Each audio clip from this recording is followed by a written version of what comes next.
Good afternoon, everyone. It's good to be here in person for our 421st regular meeting of the Oregon Environmental Quality Commission. As our chair, who's going to be joining us late this morning, usually says, and I think it's a helpful reminder, DEQ's mission is to be a leader in restoring, maintaining, and enhancing the quality of Oregon's air, land, and water. It's good to be here. Director Whitman, is there anything we need to be aware of on the agenda before we get started? No, I'll just welcome everyone. Welcome, commissioners. It's good to see you in person. And for folks who are joining us virtually, welcome to you also. And I think we all hope we'll be able to get back and have some in-person meetings in the near future, but we appreciate everybody's patience as like everybody else, we work through the pandemic and trying to keep everyone safe. And commissioners, thank you for being here in person this morning. So our first, with that, Vice Chair Barrasso, for the record, Richard Whitman, Oregon DEQ Director, and our first agenda item is an action item. It is appointment of some new members to the Air Toxics Science Advisory Committee, otherwise known as ATSAC. And with that, I'm going to hand it off to Ali Murzakhalili, who's here to introduce this agenda item. Ali. Thank you. Good morning, Commissioners. Ali Murzakhalili. I'm the Air Quality Division Director at DEQ. Good to see everybody virtually, at least anyway. So this item, again, we're here with Oregon Health Authority staff seeking your concurrence on Director Whitman's appointment to the Oregon Air Toxics Science Advisory Committee, or ATSAC. Membership. So staff will brief you on the purpose of the committee, the member recruitment and selection process, and how ATSAC's work will inform future revisions of Oregon's toxic reference values for air toxics. DEQ is a science-based organization, as you know. The ability to engage and consult national experts like those we are proposing for appointment to ATSAC today helps us fulfill our mission in a transparent and scientifically robust way. It's also Clean Air Oregon is also a partnership between DEQ and OHA. You'll hear from staff from both agencies today, and in that spirit, I'd like to give you Gabriela Goldfarb and have her provide her opportunity to introduce the topic. So, Gabriela. Great, thank you, Ali, and good morning, commissioners. For the record, Gabriela Goldfarb, Environmental Public Health Section Manager at the Oregon Health Authority, and really nice to be with you today. So as always, and as Ali was referring to, we have a really strong partnership in many areas, but particularly deep in this program, and we appreciate that partnership in developing this program that centers health and equity in protecting people who live and learn and work and play near industrial facilities. You're going to hear from our lead public health toxicologist for Cleaner Air Oregon, Dr. Holly Dixon, who's presented to you before, and she's going to be walking you through the proposed appointees later in this presentation. So you're going to hear from her about the stellar qualifications of the individual scientists, and they certainly meet the criteria you set in rule, and you'll hear about that from, get a refresher from your staff about that. But we also considered in this slate that Director Whitman is offering for your concurrence, what would make for the strongest technical committee as a whole. So for example, the slate reflects a mix of both veteran and earlier career scientists, of agency and academic backgrounds, and geographic diversity. So we'll let you get to the important speakers of this presentation. And so I'd like to turn it over to Matt Davis. Thanks so much. Thanks, Gabriela. Good morning, commissioners. For the record, Matt Davis, Cleaner Air Oregon Program Manager with DEQ. By way of some quick background, the Air Toxic Science Advisory Committee is a long-standing committee and was originally tasked with reviewing proposed toxicity information and voting on recommendations for new or updated non-regulatory health-based standards that at that time we called ambient benchmark concentrations. And those first set of ABCs were adopted by the Commission in 2006 and were the basis for DEQ's work to evaluate long-term trends in air toxics, and also were the basis for certain regulatory values later as part of the Cleaner Air Oregon program. And when this commission adopted Cleaner Air Oregon program, a program that imposes enforceable rules rather than kind of non-regulatory goals, it really required a different type of ATSEC to inform DEQ's program implementation.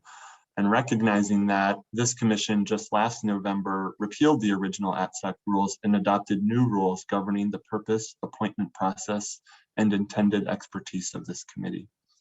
The commission also rescoped ATSEC to be an advisory body focused exclusively on providing input to DEQ and the Health Authority on revisions to Oregon's toxicity reference values. And those values, often referred to as TRVs, represent the concentration of a pollutant in the air that corresponds to an excess cancer risk of 1 in a million, and also corresponds to the relevant non-cancer health effects that might occur to humans following exposure. So these TRVs are really the science-based values that underpin regulating air toxics at particular risk levels that have been established by the Commission and the Oregon legislature. Next slide, please, Stephanie. So I'm going to talk briefly about where ATSEC kind of fits in the process of potential revisions to the TRVs. ATSEC is not a decision-making body. They advise staff on revisions to and development of TRVs, and they are really intended via rules that you all adopted to focus on the science of the values. And conversations about the policy or health or fiscal impacts of any revisions to those values are intended to occur later in the process at a rules advisory committee where there's opportunity for stakeholder involvement and ultimately by you as the commission. The values are listed in rule, meaning you have the ultimate and exclusive authority to decide what, if any, values are going to be revised. So while ATSEC's not a decision-making body, I really want to underscore their importance. I think both Ali and Gabriela noted that having access to and a process for considering expertise from national experts is really important, and it really increases the rigor and transparency of the agency's work to look at these values. So with that, I'm going to turn it over to Apple, who's going to talk about a little bit more about the rules governing the committee and the recruitment process.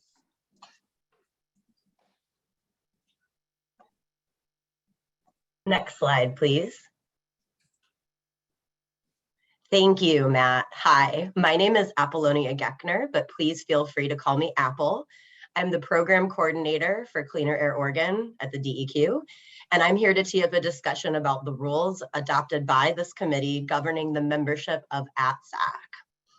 These rules are housed in OAR Chapter 340, Division 247, Section 50, Sub 3, which says the ATSEC will be composed of highly qualified members with experience relevant to the development and review of toxicity reference values. There will be at least 5, but no more than 7 members. Next. Each member has to satisfy the threshold criteria qualifications, which are a specialty in toxicology and/or toxicology assessment, environmental and/or atmospheric chemistry, and epidemiology or biostatistics. Next. Once the threshold criteria was met, we considered subspecialties. For toxicology and toxicology assessment, we considered subspecializations in inhalation, reproductive, or developmental toxicology. For environmental and atmospheric chemistry, we considered a subspecialization in multi-pathway exposure or bioaccumulation.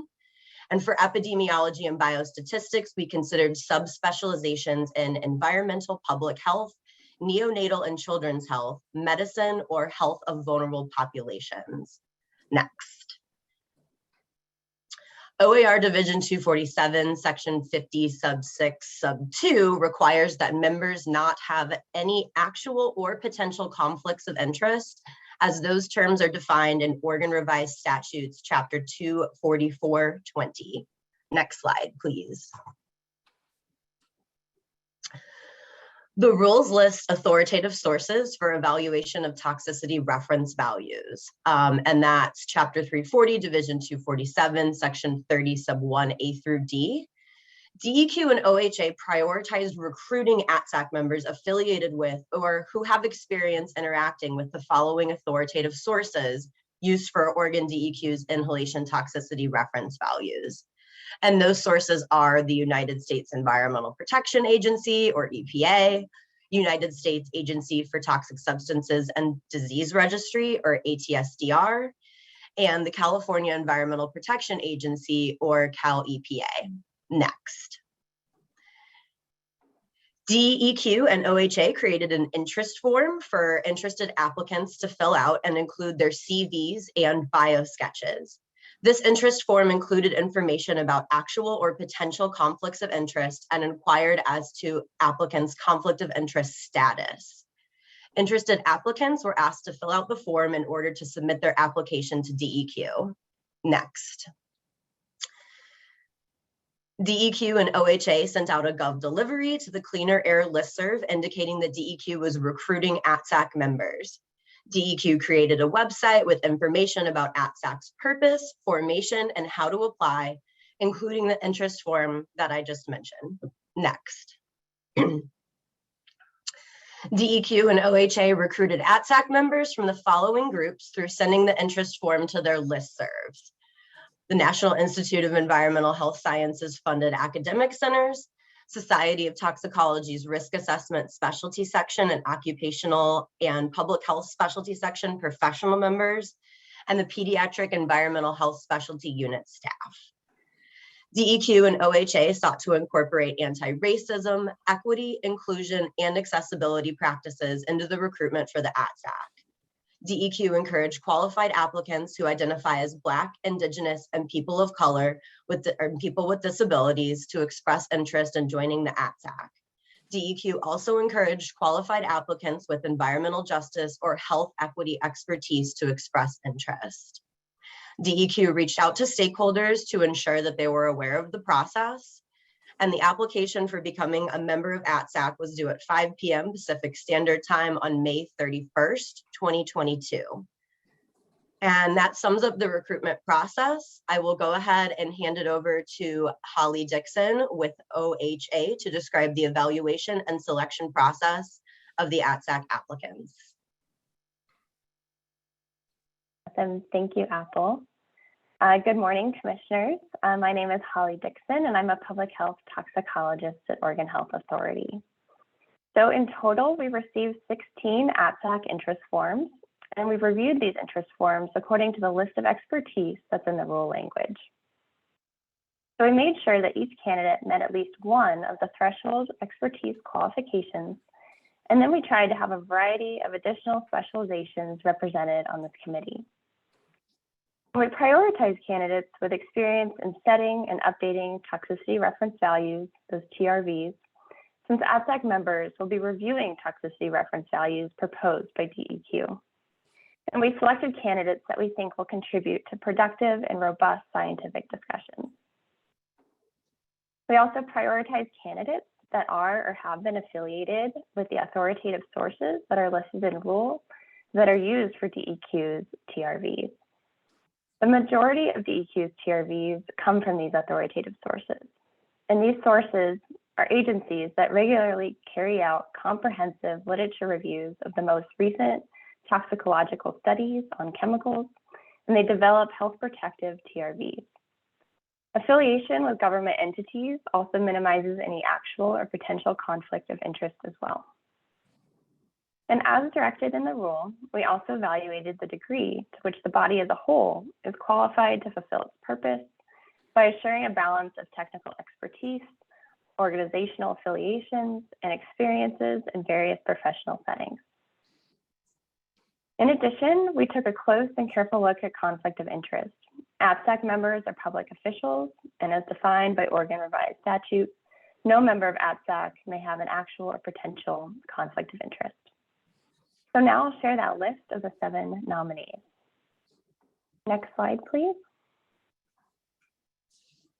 So here I'll share that list and a brief background on each nominee. So this table on the slide includes their name, affiliation, and area of expertise, and those specializations that overlap with the ATSAC rules. So to start, Dr. John Boudreau has 25 years of experience performing human health risk assessments on environmental chemicals. So currently, he is the Chief of Air Toxicology and Risk Assessment Section of the Office of Environmental Health Hazard Assessment in the California Environmental Protection Agency, which is Cal EPA. And Dr. Boudreau meets the APSAC expertise requirement with expertise in toxicology, toxicity assessment, and epidemiology, and has additional specializations in inhalation toxicology and environmental public health. Next on the table is Dr. Daisy Dong, and she has been a toxicologist in the Department of Pesticide Regulation at California EPA and is an adjunct professor at a medical university in China for over 6 years. And Dr. Dong meets the APSAC expertise requirements with expertise in toxicology and toxicity assessment, with additional expertise in inhalation, reproductive, and developmental toxicology. The third one on the table is Dr. Jefferson Fowle, and he is a staff toxicologist specialist in the Environmental Health Investigations Branch at the California Department of Public Health and has been in this role for over 11 years. Dr. Fowle meets the APSAC expertise requirements with expertise in toxicology and toxicity assessment, with additional expertise in inhalation and environmental public health. And the last one on this table is Dr. Jessica Myers, and she is a senior toxicologist and risk assessor at the Texas Commission on Environmental Quality. And she has been a toxicologist at this agency for the past 9 years. And soon, Dr. Myers will be transitioning to a new position as a toxicologist at SRC Inc., which is a non-for-profit company that performs toxicity assessments used to develop toxicity values for government agencies, including the US EPA and US ATSGR, which is the Agency for Toxic Substances and Disease Registry. And Dr. Myers meets the APSAC expertise requirement with expertise in toxicology and toxicity assessment, and has additional expertise in inhalation and reproductive toxicology. So next slide, please. So here are the remaining 3 APSAC nominees.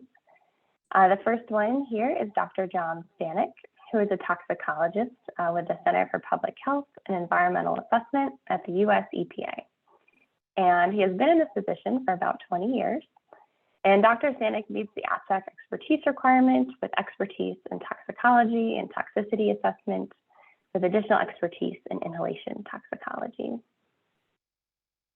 And Dr. Susan Tilton is an associate professor with the Environmental and Molecular Toxicology Department at Oregon State University. And she's also the director of academic programs for toxicology. And Dr. Tilton meets the APSAC expertise requirement with expertise in toxicology, with additional expertise in inhalation toxicology. And the last one on this table is Dr. John Vandenberg. And Dr. Vandenberg has over 35 years of experience in environmental health risk assessment. He recently retired from the US EPA in 2021. And while at EPA, he served as the director of the Health and Environmental Effects Assessment Park Division of the Center for Public Health and Environmental Assessment. And Dr. Vandenberg meets the APSAC expertise requirement with expertise in toxicology, toxicity assessment, and epidemiology, and has additional expertise in inhalation, reproductive, and developmental toxicology, and environmental public health. So that includes the brief background on the APSAC nominees. And next, I'll just turn it back over to Matt for our last slide.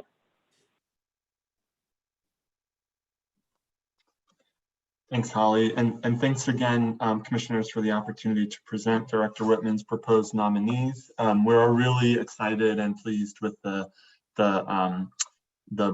group of individuals that express interest, and in particular, the folks that we're nominating this morning. And I just want to reiterate the really stellar qualifications of each of the proposed nominees, and also kind of how excited we are to be presenting a group that represents a really strong technical committee that also has diversity in terms of career tenure, diversity of agency and academic experience, and also geographic diversity.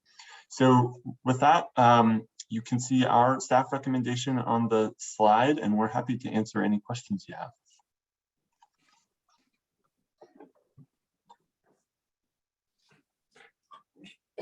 Yeah, this is not one of my roles, apologies. Molly. It's okay, so, we're still getting going. Yeah. Hi, Matt. I think you've got a great group of risk assessment-based scientists here, so I really commend you on pulling this together in the search. My question is actually, you were able to find 7, which is fantastic. How deep was the pool? How many people did apply for these positions based on your search? Yeah, Commissioner Kyle, great question. We had 16 interest forms that were submitted in total during the application period. That's fantastic. So you were able to find the cream of the crop. Thank you.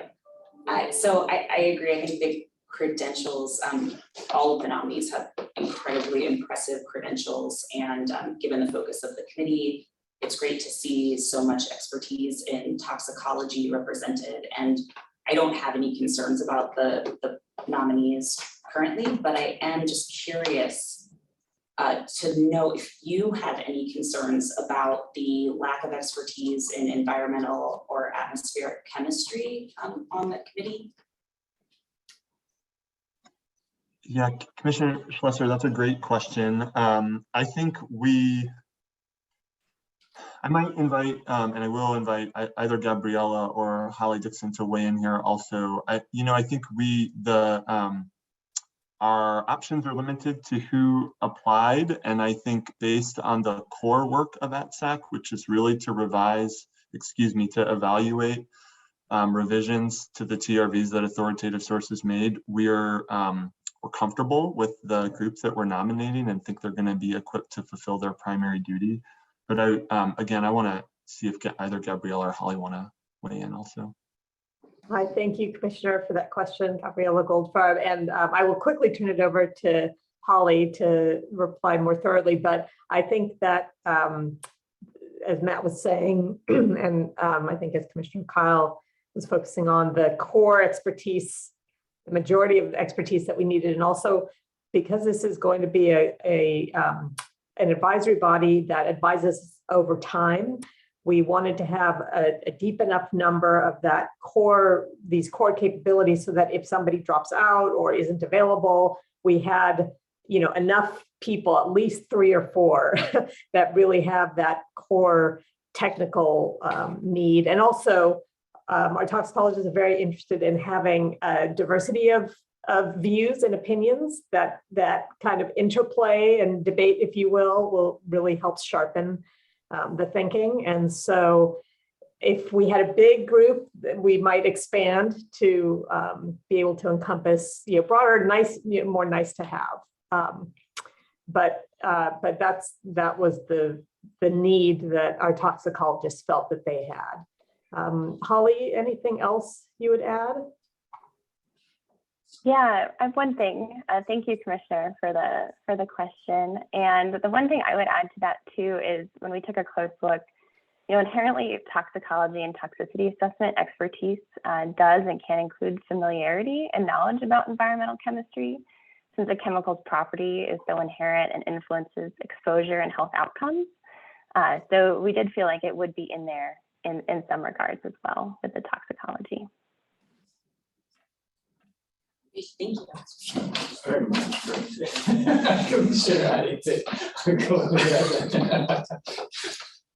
Thanks.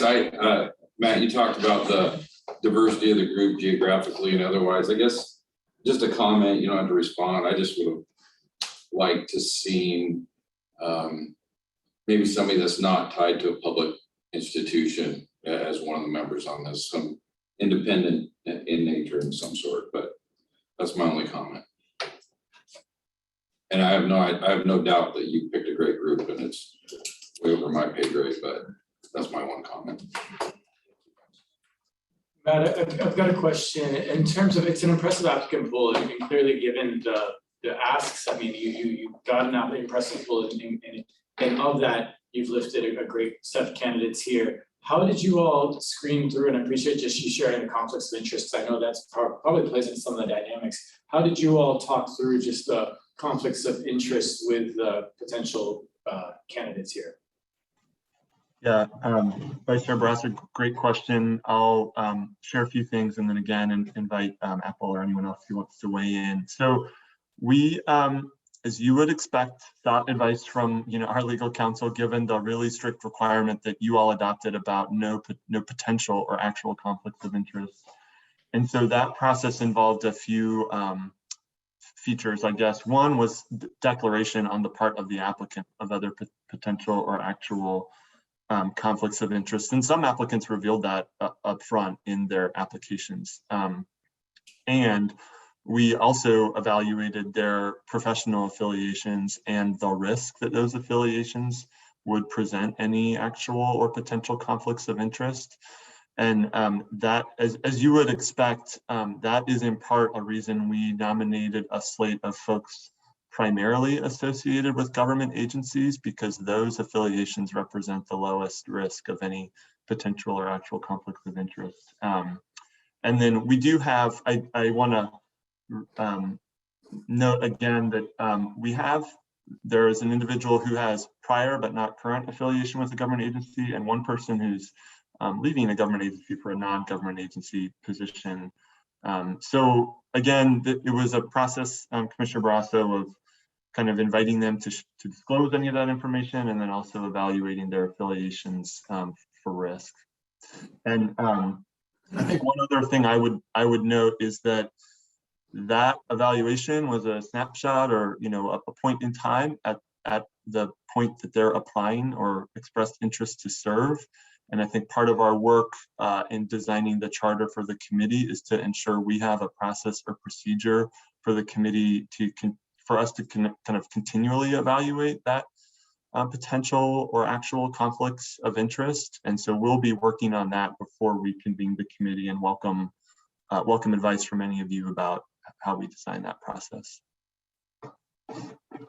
Sure. So I would like to move the recommendation that we move that the Oregon Environmental Quality Commission concur with Director Whitman's appointment of the 7 people listed on page 1 of the staff report for the item to serve on the Air Toxic Science Advisory Committee. Second. A second. Okay. Commissioner Slusher seconds. Any further discussion from the commission? All those in favor of voting, say aye. Aye. Aye. Okay, I think we've got it. We've got 4 ayes. Thank you, Matt. Thank you, team. I know we're a little behind, Director Whitman. Next up on the agenda is our information on the climate and transportation programs overview. Does that mean we have Ali with us and Colin McConaughey as well? That's right, Vice Chair Barrasso, excuse me.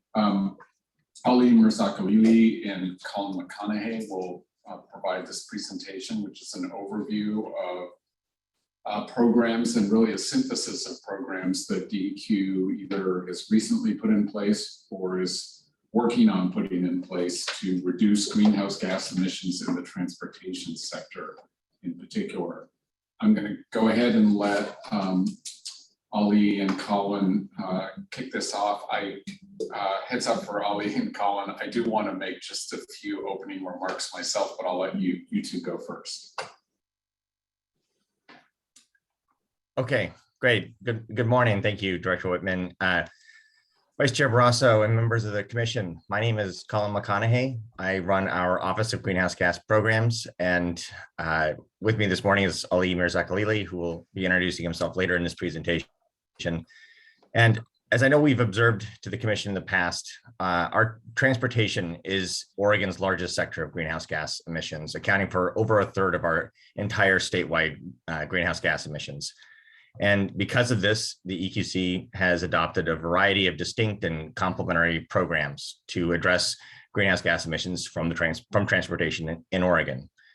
And as Director Whitman just said, our intent with this informational item is to really zoom out a bit and provide an overview of all of these programs, because we are so often in front of the commission focused on a proposal related to just one of these, and don't often have the opportunity to discuss all these programs and how they stack together and address this critically important sector of Oregon's economy.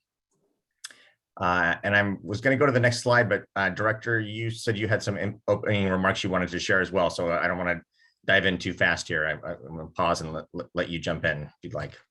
Thank you so much, Colin, but please go ahead and do the first slide, and then I'll give a few remarks right after you've done the first slide. Got it. Thank you. Thanks. So what we're showing here is really a classical depiction of the 3 key ways in which transportation emissions can be addressed. And these are simply cleaner types of engines to propel our vehicles, cleaner fuels as energy sources to operate those engines, and then simply relying less on those engines and fuels to transport people and goods. The programs we have at DEQ are primarily, but not entirely, focused on those first 2, again, cleaner engines and cleaner fuels. And we'll be going over that actually in the reverse order that I just said. We'll be focused first on programs addressing cleaner fuels, and then on those addressing cleaner engines or cleaner vehicles. So over the course of this presentation, we'll be giving a brief overview of the programs that DEQ is implementing to enable, incent, and then ultimately require a transition away from the fossil fuels that Oregon has been reliant on for the past century to power how we transport ourselves and the goods and services we rely on. I'd say next slide, but also, again, I'll pause if Director Whitman wants to jump in here. You've got it, Colin. That is where I'm going to jump in. So thank you again for the overview. So commissioners, what I wanted to talk about a little bit is actually the linkage between the work that DEQ and you are doing to reduce greenhouse gas emissions in the transportation sector and work that's going on in other sectors to reduce greenhouse gas emissions, in particular electricity generation, and then also some of the other work that's going on reducing travel and transport distances. So with regard to the first, electricity, Oregon and other in the state of Washington are blessed with having abundant hydroelectric power. Nevertheless, in order for us to fully reduce greenhouse gas emissions in the transportation sector, a lot of that long-term involves electrification. So moving that energy use from gasoline and diesel to electricity. So part of this work is also cleaning up electricity and how we produce electricity. And as you all know, we closed our last coal plant in 2020. Other states are also retiring coal plants, but we still have a lot of our electricity comes from natural gas. The Oregon legislature in 2021 passed very important legislation that commits Oregon to moving to 100% clean electricity and over a fairly quick timeline. And that is important in assuring that the work we do in the transportation sector to also move toward electricity is actually getting reductions in greenhouse gas emissions. So I just wanted to point that out. That's House Bill 2021, and our 2 investor-owned utilities, Portland General and Pacific Core, have committed to undertaking that pathway also, and are working now on plans to implement that legislation that'll come before the Oregon Public Utilities Commission. So there's important implementation work going on the electricity sector right now. The second thing I want to talk about in terms of high-level coordination is on reducing travel and transport distances. As we're meeting here this morning, having this presentation, your sister agency, the Land Conservation or sister commission, Land Conservation and Development Commission, is meeting in Salem, and I think maybe virtually, I'm not sure, to take final action on important rulemaking that agency is doing to put in place a series of tools for especially local governments to work in the land use sector to reduce the need for vehicles, particularly passenger vehicles. And so some of that is parking related, Some of that is planning on how uses are located relative to one another. So we are in close coordination with the LCD, the Land Use Agency, and the Oregon Department of Transportation is also working in this space and funding some of that effort. So as we talk about engines and fuels today, just know there are other very important pieces to this overall puzzle that all fit together, and we are working in close coordination with those other agencies. I had the opportunity to hear last week, along with other agency heads and some legislators, analysis that consultants have done for the Oregon Global Warming Commission recently that puts all of these pieces together and projects if we implement the programs that we have already adopted, and when I say we, not just DEQ, but all the other agencies and the legislative direction on electricity, what does that mean in 2035? What does it mean in 2050? And we got an early look at that analysis last week. What it shows is we are going to be very close to a 50% reduction overall in greenhouse gas emissions in Oregon by 2035, and close to, and again, around, I can't remember the exact numbers, but in the range of 80% by 2050. So we have a little more work to do to hit where we are trying to get to, which is a 50% reduction by 2035 and a 90% reduction by 2050. You're going to hear about some of those programs that fill that little bit of a gap in these presentations this morning. One of them is the extension of the Clean Fuels Program, and another one is what we will be proposing, we expect, is the adoption of the California Advanced Clean Cars Rule, which is the next round of requirements for passenger vehicles in terms of zero emission vehicles. So more to come on that, but I just wanted to set that context. The news of this analysis that shows we're almost there with the programs, that does not mean we do not have an enormous amount of work to do to get these programs implemented, and including work with communities across the state to actually help people, this is what it comes down to, transition from use of fossil fuels to other sources of energy. So there'll be a lot of conversation about that in this presentation. It is intended to give you the big picture view of where we are right now, what the gaps are, and to some degree, the hard implementation work that we've got in front of us. I'll just invite any questions before I turn it over to the experts to talk about some of the particulars. Okay. All right, we can come back and have some of that discussion at the end also if you would like. So Colin, I'm going to hand it back to you and Ali now. Great. Thank you, Director. That was actually a wonderful preview also of a presentation I'll be in front of the Commission with later today, this afternoon, on the state of the environment and the state, in my case, the state of climate actions that Director, you just covered brilliantly. So be going over some of those results that the Global Warming Commission previewed earlier last week. If we go to the next slide, please. All right. So starting off with the overview of programs, I want to acknowledge a program that I know the Commission is familiar with.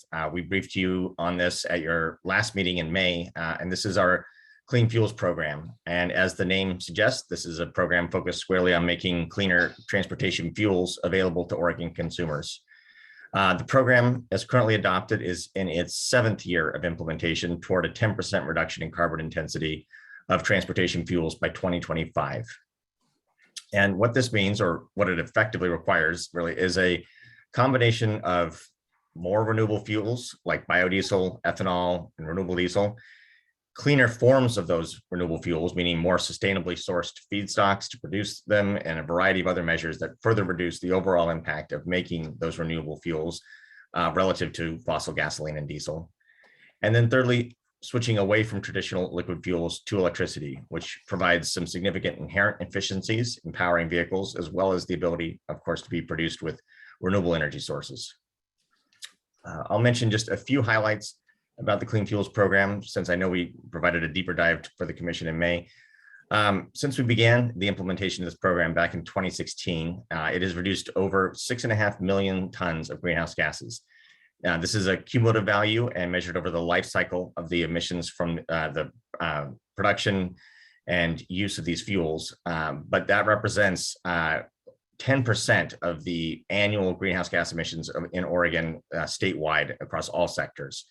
So really, I think a pretty considerable figure so far. And then another significant metric is that we've seen that the carbon intensity of biofuels like ethanol and biodiesel have decreased by 20% since the start of this program, meaning that these already renewable fuels are being made in more efficient and sustainable manners. And then thirdly, we've observed that the use of clean fuels credits to the tune of over $44 million have been invested in a variety of electrification projects across the state, including public and corridor charging, electric transit, and the school bus fleets, and education and awareness outreach to improve the public's awareness of how electric vehicles and charging can work for them. And then I would be remiss if I didn't remind the Commission that we are planning to propose a significant expansion of the program to EQC later this year. The current proposal is actually in its final day today of the public comment period. And that proposal that we issued last month is to expand the program from its current 10% standard to a 37% standard by 2035. Next slide, please. Okay, so next I'll mention our climate protection program. This is, of course, the program that the Commission adopted late last year. This program establishes very broad emission limits across nearly all fossil fuels used in Oregon. So this includes not just the fossil fuels used in transportation, but fuels like diesel used in non-road applications and natural gas used to heat our buildings and for various industrial applications.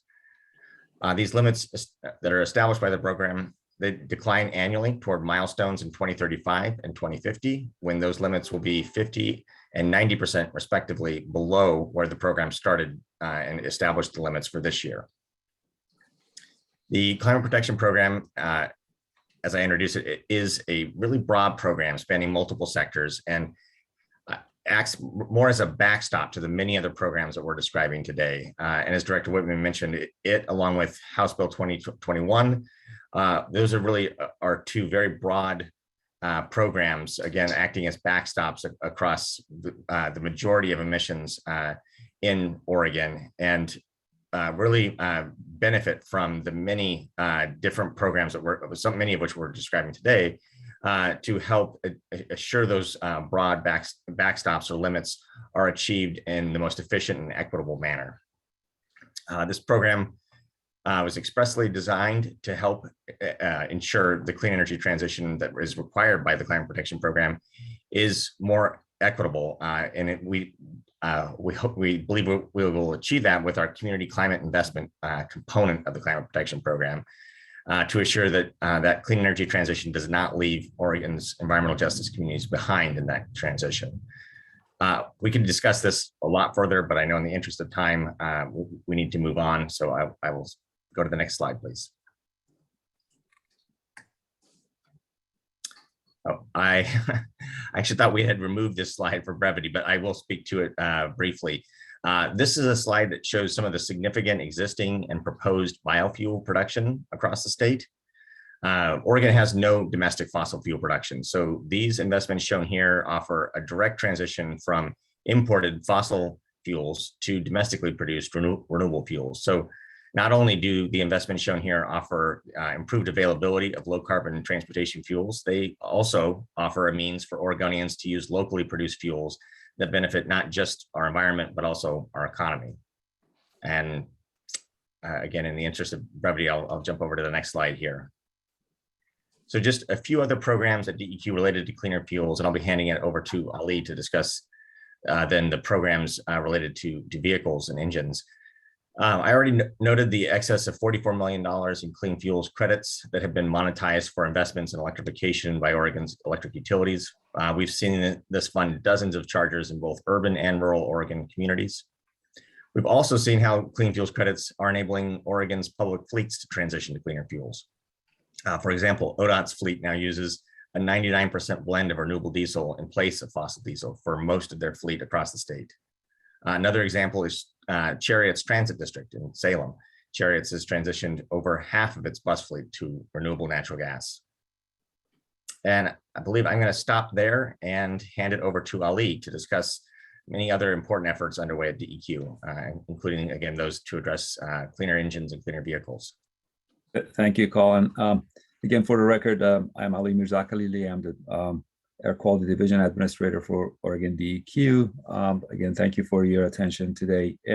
So along with the investments made by utilities from the monetization of the clean fuels credits, DEQ also provides support for the transition to cleaner vehicles by the medium and heavy duty fleets in Oregon. We run the emissions reduction grant program, which was funded by settlement dollars from the VW cheating scandal. The program offers an annual competitive grant opportunity for private and public fleet to clean up their vehicles through retrofit and replacement. DEQ also receives diesel emission reduction mitigation funds from EPA to conduct similar work. And we've seen a great deal of interest and subscription to that, and really good projects coming through that opportunity. And in the most recent short session at the Oregon legislature, also we received $15 million in funds and a limited duration position to develop and implement a medium heavy duty vehicle charging infrastructure program. We've completed the recruitment of the position earlier this month, and we expect to begin design and implementation of the grant program this late summer and early fall. Next slide, please.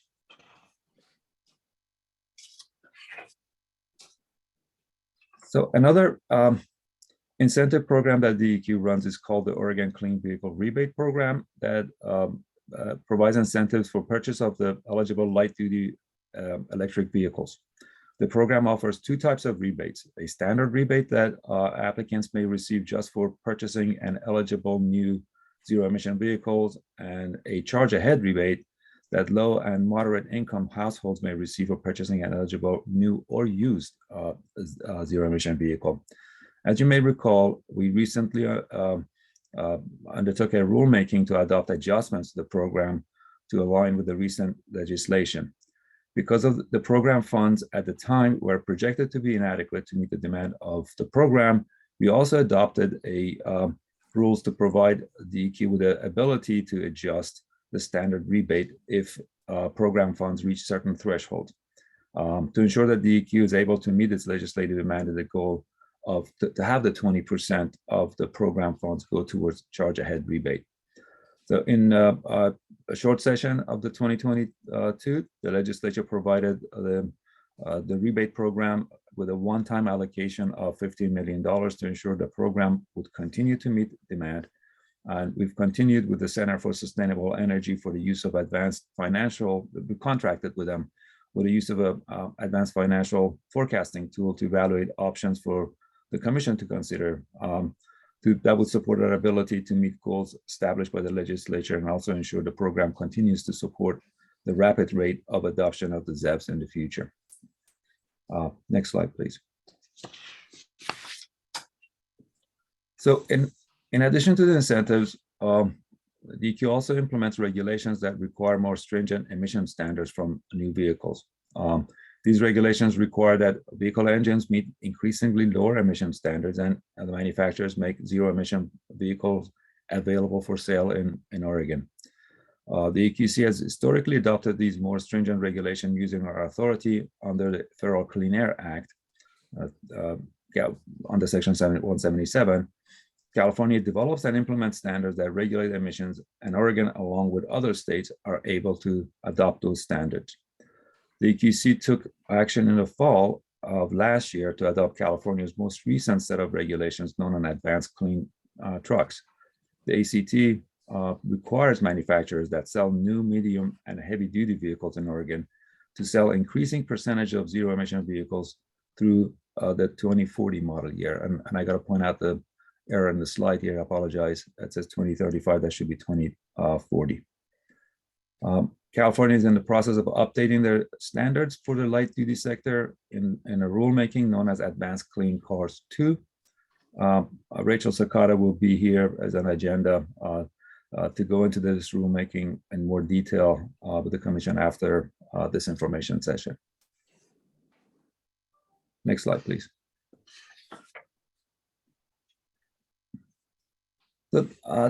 This slide shows the ZEV sales rate in states with rapid ZEV adoption. Note that Oregon exceeds the national average and is seeing a strong increase in sales at the end of 2021. Over the past few years, the trend in Oregon has seen EV sales continue to grow. We'll project this will continue. Programs like Clean Fuels Program and the rebate program and regulations like Advanced Clean Cars and in development advanced and those that are in development Advanced Clean Cars 2 work together to bring down the price and increase the availability of zero emission vehicles in Oregon. Next slide, please. So to close out the vehicles and fuels portion of the slides, I want to summarize where we are for our light duty and medium heavy duty, both programmatically and into the future. Again, as you can see here, the light duty vehicles, there's a number of regulatory actions, such as the proposed ACC2, our rebate program. We are driving more of those towards cleaner engines and electrification of that fleet. The ultimate goal of ACC2, as you will see later, is to get to 100% sales availability of those by 2035. And we're also driving the down the vehicle miles traveled through the employee commute option, and you hear about that as well. So we're tackling both in-use vehicles and future fleet that coming through here. What's not shown here on the light duty end is our vehicle inspection program, which is also important to maintain efficiency and cleanliness of the existing fleet in certain areas here on the VIP. On the medium heavy duty side, we have a number of programs that work with conjunction with Clean Fuels, such as the Advanced Clean Truck Rule and the low NOx omnibus rule that you adopted in the last year. And we have some, we can anticipate on future regulatory work that to close the gaps that we identify in the space, similar to what's happening in the light duty section. And then along the way, we will look for ways to support the transition through incentives and grants. So I'll stop here. Next slide, please. And bending the curve on the greenhouse gas emissions from transportation sector has never been a one agency task. DEQ has been collaborating with our sister agencies for years to plan, implement, and support programs and policies to make our goal a reality. As Director Whitman pointed out, a few of those efforts, and I think there's more underway. In 2020, DEQ, along with ODO, ODOT, and DLCD, were directed by Governor Brown to implement the statewide transportation strategy, which was a long-term strategy developed by agencies and stakeholders to reduce greenhouse gases from the transportation sector and meet our legislatively adopted goal of bringing greenhouse gas 75% below the 1990 level by 2050. Again, the agencies, along with members from the OTC, LCDC, and this body, established a memorandum of understanding for the collaboration needed to meet the governor's directive. The effort was called Every Mile Counts. The first work plan included efforts like on the DEQ Advanced Clean Trucks, Clean Fuels Program for DLCD climate-friendly and equitable community rulemaking, for ODOT transportation electrification infrastructure needs analysis, which showed we need a 5-fold increase in charging to meet our future ZEV adoption. Under ODOT, ZEV action plan was developed.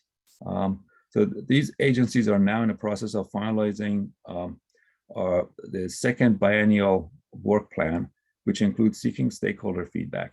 One program that is both included on the next work plan and will be covered in more detail by Karen Williams later today is the commute trip reduction rulemaking, or ECO. Earlier slides demonstrate the EQ's ability to reduce greenhouse gas emission from vehicles and fuels, but in order to make lasting change, we need collaboration and support from our partner agencies. The commute trip reduction rule is the perfect example of how collaboration with our partner agencies like ODOT and their trip reduction program can support our effort to reduce the third leg of the transportation greenhouse gas to vehicle on travel. EMC represents an important collaborative space to leverage what each agency bring to the table, support each other as we tackle the complex policy issues, and ultimately create better outcomes for Oregonians. Again, I'm going to stop here and hand it over back to Colin to wrap this up. Next slide, please. Great. Thank you, Ali. So just wrapping this up, we wanted to show the commission what all of these efforts, as we believe they all row in the same direction, where they're all going to arrive at. And by that, I mean, what do all these programs mean for the consumption of traditional transportation fuels that presently account for, again, as I mentioned at the beginning, over 1/3 of all of Oregon's statewide emissions? We conducted some modeling to help answer that question earlier last year.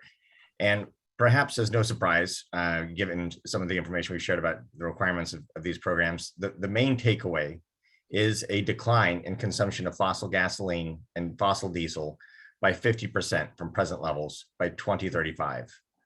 Electricity takes the place of much of those fuels, especially gasoline in our light duty vehicles, but we also see significant increases in renewable liquid fuels, in particular renewable diesel. We believe, based on this modeling, renewable diesel may play an important role in the medium and even long term as an alternative fuel for certain equipment and vehicles that do not electrify as easily or as quickly. So again, and in conclusion to all of these programs, we believe they will collectively effectuate Oregonians using half the fossil fuels that we currently rely on for transportation in just 13 years from now. That represents a transition that is really unprecedented in our state's history, which I think illustrates the importance that we have so many programs tackling the different parts of this critically important challenge for us to address. And I will close it there. I know we're happy to take any questions from the commission. Thank you. Thank you, Ali. Thank you, Colin. Commissioners, any questions? And Director, see if you have any comments. Yeah, thank you. So I think that it sounds like there's a really strong strategy in place to get us to 50% or close to 50% reductions by 2035. I'm a little bit curious to hear a bit more about your thoughts on reducing emissions beyond 2035, particularly given that we're going to see rapid electrification of passenger vehicles, which is great, but that will really only help reduce emissions from new vehicles. So we have to operate under some assumption that some people will choose not to sell their existing vehicles. And if electrification is the major driver of reductions in carbon intensity of fuels under the Clean Fuels Program, that seems to me to indicate that we're still going to see transportation fuels, at least a large percentage of those fuels being comprised of petroleum-based gasoline and diesel. And then you have non-road equipment that may or may not be electrifying at a comparable pace. And then on top of that, we will still be seeing sales of diesel, medium and heavy duty vehicles post 2035.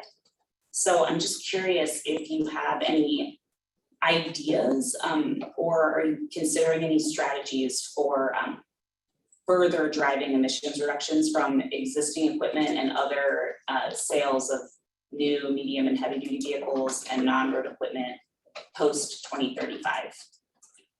So thank you, Commissioner Schlosser. I'll take a first stab at that just to kind of set the table, but then quickly turn it over to Colin and Ali to give their thoughts. So these are actually excellent questions. You know, turnover in the light duty passenger vehicle fleet is now close to 20 years. And so even if we are successful in hitting something close to 100% electric for new car sales in 2035, it's going to take probably 20 years for fleet turnover for that to work its way through the rest of the light duty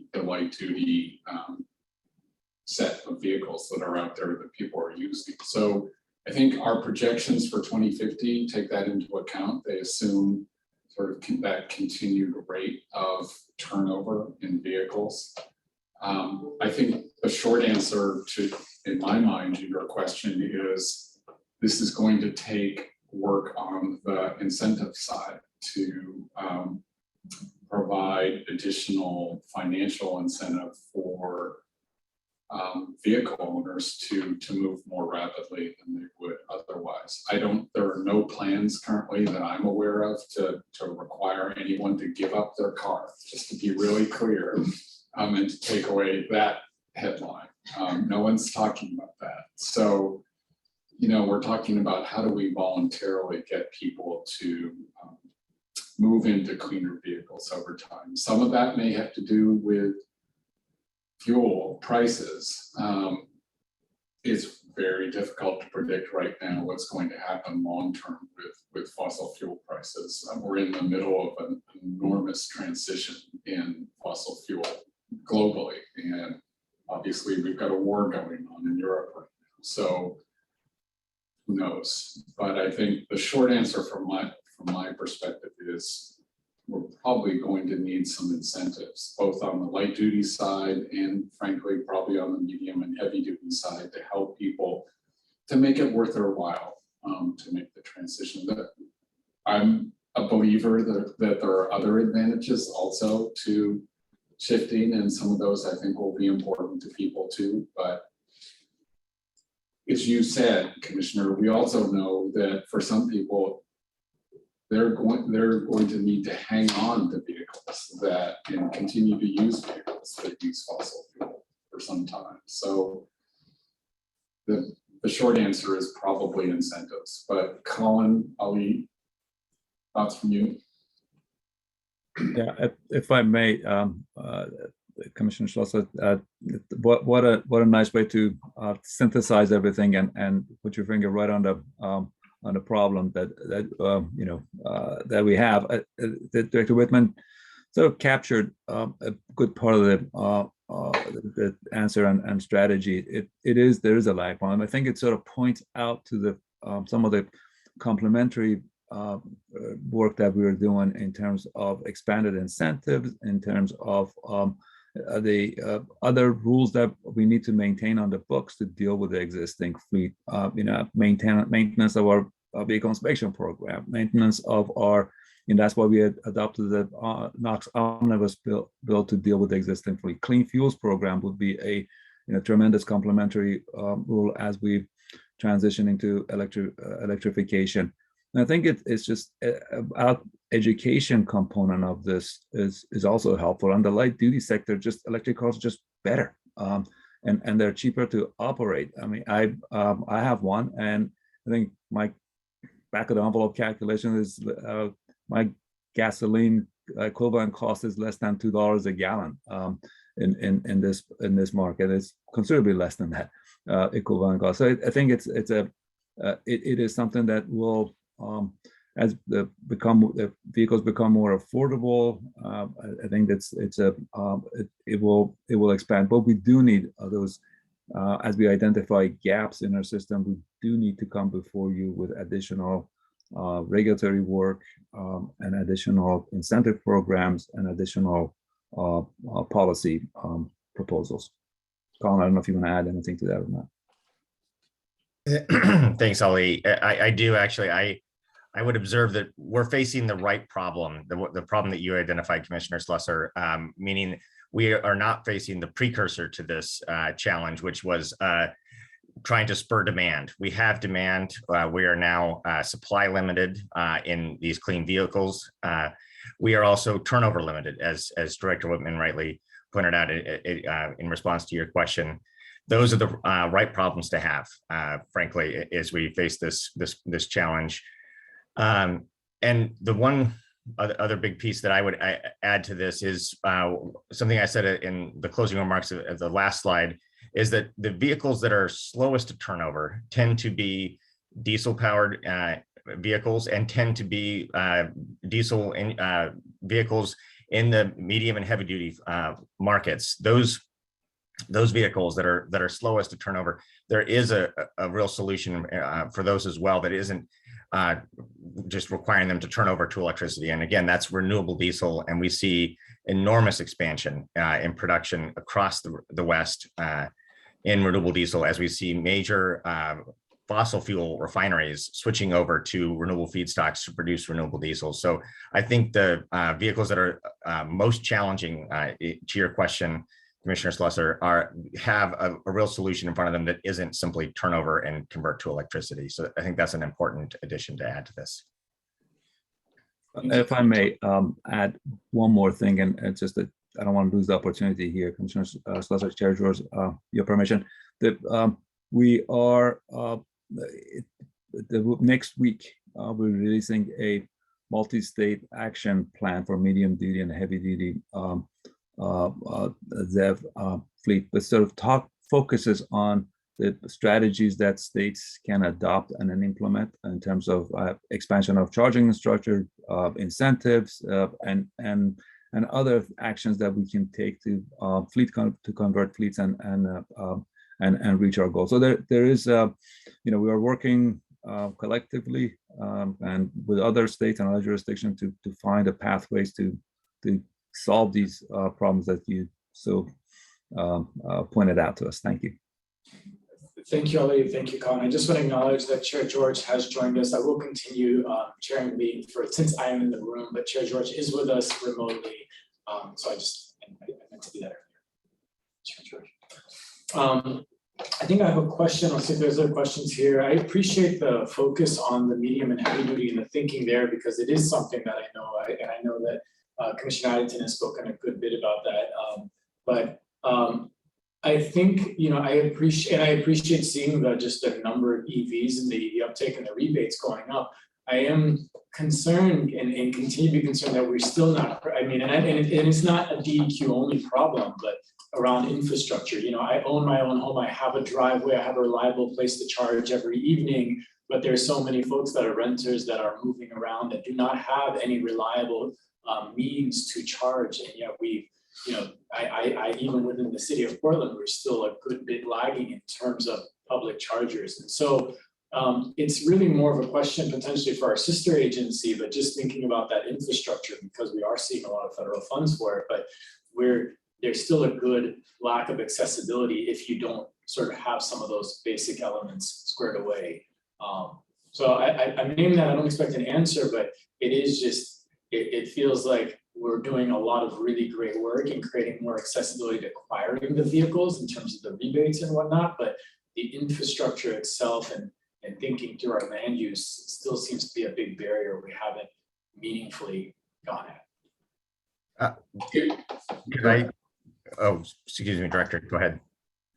Well, just I know on the charging infrastructure that the Oregon Transportation Commission has recently made decisions regarding allocation of federal funds through the bipartisan infrastructure law, and there are two pots of money coming totaling $100 million to Oregon for investments in charging infrastructure. So you and all of us are going to see a pretty big surge in public investment in charging infrastructure, particularly along certain designated highway corridors. There is also a charging infrastructure issue more locally, whether that's City of Portland or Burns or name your community. And so I think as we work with ODOT and Oregon Department of Energy and with our CCP, community climate investment implementation, we likely are going to have funding streams that provide an opportunity to fill some of those gaps. That's down the road discussion on implementation, but I think that will be, those questions will be coming back before you potentially with some new funding streams to help fill those gaps. I appreciate that. And I'll just add this, and I hope that we're intimately thinking about charging rates as well.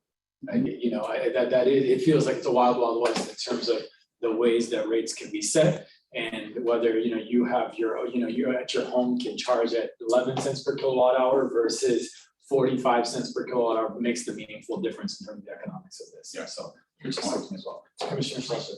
Yeah, just a quick follow-up question. So is DEQ in any conversations with the building codes division to figure out opportunities for like making new construction EV ready or including charging infrastructure, particularly with multifamily buildings? Commissioner Schlesser, yes, we are, along with Department of Land Conservation and Development, again on the land use side, and there's some overlap between some of the rulemaking that's going on there in building codes, with the building codes division, with ODOT also. So yes. Yeah, thank you. I just kind of actually, in the spirit of time, a request for the next time when we have a cleaner fuels update. So I do appreciate that slide 5 was included, which includes the map of where cleaner fuels are being produced in Oregon. And we do need cleaner liquid fuels for probably forever. So what I'd be interested in knowing is a lot of these are under conjunction, proposed, and this is where we're a key component of this is the increased demand of this and using the market forces in the cleaner fuel program. So the question I have is what is kind of the planned growth of these facilities in Oregon and the access kind of and the production of cleaner biofuels? It's a bigger question than today. So that's why if we could put that on a future agenda when we get the cleaner fuels, because to me, that's where part of this dovetails with what DEQ, what's in our purview. I really like the cleaner fuel program for so many reasons, including the domestic production of cleaner fuels in Oregon. This is economic opportunity. It's climate change. It's everything that kind of comes over the Venn diagram. And I would like to get a better understanding of kind of that long-term proposed path there. We will do that, Commissioner Kyle. Just to note that the proposed expansion of the Clean Fuels Program most likely is coming back before you for a decision in September.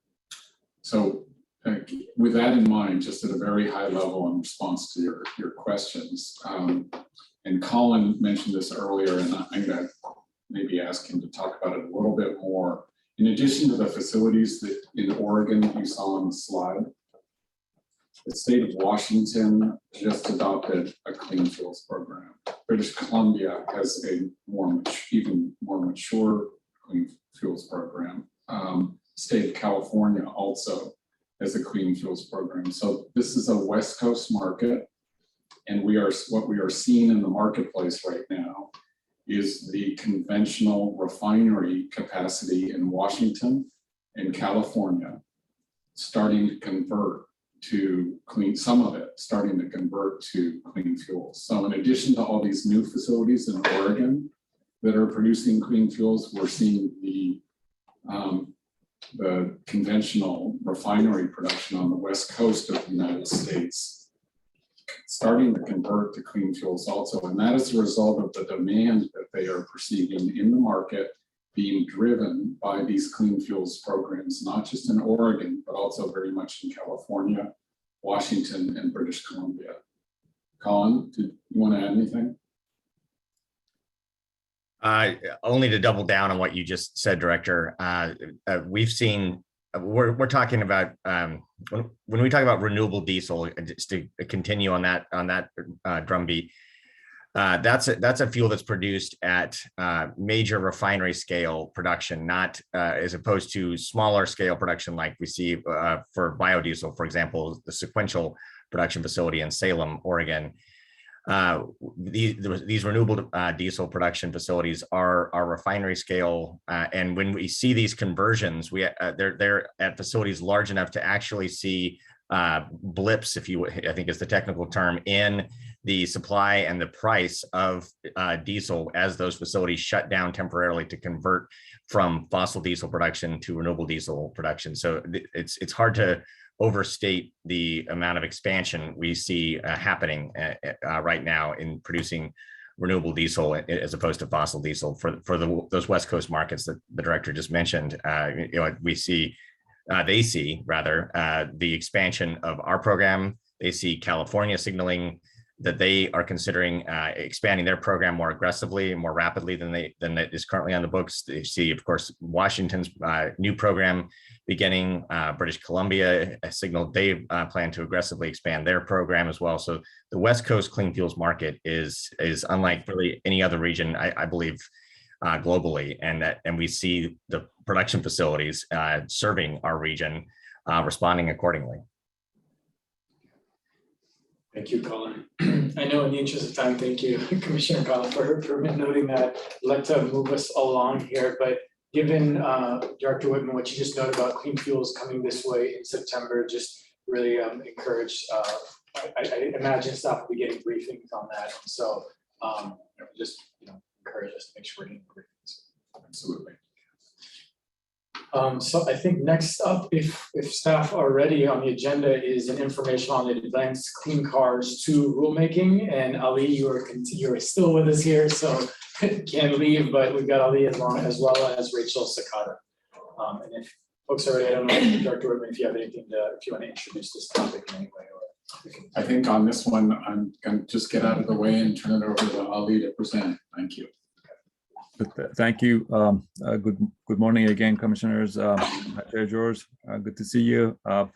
Commissioners, again, my name for the record is Ali Mirzakhalili. And again, as you just heard from me and Colin, one of the key actions DEQ can take to reduce emissions from transportation sector is to ensure we have clean burning vehicles. The proposed Advanced Clean Cars 2 rule, which we are discussing in more detail with you today, addresses this by requiring manufacturers to produce increasingly percentages of zero emission light duty passenger cars and trucks. Rachel Sakata of my staff is here to provide more information on this proposed rulemaking that we'll be bringing you later this year for your consideration. And I promise that I will do this. And so here's Rachel. With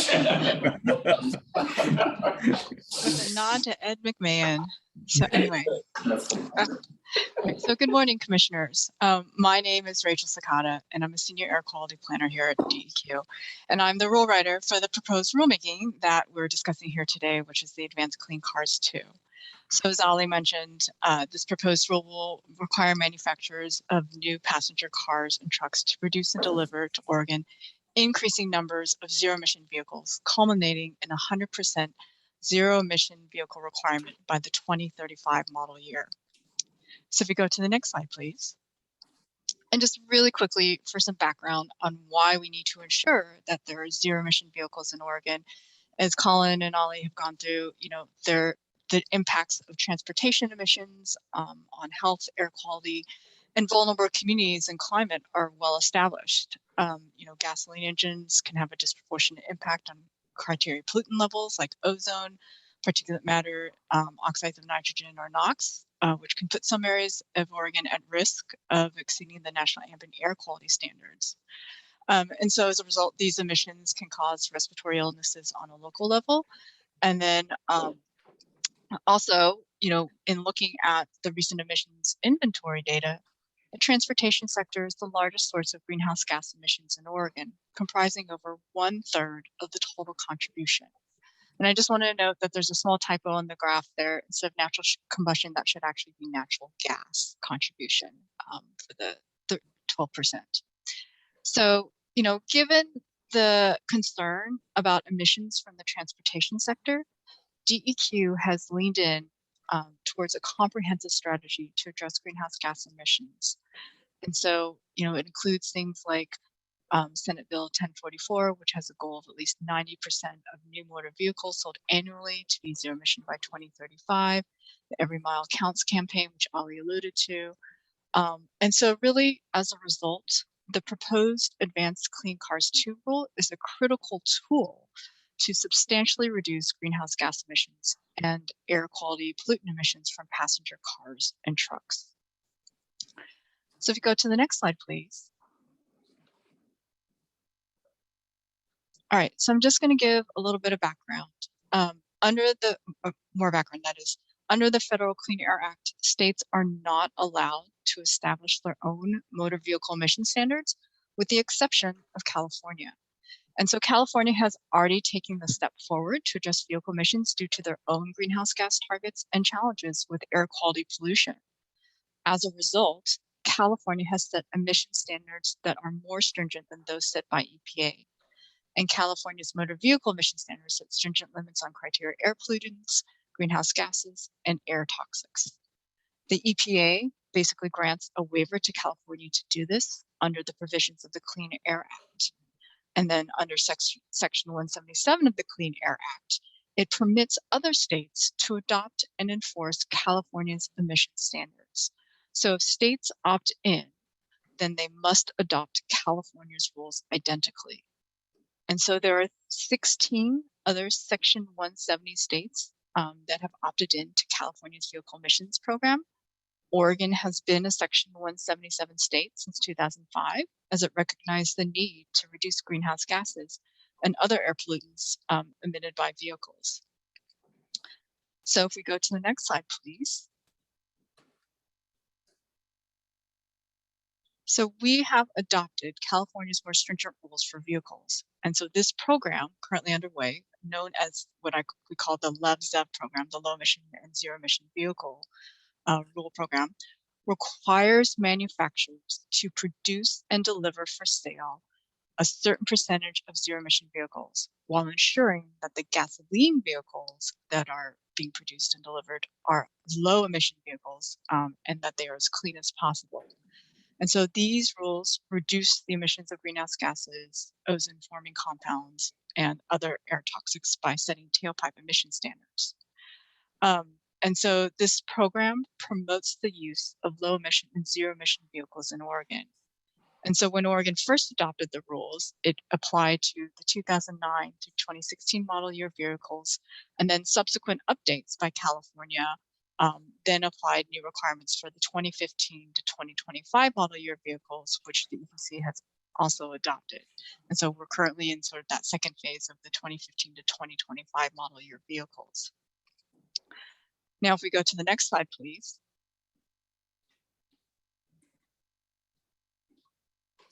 So looking forward, California is now proposing new rules to address the light duty vehicles from the 2026 model years through the 2035 model years. And so this rule, which is called the Advanced Clean Cars 2 rule, would basically require increasing percentages of zero emission vehicles to be sold. So beginning with the 2026 model year, at least 35% of the overall vehicle sales in Oregon must be zero emission vehicles. And then, as you can see, the requirements ramp up over time until it hits 100% sales requirement. And this is for new vehicles only. That 100% of all new vehicles must be zero emission by 2035.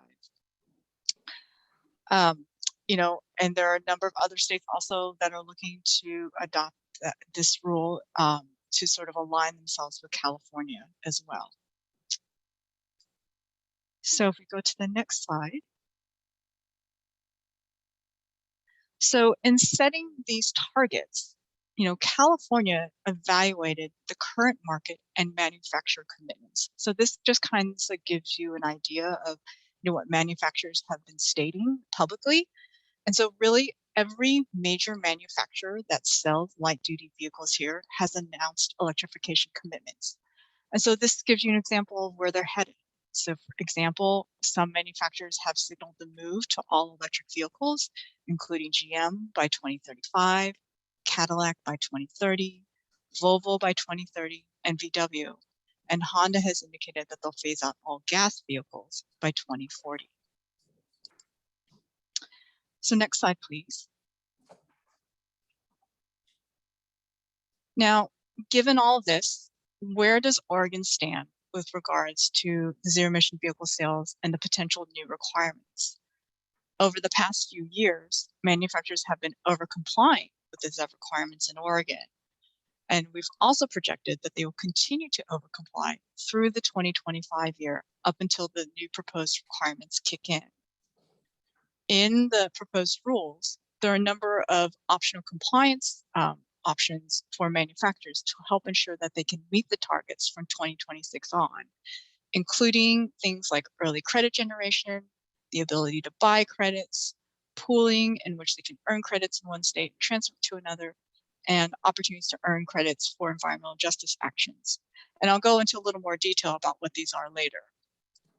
And just one other thing I want to note is that the ZEV standard, the zero emission vehicle standard for 2018 through 2025, the way that California does this, it's based on a credit percentage, based on multiple credits offered per vehicle. So what this means is that manufacturers had to comply by meeting ZEV credit requirements as opposed to sales requirements. So manufacturers could earn 4 credits for a certain zero emission vehicle based on battery range, and then fewer credits for a lower battery range. And so these standards that are shown here for the 2018 through 2025 have been adjusted to approximate a sales percentage to kind of try and maintain consistency throughout the chart to show what this would look like once it would transition to the Advanced Clean Cars 2 requirements. And so proposed changes to this credit system in 2026 would basically only offer a single credit per vehicle. So that results in a more direct sales percentage requirement for the ZEV standard. All right, so if we go to the next slide, please. Rachel, just one question really quickly. As far as the past sales that the manufacturers have sold and where they've over-complied or they've generated more credits, is that going to help contribute to their 2026 obligation, or is it likely that they sold those over-compliance credits? So that's Commissioner Barrasso, that's a great question, and I'm actually just about to get into that. Because yes, it talks about how some of the manufacturers will be able to use some of the credits that they've already accrued to help them moving forward to meet the new requirements for 2026 and beyond. So if we go to the next slide, please. So to ensure that manufacturers are able to meet the 2026 ZEV sales requirement, the rule includes regulatory flexibilities and lead time to kind of create a ramp into the 2026 and subsequent model year requirements for the states. And so it includes the ability for them to use what we're calling historical credits. It encourages over compliance, direct action, and other ways to kind of help the manufacturers manage year-to-year fluctuations, market and supply chain disruptions, as we've really seen this past year. And it also takes into account the increased product offerings that the manufacturers have already committed to in the next year. So to kind of get to to your question with historical credits, so manufacturers can utilize the excess credits that they've already earned under the existing rules. And so in general, most of the manufacturers already have significant credit banks. And so they would be allowed to convert their what we're calling pre-2026 banked credits to align with sort of the new values moving forward under the regulatory structure. So they're kind of doing a conversion factor because as you recall, as I mentioned, they could potentially earn 4 credit values for one vehicle, but moving forward they can only earn 1-to-1. So they're kind of having the manufacturers do a conversion factor kind of to try and align with the new credits moving forward. And so these credits would be capped, and so that they could only use between 10 to 15% of those accrued historical credits. And it would be tied to whether or not they've met certain environmental justice thresholds for environmental justice actions. And so I'll explain what those EJ actions are a little bit later. But it's sort of to also ensure that manufacturers are making sure that these electric vehicles are being placed in service in environmental justice communities. These credits are also expire after the 2030 model year. So they have essentially a 5-year window to use these. But then after that, there is expectation that they will produce and put in sale more and more of these EVs and make them available. So another way that manufacturers can also help comply with the standards is with pooled credits. And so what this means is that manufacturers can move excess values earned in one state for use in another state where there might be a shortfall relative to the requirement there. And so they're also able to use these pooled credits for the 2026 to 2030 model years to kind of assist with the ramp up. And they can use these pooling credits to meet up to 25% of their annual requirement in the 2026 model year, but then it declines afterwards. So in 2027, it goes down to 20%. They can use it to meet 20% of their annual requirement. And then by 2028, 15%, et cetera. And so with this, it also helps the manufacturers manage those year-to-year fluctuations in vehicle volumes across the different states. And the cap also ensures that there's not too large of a gap in any state between their actual sales. And then another component that manufacturers can utilize are what we're calling early action credits. So it incents the manufacturers to deliver more electric vehicles early ahead of the 2026 requirements. So, they would need to choose whether or not they are going to meet the requirements under the existing LevZev rules, or if they want to apply these credits towards the new potential upcoming rules. But there's some sort of boundaries around this. And so what this means is that, so manufacturers who deliver for sale more than 20% of new vehicle sales on average in 2024 and 2025, so 2 years prior to when the requirements kick in a state that has a total sales average above 7% EVs in 2020 through 2022, so it might be Oregon, may be able to bank those credits for use in the 2026 to 2028 model year. And so, they will be able to use those credits for the future proposed regulations. They wouldn't be able to double count them, so they wouldn't be able to use it to meet their existing obligation. They'd have to choose which one they're going to apply those credits to. And then for those states that do not have a sales average above 7%, so there's a number of other states like those on the East Coast, that then if a manufacturer delivers for sale more than 7% of new vehicle sales in the 2 years prior to when the requirements kick in, then they're also able to earn values that they can then apply for those years. So I realize this is a lot of math going on, but it's basically just try and incent them overall to bring more vehicles ahead of the regulation. And so then, and there's a cap on how much they can use to meet their annual requirement. They can only use up to 15% of these early action credits to meet their annual requirement. Okay, so if we'll go to the next slide,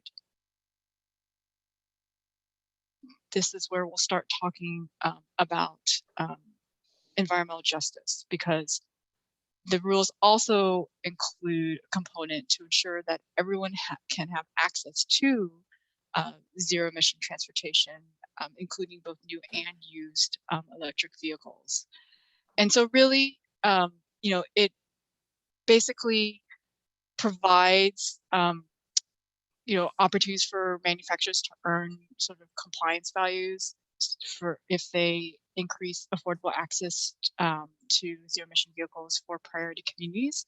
And so priority communities could include neighborhoods that are disproportionately suffer from historical, environmental, health, and other social burdens, including disadvantaged communities, based on geographic or socioeconomic, public health, and environmental hazard criteria. And so we'll be discussing what these priority communities will look like with our advisory committee, and then how we would determine what tools or definitions we would use to define this.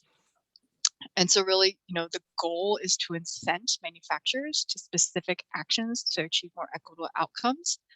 And so, of note, which is not highlighted here in these slides, is, California did just recently release some proposed changes to some new proposed changes to their existing proposed rules, in that manufacturers must meet 0.5% of their annual ZEV compliance with vehicles sold with a low MSRP, a low sticker price, or for community car sharing, each environmental justice programs.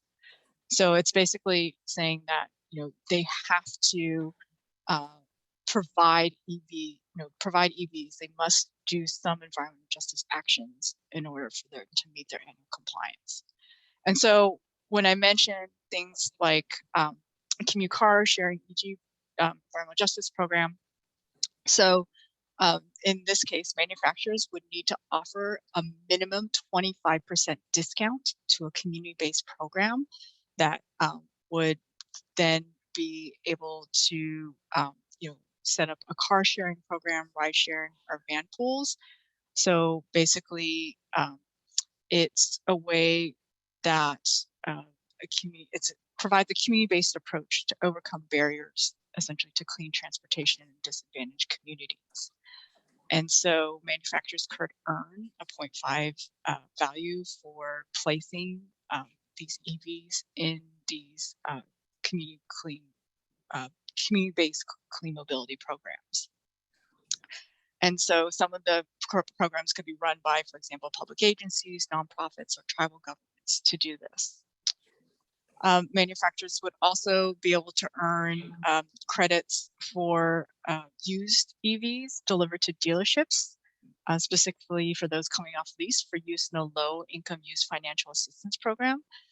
So for example, like here in Oregon, that could be a dealership participating in a program that provides rebates or low interest loans to low income individuals for car purchases. And so the reasoning behind this is that, leasing companies are often a financing arm of the vehicle manufacturer itself, or have some other agreement with the manufacturer to be the leaseholder. And so manufacturers can have some control over where the formerly leased vehicles end up through their off-lease auctioning process.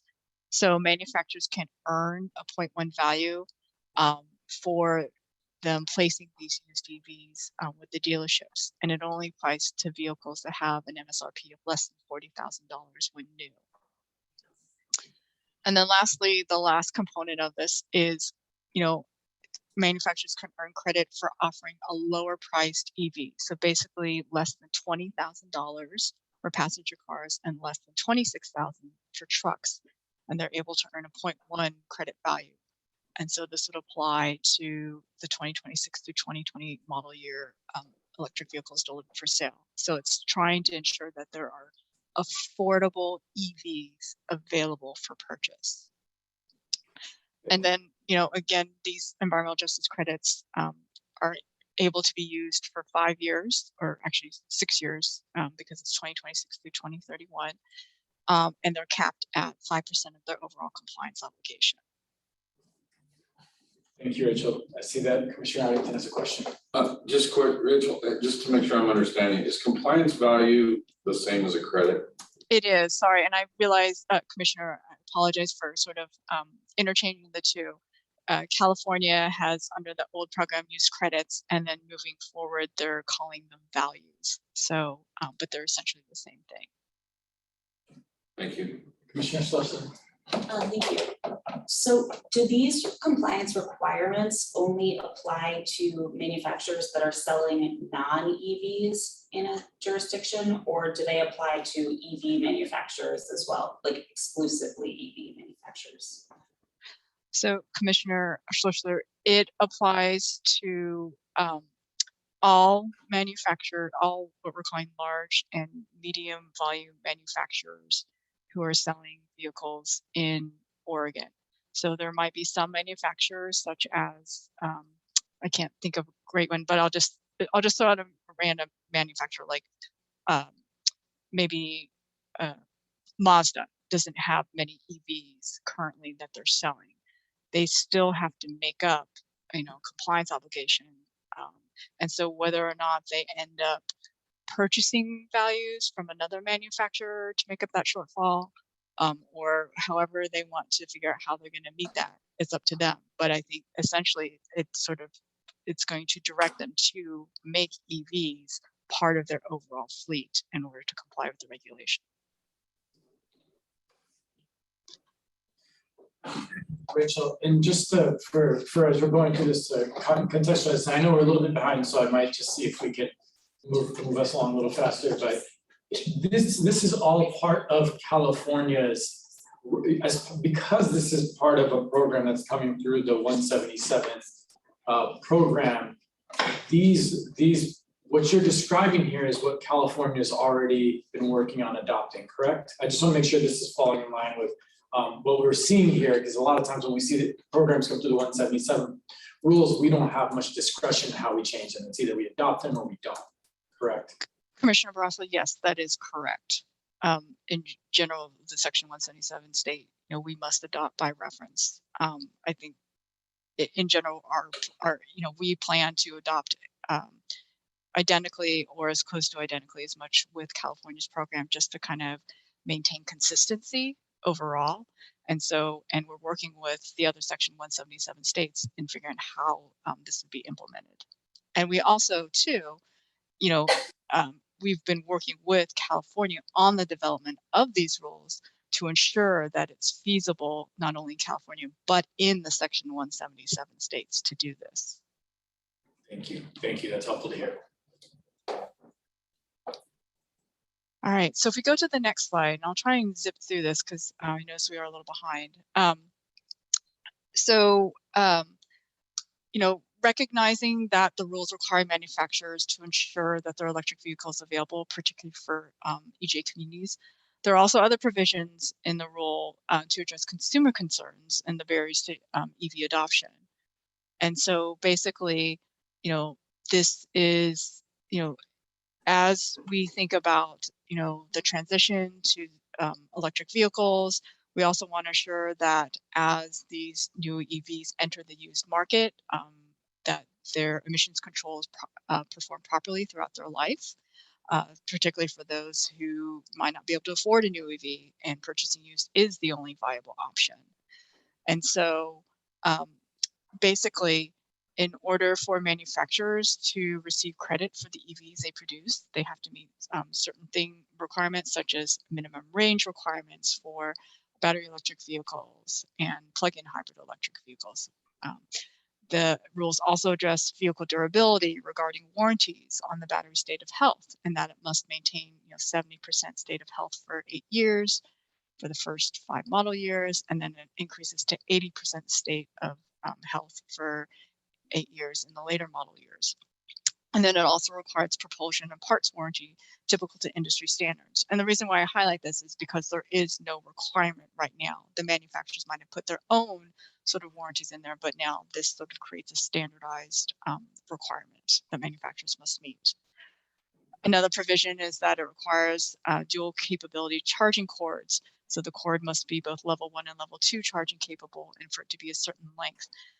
There is no current standardization for the cords, and it also ensures that the charging cord can be used anywhere, and that for folks who may want to charge at home, they don't necessarily have to, rewire their house or get a charger put in because they can utilize level 1 charging for it, such as the dryer outlet. The provisions also include DC fast charging capability. That's not currently available on all vehicles. And so by requiring this, it also helps increase the charging speed on vehicles so it doesn't take as long.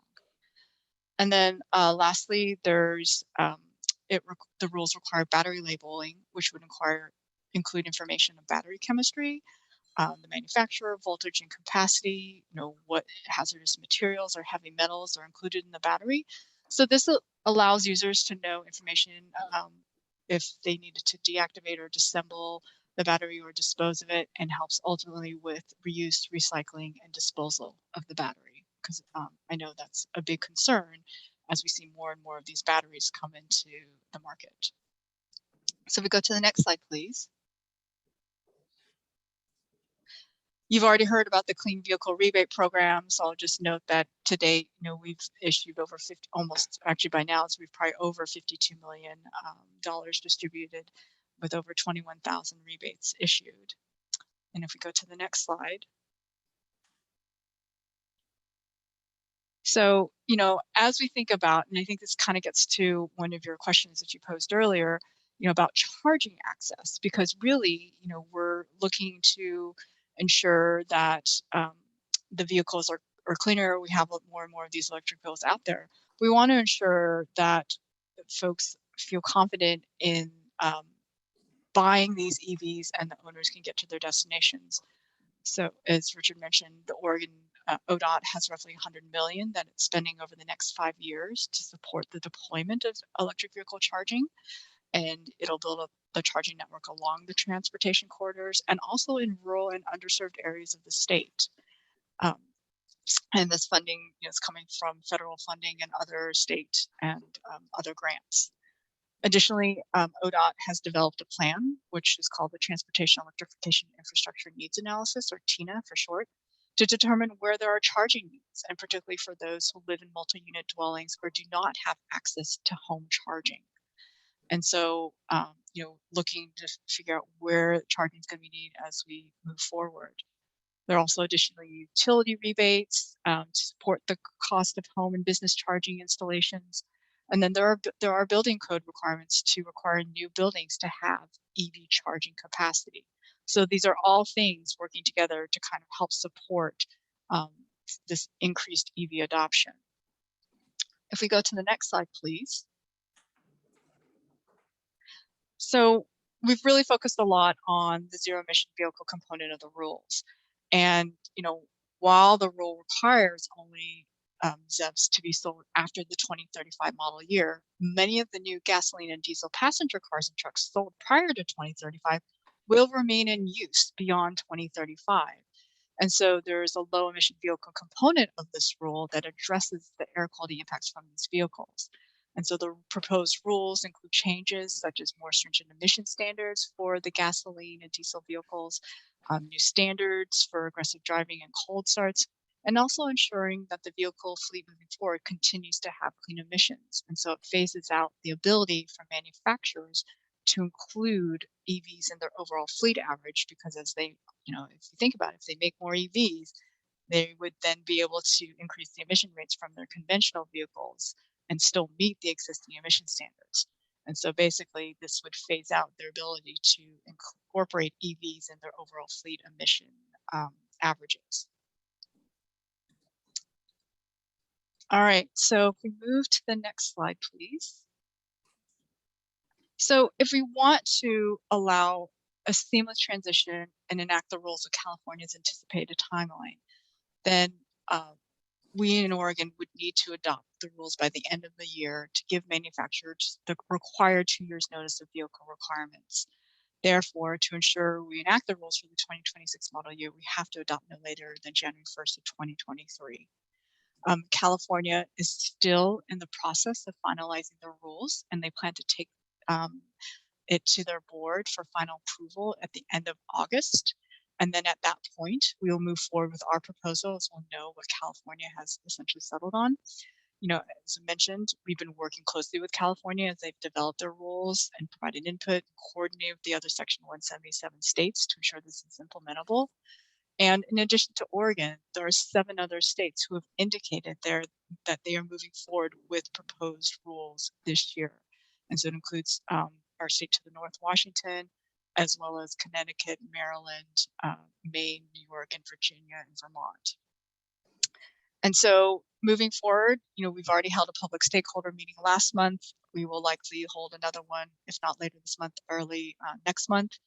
We plan to hold our advisory committee meetings in August and September, go out for public comment in September, and then bring this proposal to you likely in December of this year for your consideration.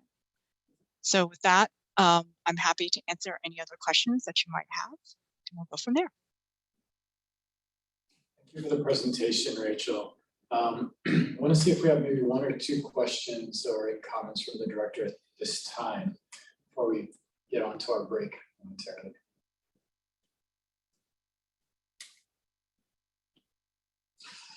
I'll just say thank you, Rachel. That was a great presentation. There's a lot there. It's complicated. And we are, as Rachel said, we're working closely with California to and other states to make sure that this group of states, not just California, can all implement this. And it's amazing work that's going on. And it's also amazing that we're seeing, frankly, vehicle manufacturers step up and say, this is where we see the market going also. So this is big news. You can see the transformation in our vehicles happening very rapidly, almost in front of our eyes, just like we're going to see the same thing happening in the electricity sector. And this is some of how we get to those numbers that we talked about at the beginning this morning. I'll just also say thank you, Rachel, so much. It's great to see this and great to see this in this sort of resolution, to know that in 15 years time, I'm able to say, okay, I'll be this old, and I'll be this much, I'll be this old, and at least half the cars are gonna be electric around me. It's cool to see, so I will be thinking about that. Thank you, and I know that at this moment, the commission's supposed to take about we're gonna take a 15-minute break, but I'm wondering if we can, Richard, if we can shorten that to 10-minute break. Sure. And come back at around 11, let's say 11:15. Maybe make that a round number. Sounds good. Okay. So we'll reconvene at 11:15. Thank you, Rachel. Thank you, Ollie. Thank you. And thank you, commissioners. I'll pause the recording while you're on break, and I will put the meeting room on mute. You should be able to unmute when you are ready to return at the end of your break. Thanks, Stephanie. Okay. Thank you for the little break there. It is good to be back in person and have these moments. So I think our next item is item D. It's an informational on the employee commute options rulemaking development, which is a program we as a commission haven't heard about and plays into some of the other work that has been presented earlier. So again, we've got Ali Mirzakhalili here along with Karen Williams, it looks like on the agenda, and Rose Lynn. So Ali, we'll turn it to you. Thank you very much, commissioners. Again, for the record, my name is Ali Mirzakhalili. I'm the Air Quality Division Administrator here at DEQ. Again, you just heard about the Clean Cars 2 rulemaking. Increasing the percentage of electric vehicles in Oregon is vitally important to our greenhouse gas reduction goals, but so is the reducing driving overall. DEQ is leading the development of an expanded employer-based commute option program to further reduce greenhouse gases from single occupancy vehicles that people drive to work. DEQ initiated employee commute options program in 1996 as a pollution reduction strategy in the Portland-Vancouver ozone air quality maintenance plan. The program currently requires employers in the Portland metropolitan area with more than 100 employees at a work site to develop a plan to reduce their employees' drive alone commute trip by 10% from baseline. The program has been effective at reducing greenhouse gases, criteria pollutants, and toxic air contaminants, but a lot has changed since 1996. Much has changed, in fact, since 2019. Existing and new rules need to be effective at reducing commuting emissions today and in the coming decades. The work is complex and cross-jurisdictional. DEQ's commute option program will need to operate in concert with regional transportation and land use planning goals. Implementation will certainly require collaboration with local governments, other state agency, metropolitan planning organization, and transportation management agencies. DEQ expects pollution reductions from proposed rules will benefit communities throughout Oregon, including low-income households and communities of color that are more likely to reside or work near areas of concentrated traffic, or those who bear disproportionate exposure to air pollutants. We are also intentionally integrating conversation in the Rural Advisory Committee about racial equity implications of the current and expanded program. After you hear our presentation, we'd be very interested in hear what you're about EQC goals for the commute option program. Well, how you would recommend we measure the success of the program. So with that backdrop, I'm going to turn it over to Karen Williams to walk us through this. Karen, please. Thank you, Ali. Good morning, commissioners and director. My name is Karen Williams. I am an air quality planner, policy analyst in the air quality division of DEQ. I am the lead rule writer in this effort, and I'm working very closely with subject matter expert and current employee commute option coordinator, Rose Lim. And I'm here to present today on partnerships to improve air quality and climate, expanding and enhancing commute option programs in Oregon. Next slide, please. So I'll start briefly with why we're doing this work. We are reasonably confident that somewhere between 1/4 and 1/3 of weekday emissions from passenger cars are coming from people driving back and forth to work in the Portland region. We're also conscious that data collected before 2020 needs to be updated and frequently reviewed as the workforce characteristics and habits are changing as we are emerging, hopefully, from the pandemic. The rules that govern the employee commute option program were written into Chapter 340, Division 242.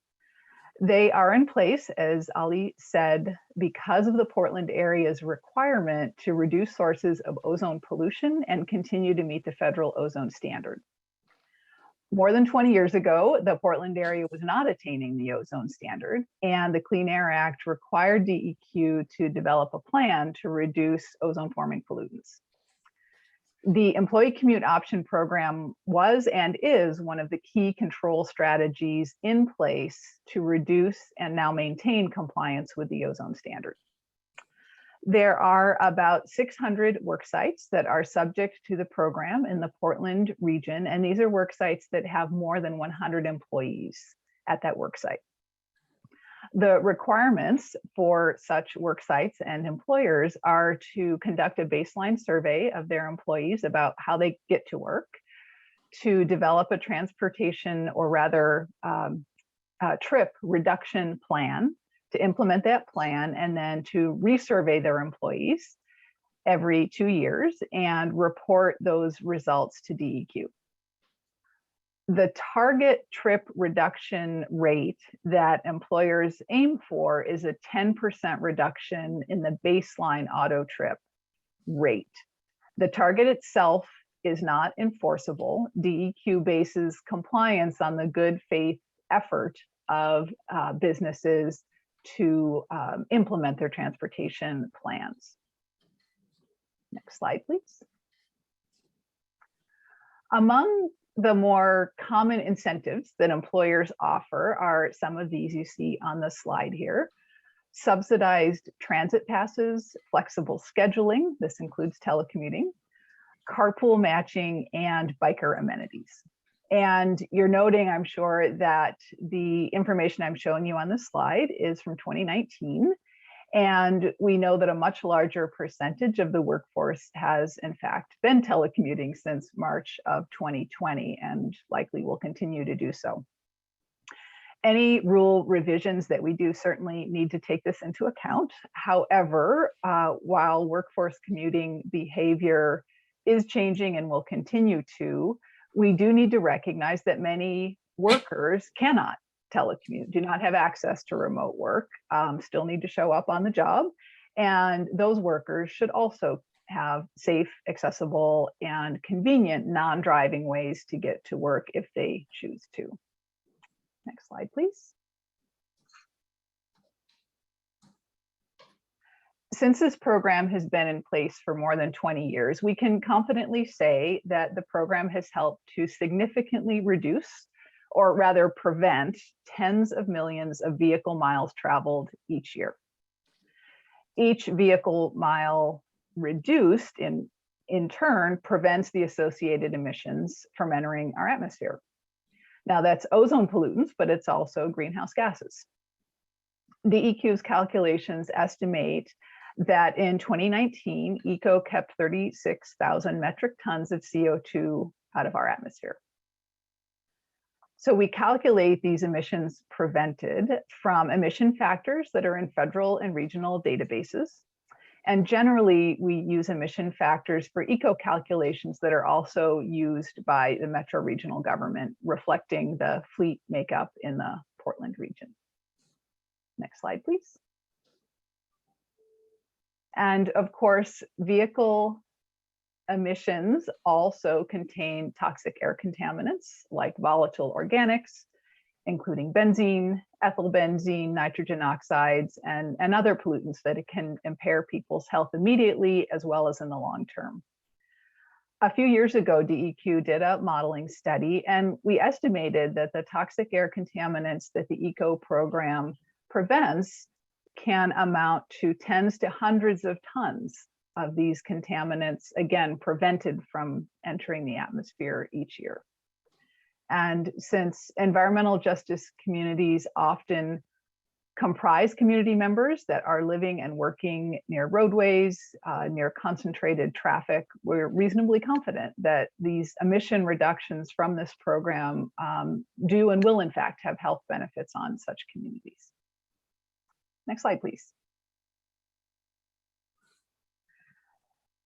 Though ECO has, in fact, been operating successfully for 20+ years, times have changed, as we've said more than once, and there are certainly ways that the program can be improved and expanded. You've heard about the multi-agency initiative called Every Mile Counts to reduce greenhouse gas emissions from transportation. And you may have also heard that vehicle miles traveled itself in the state remains stubbornly high. So developing a statewide employee commute option program was indeed one of the agreed upon strategies in this multi-agency initiative to reduce vehicle miles traveled. So even as electric vehicles are expected to comprise a much larger and larger percent of the fleet in the coming decades, thereby reducing fossil fuel emissions, there are other community and health benefits to reducing vehicle miles traveled overall. It is, however, complex work, and it is the work of many state agencies and local agencies as well. DEQ envisions that statewide commute option rules will support and complement the Department of Land Conservation and Development's recently passed climate-friendly and equitable communities rules, as well as that agency's revisions of their transportation planning and parking management rules that were also part of that rulemaking. Next slide, please. In order to implement a statewide employee commute option program to reduce VMT and emissions, we're going to need to develop new rules. DEQ felt that revising the current employee commute option rules that again just apply in the Portland area made sense to do at this time because our experience with ECO can inform how we develop new rules. And the rulemaking scope, of course, is going to be looking also at how we measure the effectiveness of both the revised rules and new rules. And of course, we'll be looking at the fiscal impacts, as we always do, that may arise out of this rulemaking. Next slide, please. I'd like to say just a bit about the stakeholders and the affected communities that we are asking to help inform this rulemaking. The stakeholders and affected parties for this rulemaking are quite numerous and quite diverse. They include employers, they include workers, local governments, transportation management agencies, and transportation option organizations, non-governmental, nonprofit organizations, metropolitan planning organizations, and advocacy organizations, be they environmental justice, transportation justice, social justice organizations, and their members and communities. DEQ has convened a rulemaking advisory committee for this effort. We have met a couple of times this summer, and it's a rather large RAC. We have a RAC of almost 30 people. Next slide, please. So with the RAC, and back one more, the big circles, thank you. With the RAC, we have, in our first meeting, we discussed the challenges and opportunities with the current employee commute option program. And we also discussed how to improve this program. The ideas that were discussed and offered involved rule changes, but they also involved changes to implementation and program delivery, as well as expanded partnerships with communities, with local governments, et cetera, with the overall goal of continuing and reducing even more emissions. So here are just a few examples of what we started hearing related to potential rule revisions in the advisory committee. We heard suggestions to revise targets, like the 10% auto trip reduction target, and to incorporate VMT, vehicle miles traveled, reduction targets. Some RAC members suggested that contract employees should count towards the 100+ worker threshold. Others supported charging employers a fee to support commute option programming. Others suggested eliminating or revising some of the current exemptions in the employee commute option program. And at the same time, we also heard a call to keep it simple. This program actually works quite well now, and minimal changes may be needed. Maybe we just need to continue what we're doing now. Next slide, please. Many other ideas and suggestions that the RAC offered pertain to how DEQ delivers and implements the program. We talked about how to make the surveys less onerous for employers to complete and more accessible for everyone to complete. But at the same time, requesting perhaps even more information, more relevant to today's situations like EV ownership and the actual length of employees' commutes. We also discussed ways that DEQ could better collect and manage and share data information with local partners and other state agencies, and as well as more ways to convey the successes of the employee commute option program and report on those results and successes more frequently. Next slide, please. And the RAC has had, and I'm sure will continue to have, many insightful comments about how ECO could better reflect and be responsive to the broader system of land use and transportation planning. I think we expect that the most effective and sustainable changes are going to be those that are built through stronger local government and regional partnerships. This could be through sharing resources, identifying funding, supporting local land use and transportation planning, and finding ways to better promote the benefits of commute options to both employees and employers. Next slide, please. In our second meeting, then, the RAC shifted the frame of the conversation to that of a statewide program.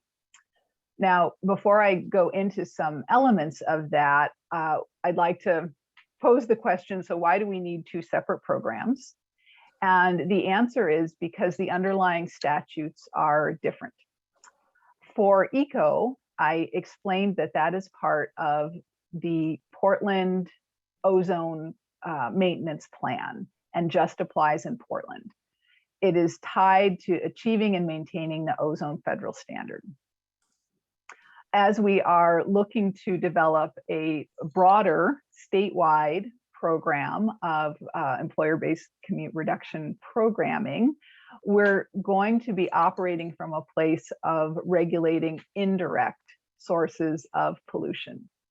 So an indirect source being a development or a land use or a facility that doesn't necessarily emit air pollution directly, but generates auto trips to that facility. And of course, those auto trips emit pollution. So they are therefore indirect sources of pollution. So DEQ can use this authority to establish certain policies or practices that a development must have in place to limit the pollution caused by autos coming to that facility. So essentially, both of these programs will have the same goals: to reduce emissions from single occupancy vehicle trips to places of employment. But not everything that works well in the Portland metro region is going to be a good fit for places outside of Portland. Next slide, please. The framework that I propose the RAC work from is built around 4 questions. Where should we have a mandatory commute option program? Who or which employers should be regulated under this program? What will the program require them to do? And how should the program be implemented? Next slide, please. One idea that DEQ has put forward for discussion is that commute option rules would apply to employers within metropolitan planning organization boundaries. And those are shown in red on this map that you're looking at. As their name implies, MPOs are planning entities. They work closely with ODOT and the Federal Highway Administration to plan and implement regional transportation projects. They also forecast and model transportation scenarios, and they develop long-term transportation plans. If we mandated commute options only in MPO areas, though, we'd be leaving out areas that may have less dense population, but still have transportation challenges and needs. And a couple of examples would be the Gorge area and the coast. Next slide, please. So if we wanted to consider establishing commute option requirements in areas outside of MPO boundaries, we might consider urban growth boundaries or city boundaries. And RAC members have also suggested considering only those areas that have readily available public transportation options. Next slide, please. Then there is the who, the which employers would be subject to these new rules. We could mimic the Portland rules, requiring only larger employers with more than 100 employees at a work site to be subject to commute rules.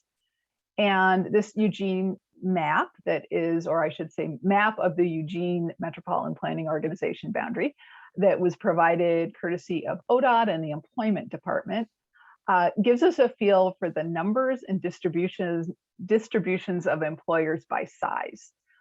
All but the very smallest dark green dots are employers with more than 100 employees. Now, this is not necessarily at a work site. We don't have that refined information at this time, but it kind of gives you a feel for how many potentially affected employers there would be, say, just within the Eugene boundary. But other factors we could consider are the type of employer or the business sector, with perhaps certain business sectors not subject to the rules or exempted from their requirements. Next slide, please.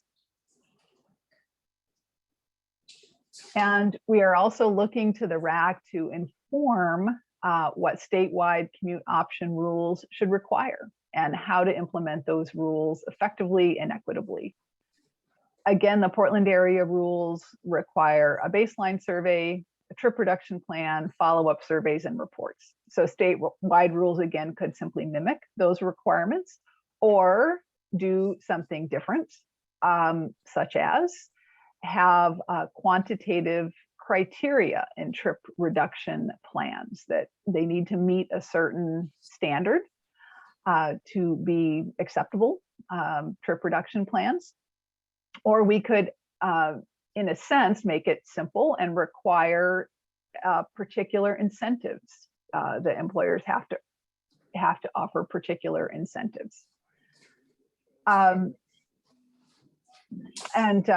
Finally, last point on this slide is how would we implement the program and evaluate its effectiveness? Big question. We definitely want a program that provides value to employees and employers, and ideally enough so that employers would have incentive to participate voluntarily if they weren't in an area that was subject to mandatory compliance with new commute option rules. So these obviously are very big questions, and they remain for the committee's ongoing deliberations. Karen, just have a quick question for you. As you're thinking about this, and maybe this is part of the discussion, it currently, just to state what I think I know, is that this only applies in the Portland metropolitan area, or for employers in the Portland metropolitan area. As this conversation is playing out, are you looking at rules that would apply to all the other areas, but singular statewide rules, or would they be specific to each area if it expanded? And maybe that's just unknown, undetermined, but I'm trying to understand what's the thinking so far. Commissioner Vice Chair Barrasso, thank you for that question. I would say, so yes, you are correct that the current rules do in fact only apply to employers within essentially the Portland metropolitan region, but the airshed that is covered by the ozone maintenance plan, which is essentially the urbanized sections of Multnomah, Clackamas, and Washington counties. So current rules just apply there. But yes, what we are looking to do is to develop new rules that would put in place employer-based commute option programming outside of the Portland area. Now, we're using a shorthand of statewide, and that does, what we are not implying with that is that it would apply to single potential employer everywhere in the state.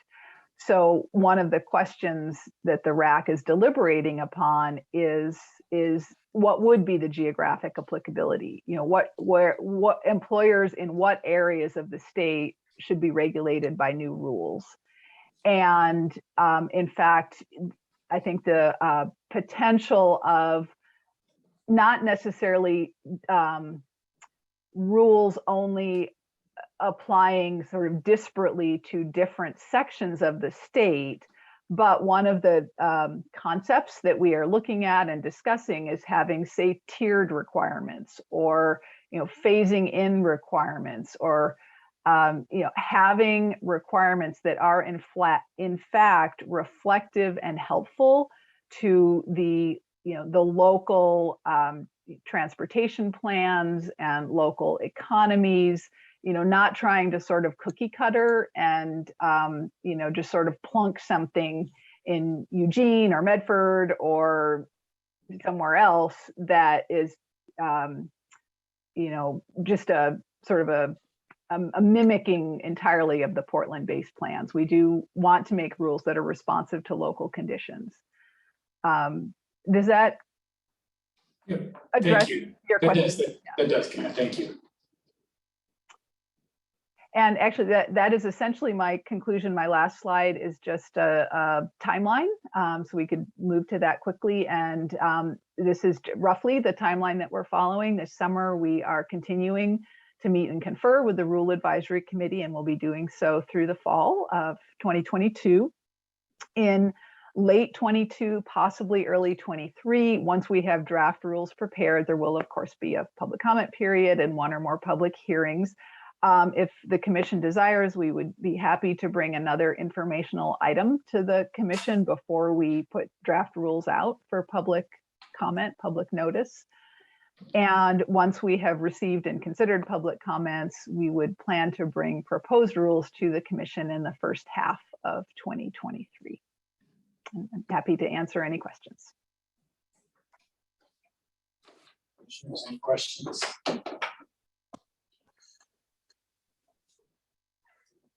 Arlington.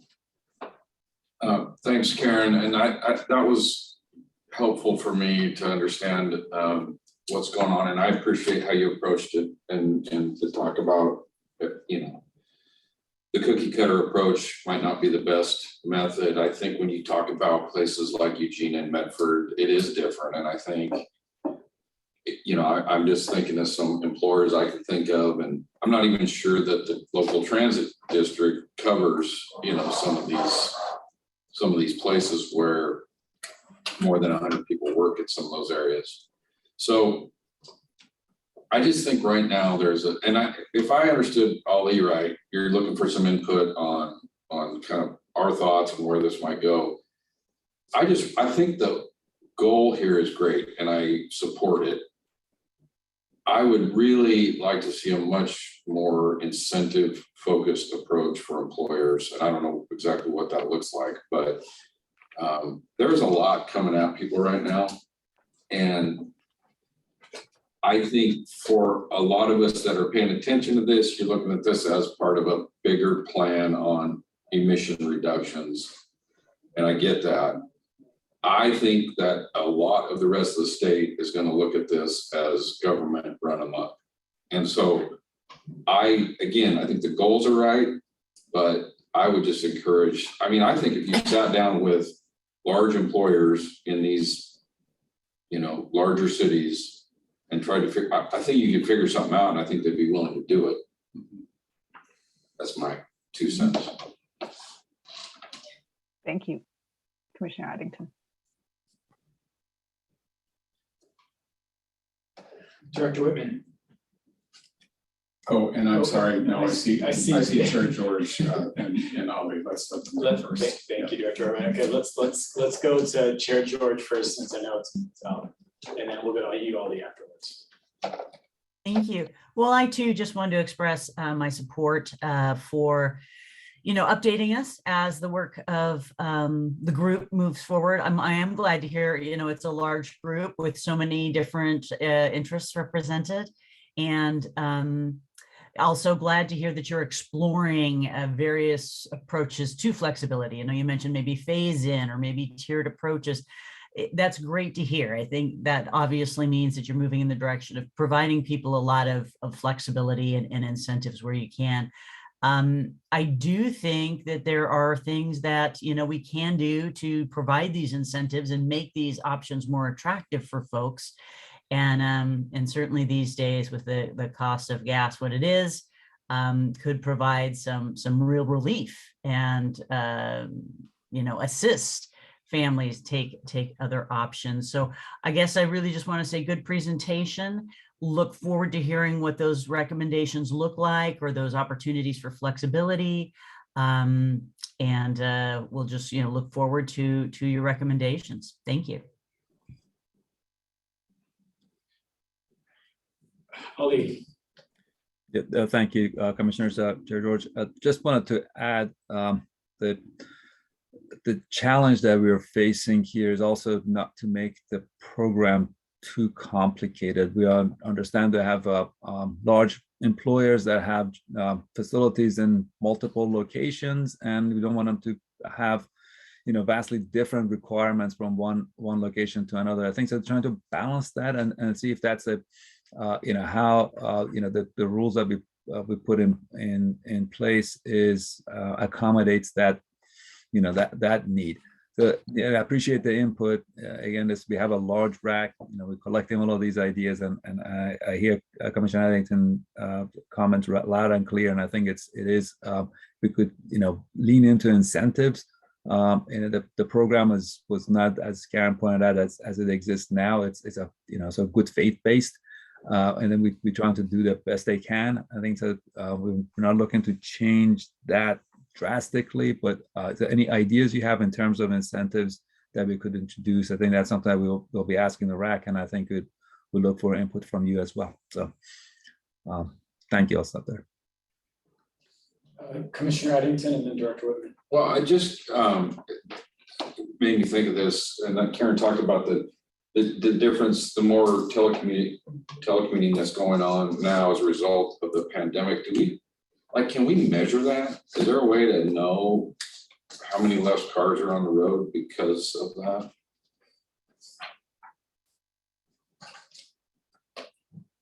Okay, Karen, you're muted if you're responding. Well, I would thank you, Commissioner Addington, for the question. What I can say is, in direct answer to your question, I think we could probably figure that out. And at the same time, we don't have that level of information contained in the employee commute option database as it exists now. We essentially, the data that we collect from the employers via the survey is their auto trip rate. And we could, with some manual effort, we could kind of mine the information that we do have in the database and try and produce a report that gave us a feel for the percentage of sort of employee workforces that are telecommuting. What we do have a sense for is the number of employers that offer that. Currently, we do have that information. We just don't know how that's distributed among their employees, like the percentage of employees that are telecommuting.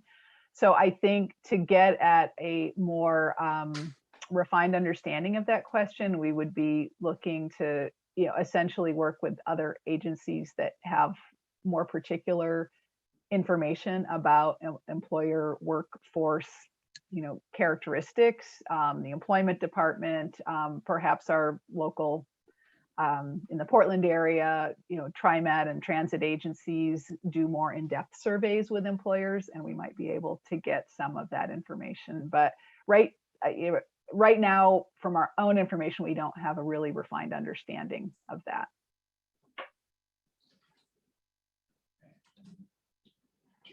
Director, I know our next item is a public comment item, so I am keeping track that folks are probably queued up for that. So, Dr. Whitman, I'll be really quick. Thank you, Vice Chair Barrasso and staff and Commissioner Addington, great questions. I think one thing I want to flag for staff is, again, sister agency DLCD in this case is going through actually final adoption of their rules right now at the same time we're talking. I literally have it on my screen in front of me.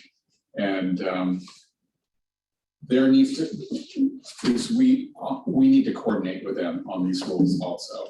And because there will be some potential for synergy between the rules. And so that conversation will be going on over the next couple of months also, just so you know.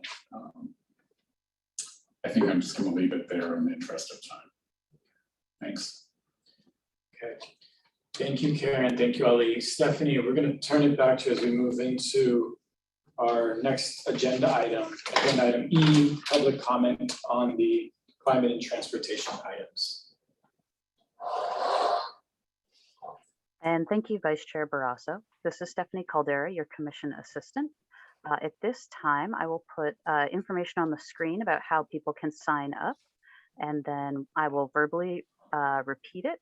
This is a public comment specific to the last several agenda items. And what we are asking is that people use the raise hand function. If you're connected by Zoom, that is in your reactions panel. If you are on the telephone, please press *9. That will show me your raised hand.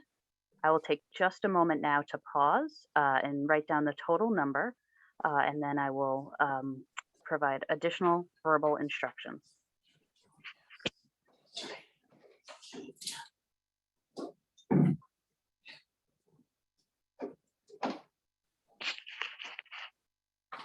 And Vice Chair Barrasso, Commissioners, Chair George, at this time, I have 8 people who have indicated their intent to present comment. And so what we typically do now is if that list of people. I will prompt you to unmute when it is your turn, and you will be able to then proceed to provide your comment. We will show on the screen slides that help you track your time. Typically, we do ask that people limit their comments to 3 minutes or less. However, commissioners, I want to verify with you that that timing works for today. Yeah, with 8 commenters currently, Stephanie, yes. If we're seeing more, substantially more folks signing up, please just let us know so we can manage that. Thank you, Vice Chair Barrasso. So with that, I believe I am functionally ready to begin the comment process.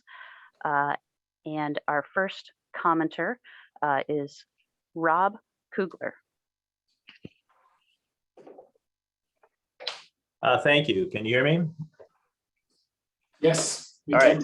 Yeah, thank you, commissioners, for the opportunity to offer comment today. My name, for the record, is Rob Kugler. I speak as a member of the Metro Climate Action Team. I want to address the Advanced Clean Cars 2 rule agenda item. And rather than rehearse the detailed benefits of adopting the rule, I want to focus my comments on the broad power of the ACC program to move us forward in addressing climate change as a society.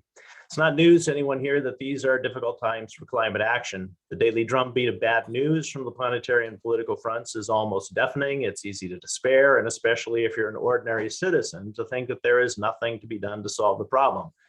When that mood sets in and folks conclude that they have no power to affect change, we're in genuine danger of losing the battle to provide future generations a livable planet.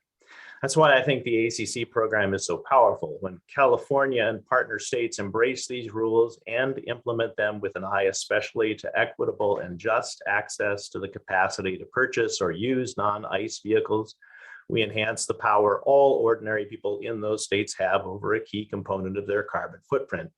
The moment you give up the keys to an ICE vehicle in favor of a ZEVs on button, you contribute to solving the problem in a measurable, meaningful, significant way. You have real power, you know it, you feel it. And social scientists tell us when we give people a little bit of agency over the shape of their future, they want more. So because time is short, let me be blunt. A clean car can be a gateway drug to broad-based addiction to reducing your carbon footprint. That's how this can be a tipping point. And for my money, when we trigger this particular tipping point, among others, we'll see the cascade of grassroots action that will relegate all the Joe Manchins of the world and their foot dragging to the dustbin of history.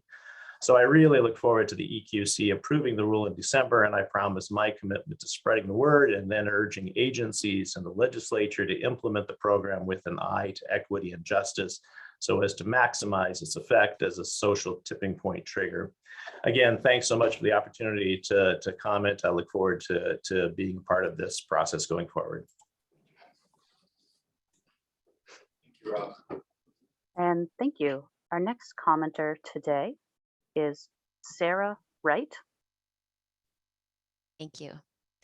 Chair George, Vice Chair Barrasso, and members of the Commission, thank you for the opportunity to comment today.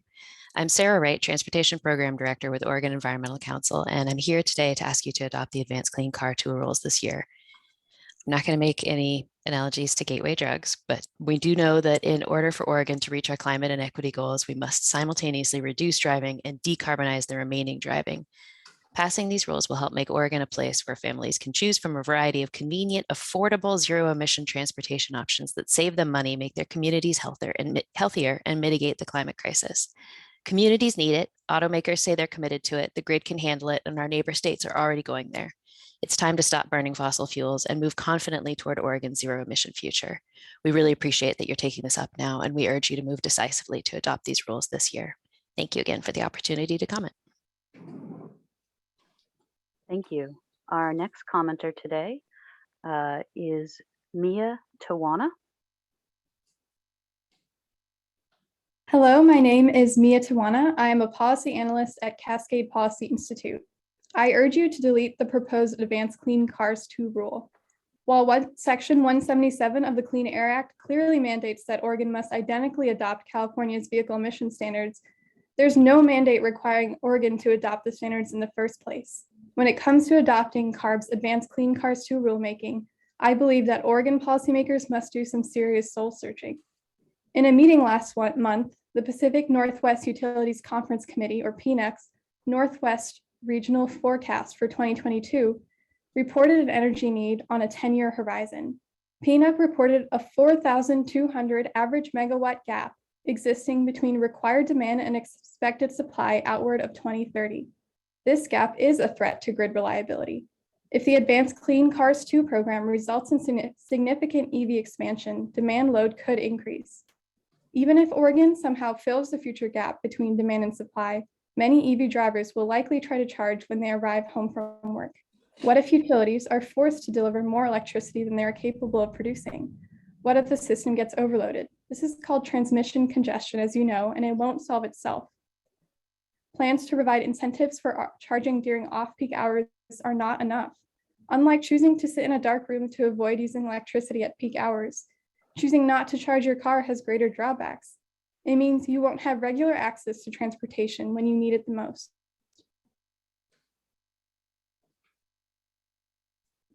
For example, winter conditions in some part of Oregon will significantly reduce range capability in EVs. There's no guarantee this program will lead to large-scale EV adoption. Currently, only 3% of all vehicle registrations in Oregon are electric vehicles. Most of these are used as second cars and charged in single-family homes. Proponents of the rule have assumed that forcing car manufacturers to sell EVs will result in increased EV purchases. There is no such guarantee. Unless every state in proximity to Oregon adopts the same rules, Oregonians could simply purchase their internal combustion engine vehicles elsewhere. Oregon has a long way to go with EV charging infrastructure, EV price tags, and EV technology before people can feel confident relying on EVs as their primary cars.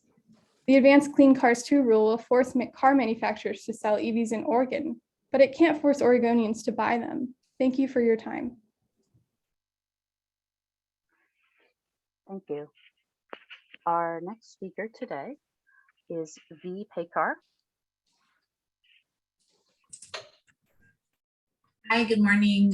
This is Victoria Pekar, and I'm the Oregon Transportation Policy Manager at Climate Solutions, and I'm here this morning to testify in support of the Advanced Clean Cars 2 rules.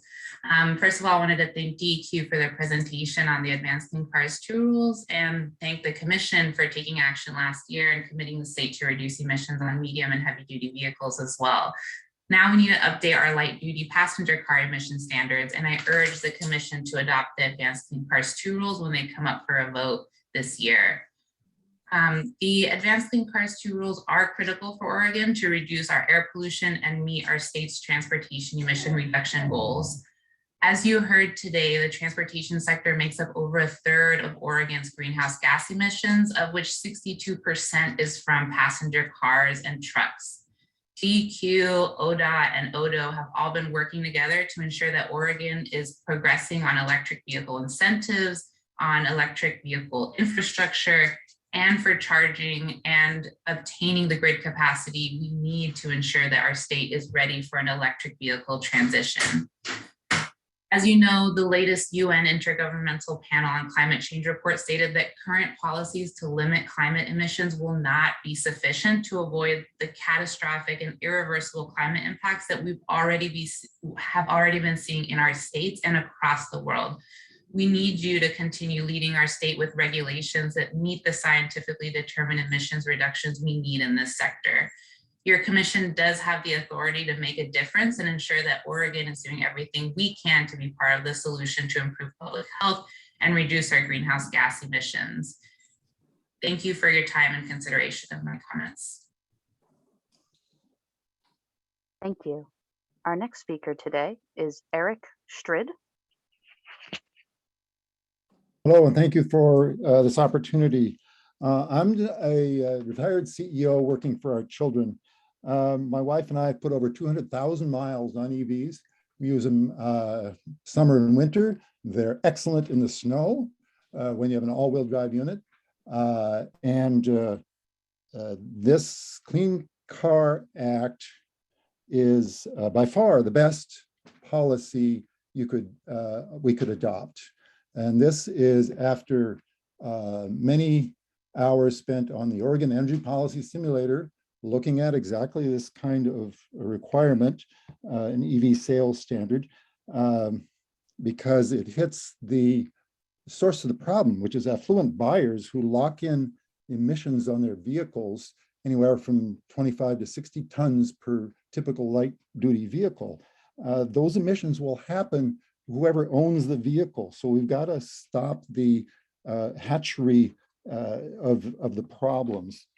And the utility impacts are a windfall for electric utilities, increasing the electric load roughly 50% for the state. And we need to get utilities, the OPC needs to get utilities cranking up faster to allow this to happen. So the the CCA is the perfect policy to adopt. The only problem is California is not aggressive enough. If you look at the technology transition issues at automakers, they are scrambling to ship enough EVs. The reason you have to wait right now is they can't build them fast enough. They will obviously be very popular, and we need to build a bridge for this train that's coming, because it's coming and it's coming fast and unstoppable. Thank you. Thank you. Our next speaker today is Dale Feek. Can you hear me all right, Stephanie? Yes, thank you. Thank you. I'm Dale Feek, Chair of the Weiss County Citizen Action Network. Vice Chair Sam Barrasso, Chair Kathleen George, Commissioners Molly Kyle, Greg Adelton, and Amy Schlosser, and also Director Richard Whitman. First, I want to thank you, commissioners who are volunteering to be environmental quality commissioners without pay. I much appreciate your dedication to helping DEQ accomplish its mission. So thank you very much. Ali Mirazakali made a presentation January 21st, 2021, and I went back and listened to all the recordings of that, and I couldn't find the exact words that he said, but he talked about diesel injuring tampering. Diesel injuring tampering. And the topic there was excessive emissions from diesel tampering, cheating by diesel owners and operators. And Ali also said the DEQ is going to be working with EPA on this big problem. With the glider trucks in new bodies using old engines, which is subject to older standards. And I think Ali said, you know, the $2.9 billion from the VW mitigation settlement on diesel emissions, and Oregon received $72.9 million over 10 years. And I didn't understand, but I think Ali said that all of the emissions that are going to be recovered, I guess, or not put out, are going to be sidestepped or overrun, or whatever term you want to use, by the diesel tampering problem that's going on. So I would really encourage, whatever you do with these three items you have, to address diesel tampering as something that's very important to address in relating to greenhouse gas emissions. That's what so I appreciate you putting that really high on your screen of things to take a look at. Thank you. Thank you. Our next speaker is David Collier. Good morning, Chair George and members of the commission. Thanks very much for allowing me to comment. For the record, my name is David Collier and I'm a member with the Oregon Sierra Club. I'm so glad to hear you discussing today all the elements that are needed to create our clean transportation future, and really urge you to double down on all the complementary strategies for clean vehicles and charging access and incentives, and especially access for people of all income levels and cleaner fuels. You're really building the future of our clean transportation system piece by piece. I hope as this rule progresses, DEQ will talk more about the benefits of this rule in terms of reducing air toxics, and especially the benefits to EJ communities from the multi-pollutant reduction that we get from EVs. I think it's really important that this rule helps build access to EVs to EJ communities and builds access for more used EVs in the marketplace, which is really important for more universal access for everyone. I can also attest that EVs are much cheaper to operate, and this rule is great for Oregon consumers. There's lots of compliance flexibility, and the EQC can always monitor the implementation of this program as it goes along to make sure it's going as expected. And I just wanted to mention, as Rachel Sakata did, that the first LevZev program started in 2005. And so almost 20 years ago, there were stakeholders saying this shouldn't be done, it couldn't be done. But today the automakers are currently over complying with the standard. And so it clearly can be done. And as Commissioner Barrasso noted, at the end of the day, the EQC decision will be to adopt or not adopt. And this rule and the overall EV strategy is great for Oregon's future. It's great for public health. It's great for Oregon consumers. And we really urge each commission member to support it. Thank you very much. Thank you. The last commenter in our speakers queue today is Lucas Kubeja. Good morning, Chair George and members of the commission. My name is Lucas Kubeja. I want to first thank you for this opportunity to comment. I'm here to testify in support of the Advanced Clean Cars 2 rules. The ACC 2 rules are integral for Oregon to improve air pollution and meet transportation emissions reduction goals. The latest IPCC report indicated that current climate policies are not enough to avoid catastrophic and irreversible climate events. The transportation sector makes up 40% of Oregon's greenhouse gas emissions.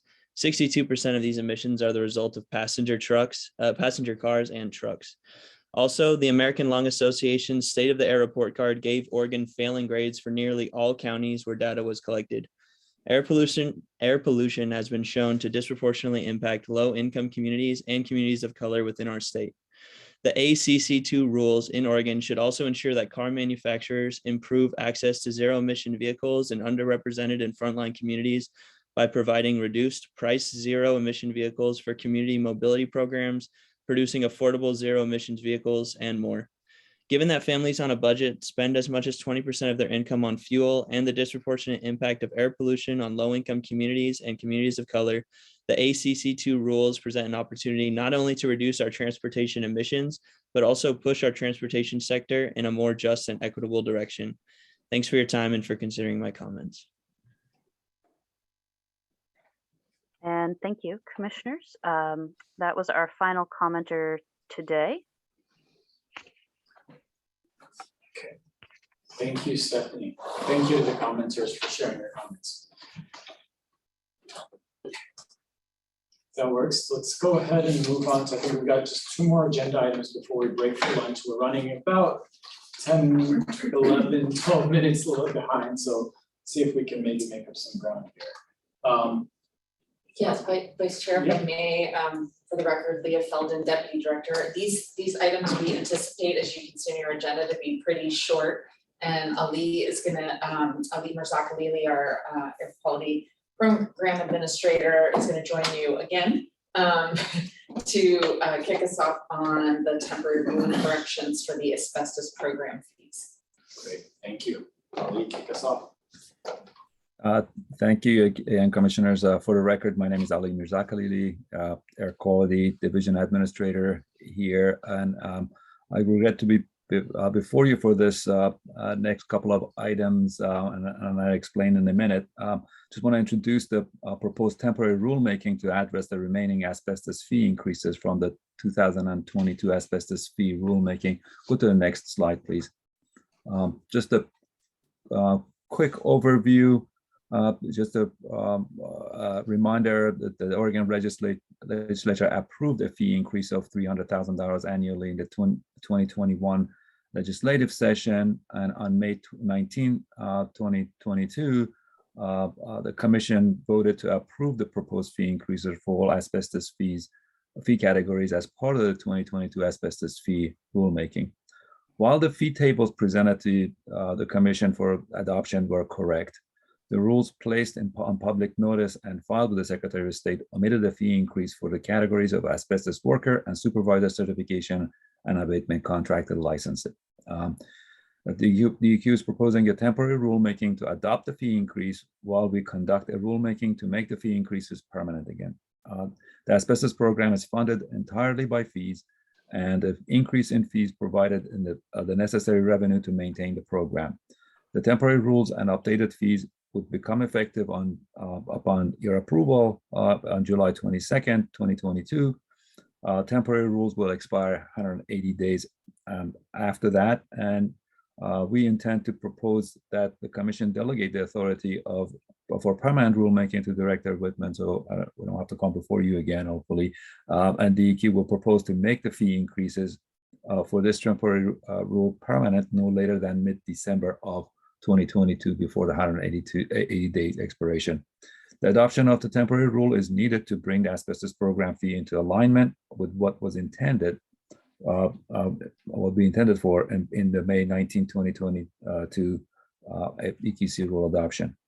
The EQ did not issue a specific notice for this proposed temporary rule, since the intent of the temporary rule is to fulfill the intended prior action and to revise the asbestos fee program. To the next slide, please. So this table represents the updated fees that are proposed in the temporary rulemaking. The numbers are consistent with the fee table in the original staff report from the 2022 asbestos fee rulemaking. Certifications would increase by 26%, going from $45 to $57 for workers and from $65 to $82 for supervisor certification. This is an annual fee licensing, and also an annual fee would increase from $1,000 to $1,270, to a 27% increase. Let's go to next slide, please. So again, we recommend that the commission moves to adopt the proposed temporary rules to increase the remaining asbestos fees for certification and licensing as part of the Chapter 340 of the Oregon Administrative Rule. Chair George, Commissioners, Vice Chair Barrasso, again, I'd like to thank you for your time. Again, please accept my apologies for being in front of you at this item.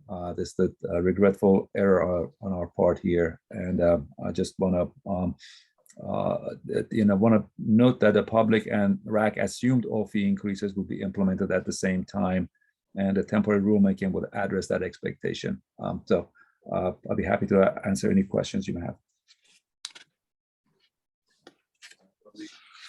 Any questions? If not, go to the next slide, please.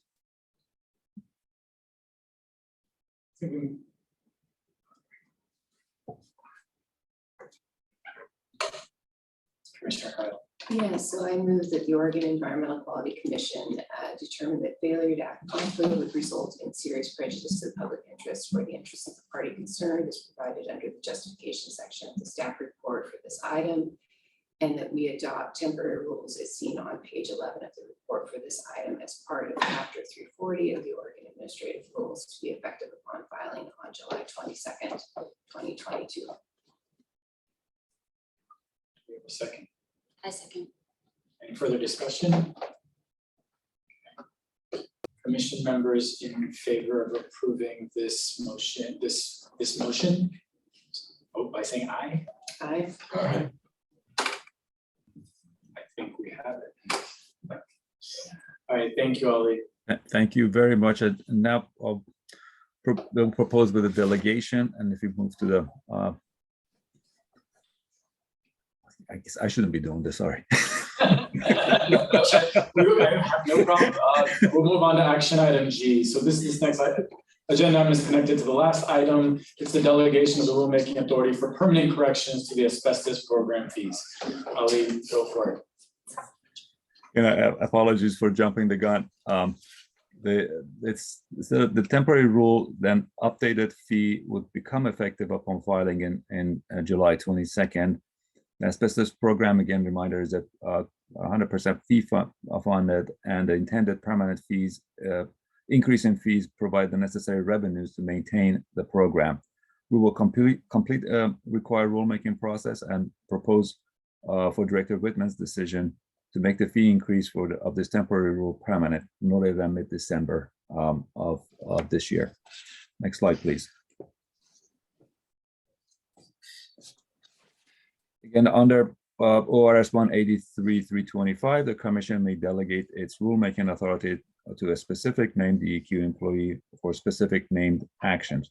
The Commission has previously delegated several rulemaking decisions to Director Whitman for items that could be considered routine or with limited or no policy consideration, annual fee increases as prescribed in rules, etc. Next one, please. So we're asking for you to for the Commission to delegate this permanent rulemaking to Director Whitman with the same rationale. Director Whitman. Yeah, I'm sorry to catch this kind of the last minute here, but a friendly amendment to the proposed motion.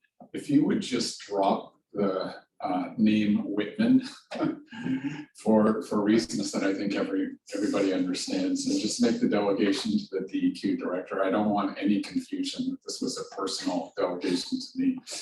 Are you sure? You don't want us to follow you? You think you can retire? So I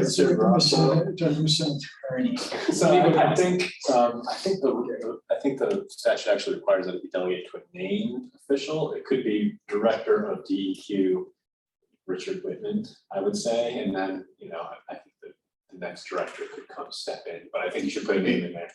I defer to our esteemed legal counsel, whatever you think is right, Gary. I just so we'll maybe amend it a little bit differently, say DEQ director. The current DEQ director, comma. Director Whitman. I don't think you want to only do it to the current DEQ director. I think you want to delegate to the DEQ director, but then name who the current, just name Richard. Comma Richard. Yes. Yeah. You don't have to say comma though. Okay, thank you for that. I appreciate that. So I think we understand. Let me, Gary, will this, in the event that this does not have a problem here, would this have to come back to us? That's what he's trying to avoid, is that the delegation is to the director so that it doesn't have to come back. The timing just change the name. would probably work out. But the statute, I believe, does say that it has to be named. So okay, we want to put a name in there. They're just trying to make me an intended. Thank you. All right. Thank you. I guess, is there any further discussion on this? Okay. I hope someone captured that. Okay, no, we're making adjustments on the fly. Thank you, Stephanie. Do we have a motion? I move that the Oregon Environmental Quality Commission delegate the 2022 asbestos program fee permanent rulemaking to DEQ Director Richard Whitman for a decision. Second. Seconded. Seconded by Commissioner Howell. Thank you.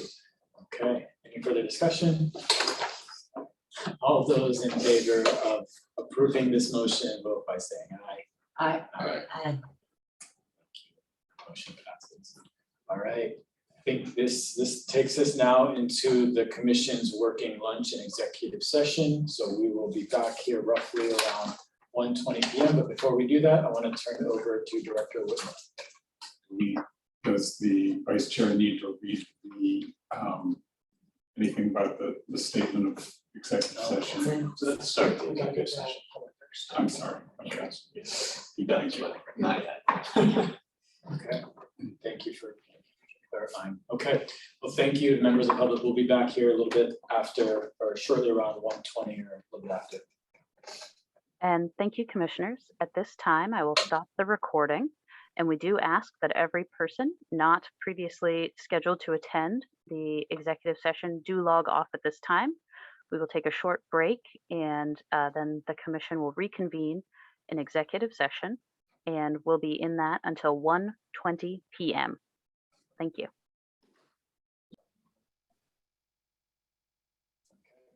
Afternoon, folks. We're restarting our meeting at 1:32. Thank you for bearing with us. And I think we've got our presenters with us. So we're moving into our item H on the agenda. It's an informational on the Built Environment Strategic Plan. And with that, we've got Lydia Emer here, Amanda Ingmeyer, and Sunju Kim. So thank you, and I'll turn it over to you, Lydia. Thank you. Good afternoon, Chair George and members of the Commission. My name is Lydia Emer. I'm the Land Quality Division Administrator and have the privilege of introducing today's presentation. This morning, you learned about some of the programs Air Quality is working on in the climate and transportation spaces. These rulemakings are powerful examples of how DEQ uses its traditional regulatory tools to contribute to efforts to address climate change. We also know that climate change, along with equity and social justice, is an example of a wicked problem with no single attributable source and real-world constraints that impact efforts to address. To meet that challenge, DEQ is expanding our toolkit by continuing investment in non-regulatory actions, such as incentive-based programs and capacity building.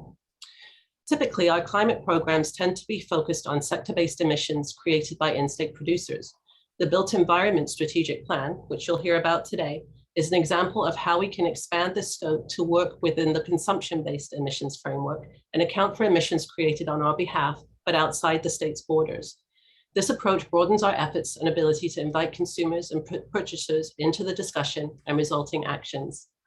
The Materials Management Program uses non-regulatory actions and the consumption-based emissions lens as powerful complements to our existing regulatory tools and sector-based emissions framework.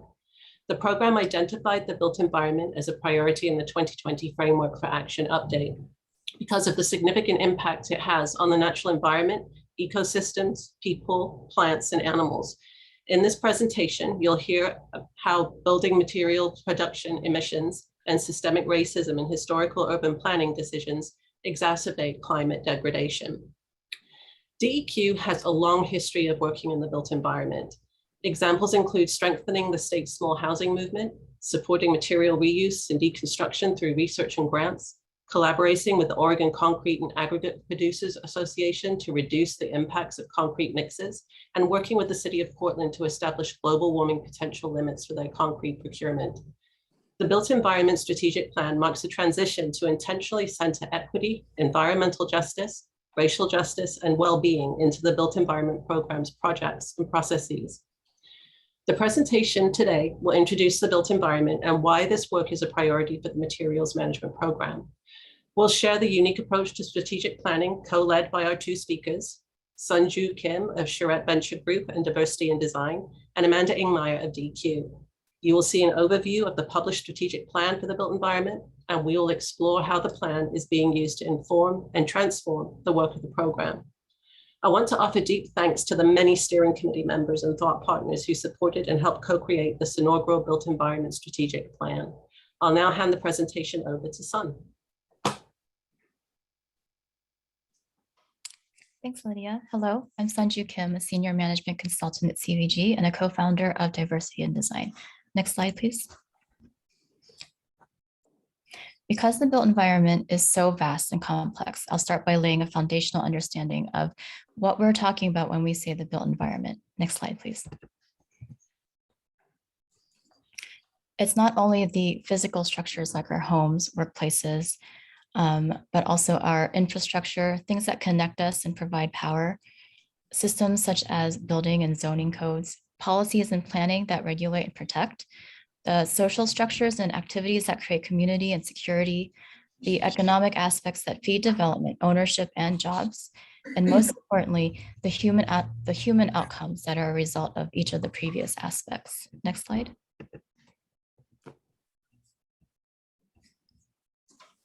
Thanks so much, Sun. I am going to begin by sharing an overview of why we are focused on the built environment. So my name is Amanda Ingmeyer. I'm an architect and senior policy analyst at DEQ. I co-lead our built environment work with Jordan Palmieri. And as Lydia mentioned, I co-led and facilitated this work with Sun. Next slide, please, Stephanie. So the Materials Management Program is guided by the 2050 Vision and Framework for Action. The built environment was identified as a priority for the materials management program in the 2020 Framework for Action update. This is because of the significant impact it has on the natural environment, ecosystems, people, plants, and animals. Next slide, please. So buildings account for 28% of Oregon's consumption-based greenhouse gas emissions, and 8% of these emissions are due to the production and consumption of building materials. Next, please. So these 8% equals 6 million metric tons of CO2 equivalents per year, which comparatively to Oregon's in-state emissions to produce building materials are 3.8 million metric tons. Next, please. In addition, roadway and bridge construction materials make up another 1 million metric tons, and refrigerants make up another 0.74. Next, please. And then when we break these emissions down by location, we find that approximately 30% of our emissions happen within the state. Another 40% happens outside of the state, but still within the US. And then another 30% of our emissions occur outside of the US and other parts of the world. So what this shows is that over 2/3 of our consumption-based emissions occur outside of the state on our behalf. Next slide, please. And so the built environment also affects human health through exposure to toxics in building materials.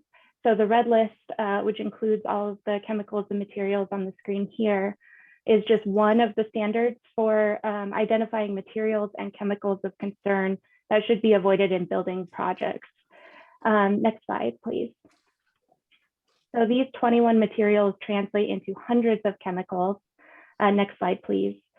And these chemicals lead to significant human and environmental health impacts. Next, please.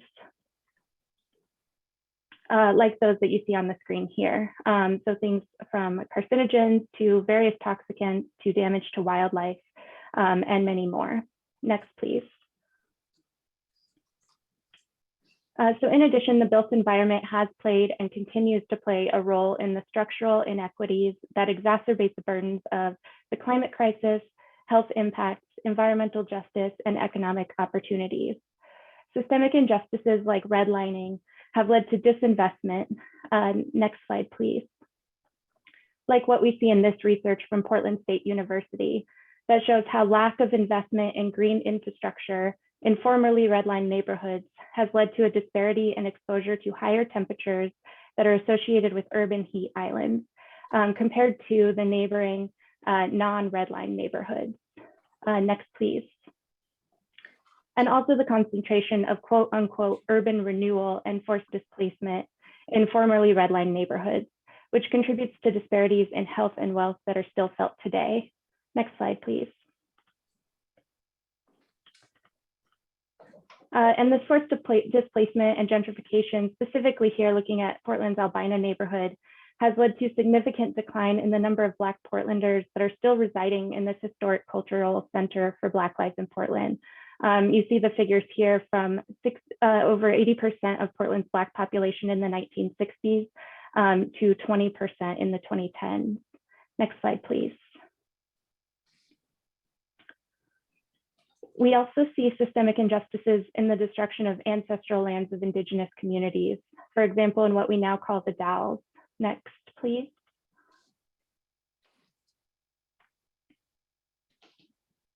Celilo Falls was the oldest continuously inhabited settlement in North America and a center of life for tribal communities. Next, please.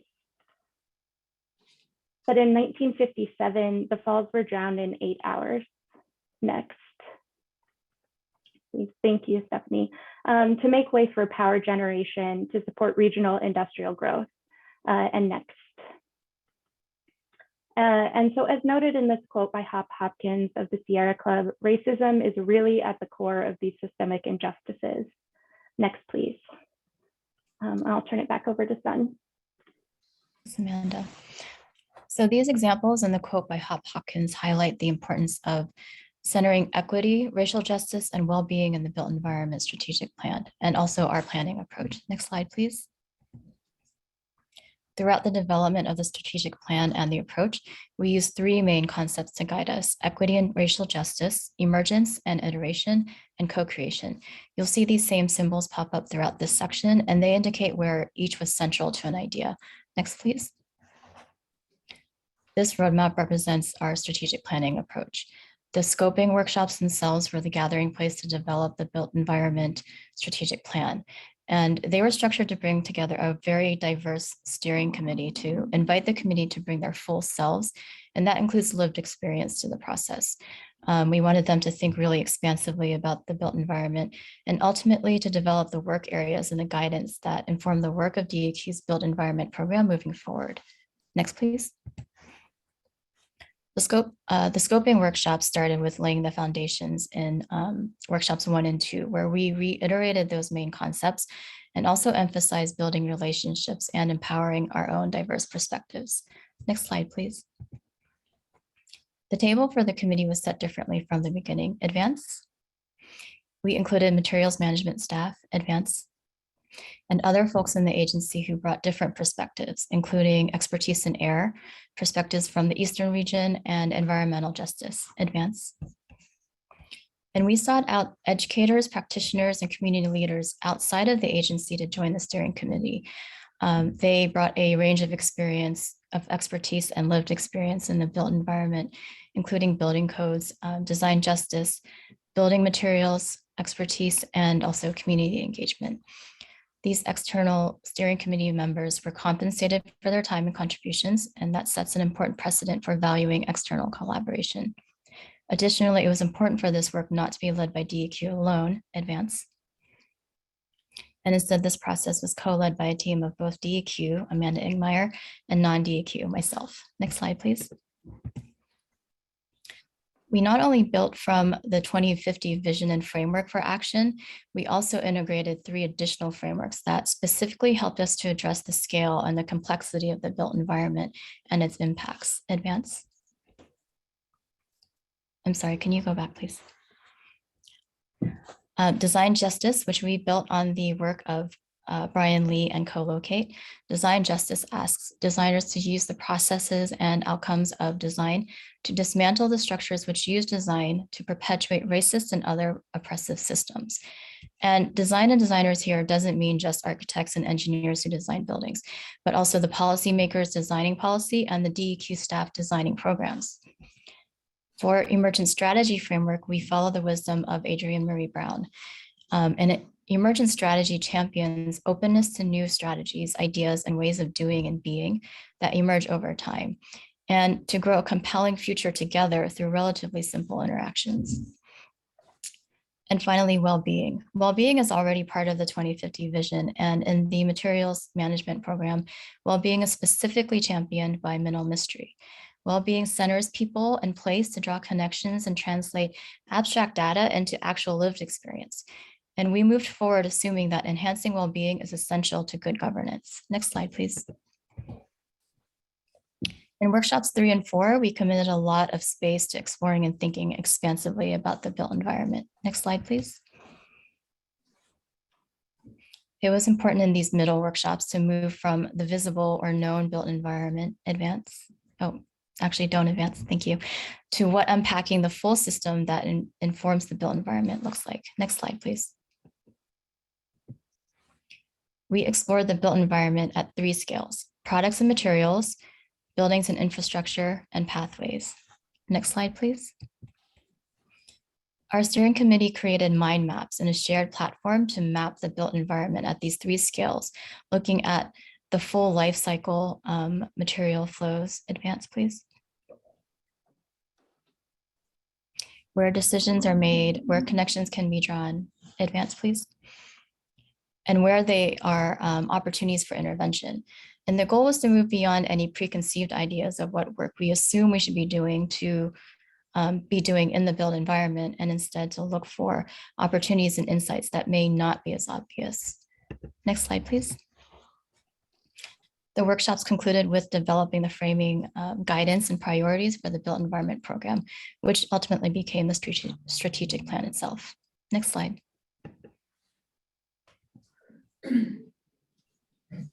Thanks, Sun. So I'm going to share an overview of the strategic plan, including how it is structured in order to guide the work of the Built Environment Program. Next slide, please. So the plan was published in both English and Spanish in February of this year. And the strategic plan is intentionally not a work plan or a static list of projects that are to be completed over a set time period, but instead are really intended to be a living document that can be adaptable to emerging circumstances, priorities, and needs. And so within the plan, there are two main areas that provide a framework for the program: the priority areas of work and also the guidance. Next, please. The steering committee identified 5 areas of work as high impact and high priority. So starting with building relationships and capacity, this really acknowledges the responsibility of entities that have traditionally held decision-making power, like state agencies, to focus on building relationships and trust. Climate and resilience really looks at this big picture of the significant climate impacts that the built environment has. Design justice and stewardship is a framework for producer and or designer to take responsibility for the full impacts of their products. And again, looking at those terms, producer, designer, and product, in a really broad sense, as Sun described, where it may be an owner or an architect and a building, but it could also be a policymaker and a policy. And then housing is also quite broad, but what our steering committee really wanted to focus on in this space was access, affordability, safety, and health. And then infrastructure. So not only the physical infrastructure, things like roads and power, but also the social infrastructures, places for gathering, places for community, as well as the systemic infrastructure, the plans, the policies, and the programs that really inform the built environment. And so the plan states that DEQ's work should fall within one or more of these priority areas. Next, please. And within the plan, there are also 6 guiding principles, and these are used to prioritize and select the work we do, inform how the work is done, and also who is engaged. So justice, equity, diversity, and inclusion really acknowledges that the built environment is not neutral, and there's a need to address the inequities that exist. Systems thinking is this ability to see the whole, the parts, the interrelationships, and the change that occurs in this space. Capacity, relationships, and trust necessitates that this work begin with deep listening through authentic and open engagement. Access and decentralized power is taking intentional action to eliminate the barriers and also to share decision-making power.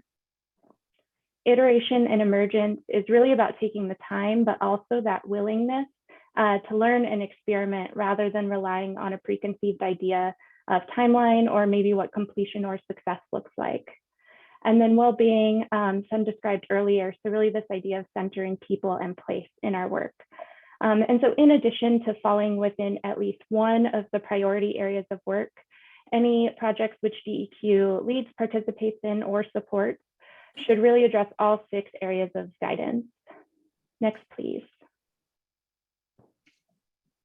And so now we're learning to utilize the strategic plan, the priority areas of work, and the guidance in order to prioritize and guide our projects moving forward. Next, please. Since publication, the Built Environment Program has developed a 2022 work plan and begun work on many of these projects. And so the projects that were identified for 2022 are what we're calling foundational work, which really builds from the strategic planning process and focuses on building relationships and contributing to continuing to bring more voices to the table. So these projects include listening sessions across the state for diverse audiences, which I'll talk a little bit more about in a couple of slides. It also includes mapping Oregon's building material flows and impacts. This will be done in collaboration with the architecture department at the University of Oregon and other industry partners as a course for both undergraduate and graduate students. We also highlighted researching building code opportunities for material impact reduction. So the goal in this work is to move beyond efficiency to really addressing carbon more holistically, as well as equity in building codes. And then also standing up a couple of programs to fund the work of others including a transparency disclosure incentive, which expands our previous work to fund environmental product declarations for concrete producers, and also pilot projects to demonstrate innovative strategies to addressing the impacts of materials in the built environment. And so the outcomes of this foundational work will really inform the work of the program in 2023 and beyond. And in developing this list of projects, we started from a much larger list that included many of the emerging ideas that came from our steering committee during our strategic planning process. And those are listed in the strategic plan within the priority areas of work. Next slide, please.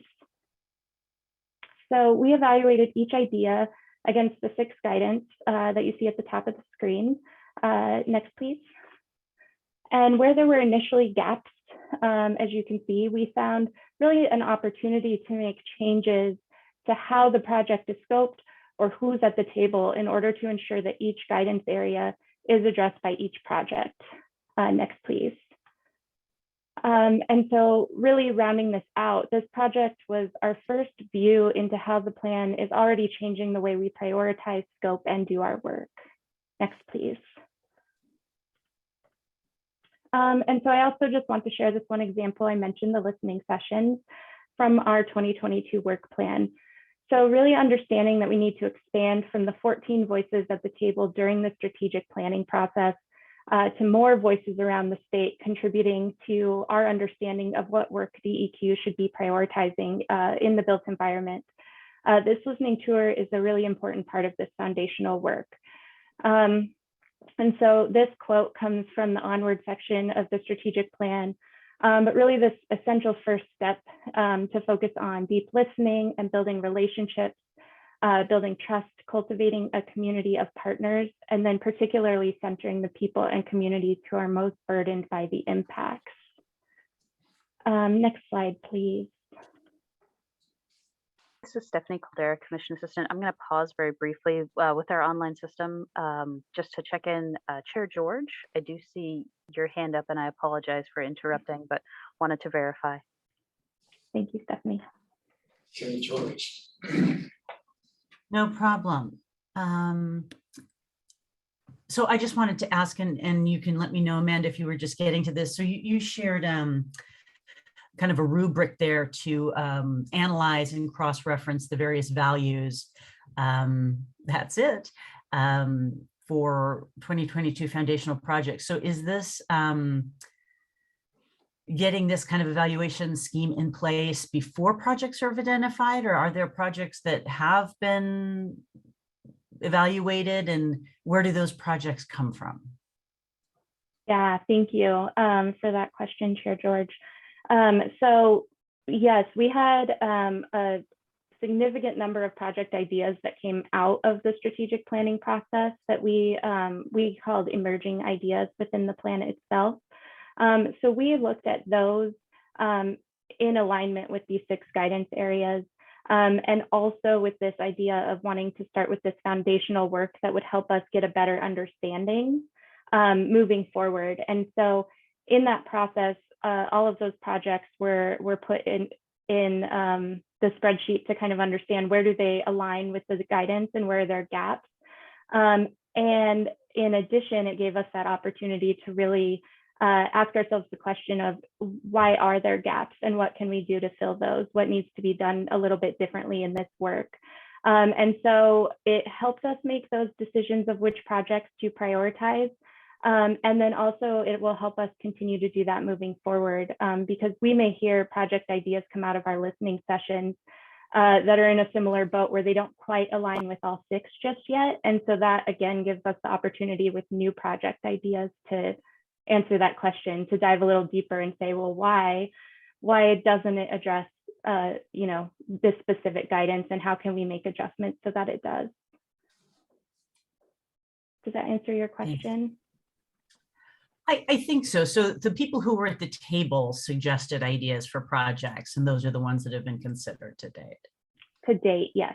And then, of course, with the listening sessions, our goal is to expand that input. Okay, thank you. Yeah, thank you for the question. Yes. Thanks so much, Stephanie. Let me make sure that I covered this section. So, yeah, the listening sessions are currently in the planning phase, and they are set to begin in the fall and run through early 2023. And they really will provide us both quantitative but also qualitative data about the lived experience that people and communities in Oregon and also beyond have both in and because of Oregon's built environment. So we're aiming to reach 3 specific audiences: impacted communities, which include BIPOC, low income, rural, and a number of others. Also government entities of all scales. We're looking at local governments, tribal governments, other state agencies, and then industry, which of course in the built environment is quite broad. It could be owners, it could be people on the design side, but it can also be people in all parts of the supply chain who are helping to create the building products that are used. And so we are currently evaluating proposals to bring a contractor on board that will work with DEQ to design and facilitate specifically the impacted community sessions. Next slide, please. And one more click, sorry, Stephanie. The built environment has 3 main goals for these sessions. And so the first goal here on the screen, really communication. Why is DEQ prioritizing the built environment and what guides our decision-making? What Sun and I have shared here today, basically. Next, please. Also then really focusing in on listening and learning. So connecting with the audiences that we've identified, learning about the priorities and needs, and then specifically centering the perspectives of impacted communities. Next, please. And then finally here to build relationships and trust, and also to demonstrate accountability. So communicating how the input will inform and guide the work of the program, but then also being really accountable to demonstrating and showing how it did through multiple check-ins and creating an open dialogue. And so we look forward to sharing more information about the outcomes of these sessions and our other foundational work, as well as how all of this is informing the work of our program moving forward with all of you in the future. And so to the next slide, Stephanie. Thank you. And are there any other questions?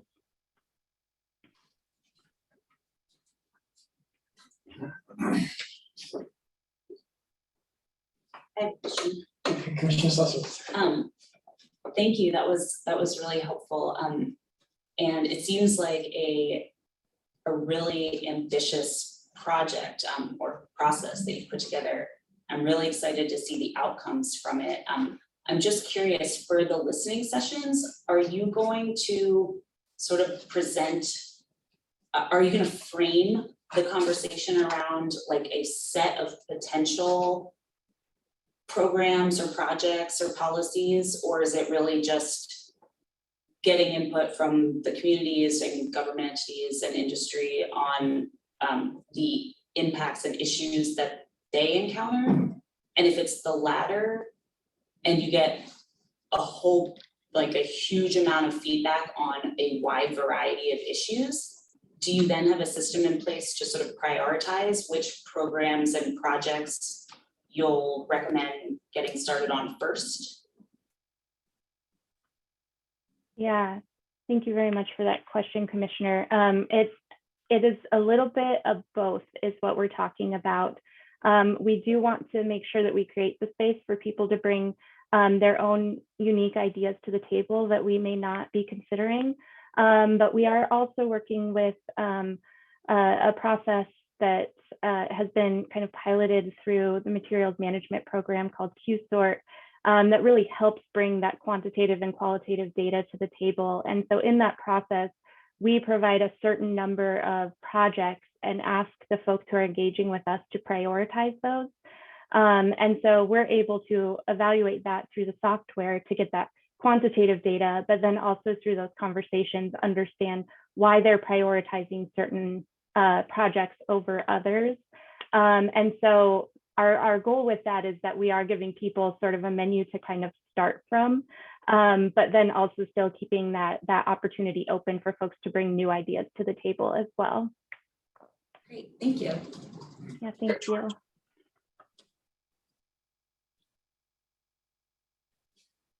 Was that me, Sam? Yes, yes. Thank you.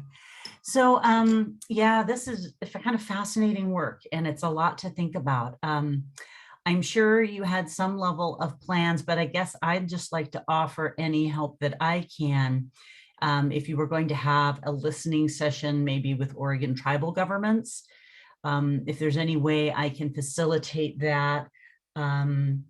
You know, it's always an interesting partnership, especially if we're talking on tribal land. We know that, you know, regulatory speaking or regulatorily speaking, you know, DEQ doesn't have a role here, but this is, I think, you know, much more about forward-looking work, right? Rather than,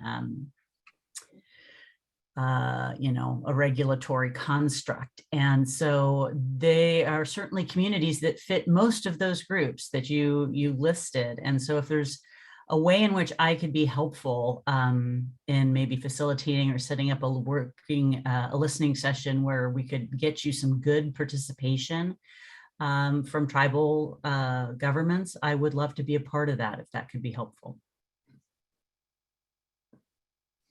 Thank you so much, Chair George. Yeah, that would be really awesome to have your help with that. Okay. Yeah, so think about it. And then if we need any follow-up, maybe Stephanie can help us connect if that fits, or you know, we could figure out how it could fit with your plans and the your plans for listening sessions. Thanks. I just want to also say thank you, Amanda, and thank you, Son, and thank you, Lydia, for this.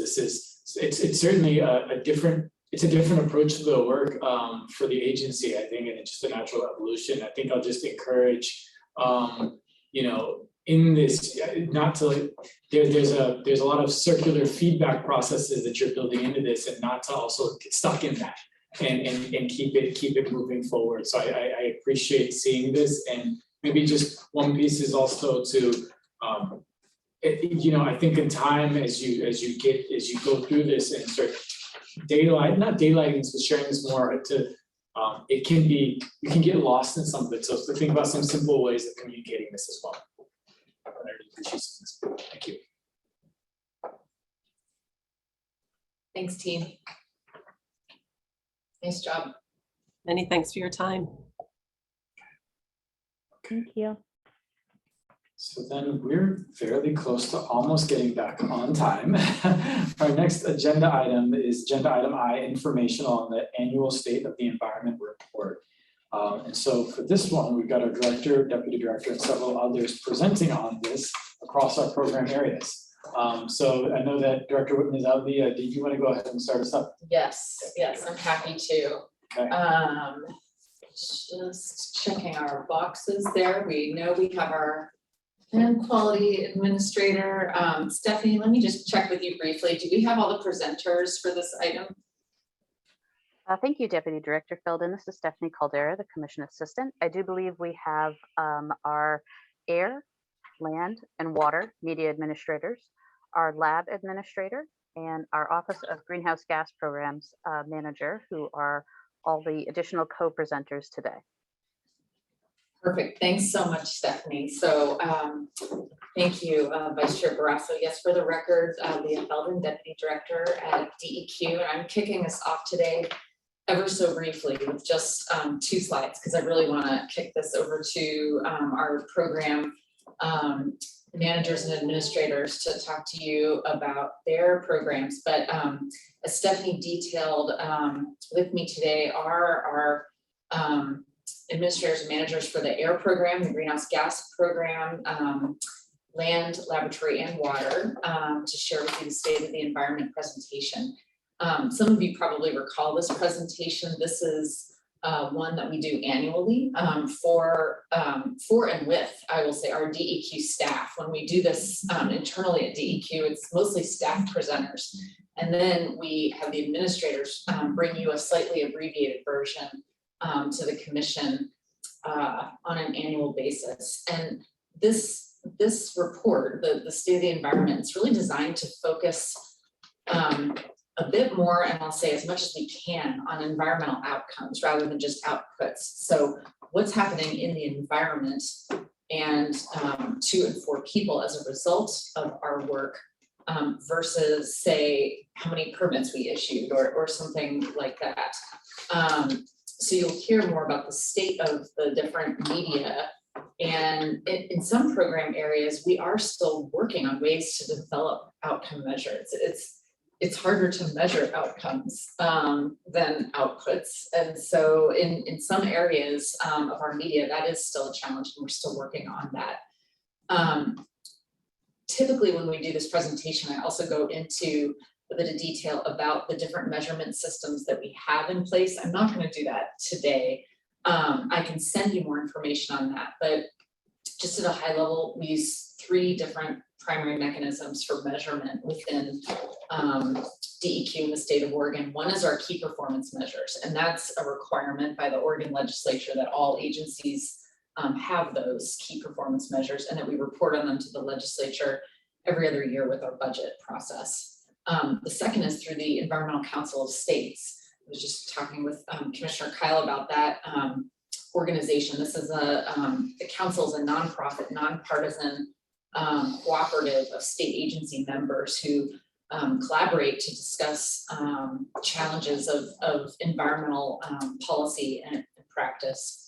And then the third mechanism is through our own DEQ outcome-based management system. And that's a system we've had in place for several years now. I was about to put a number to it. I probably shouldn't, but I'm gonna say about 9 years. And quarterly, we have reports within the agency that we share via a virtual meeting with all staff on how we're doing in different measures for each of the programs. Okay, next slide, please, Stephanie. We've also mentioned to the commission that we are engaged in a strategic planning process. And this slide, it's a little hard to see, and I'm going to say that's okay. So don't worry about it too much. It's a general outline for the process.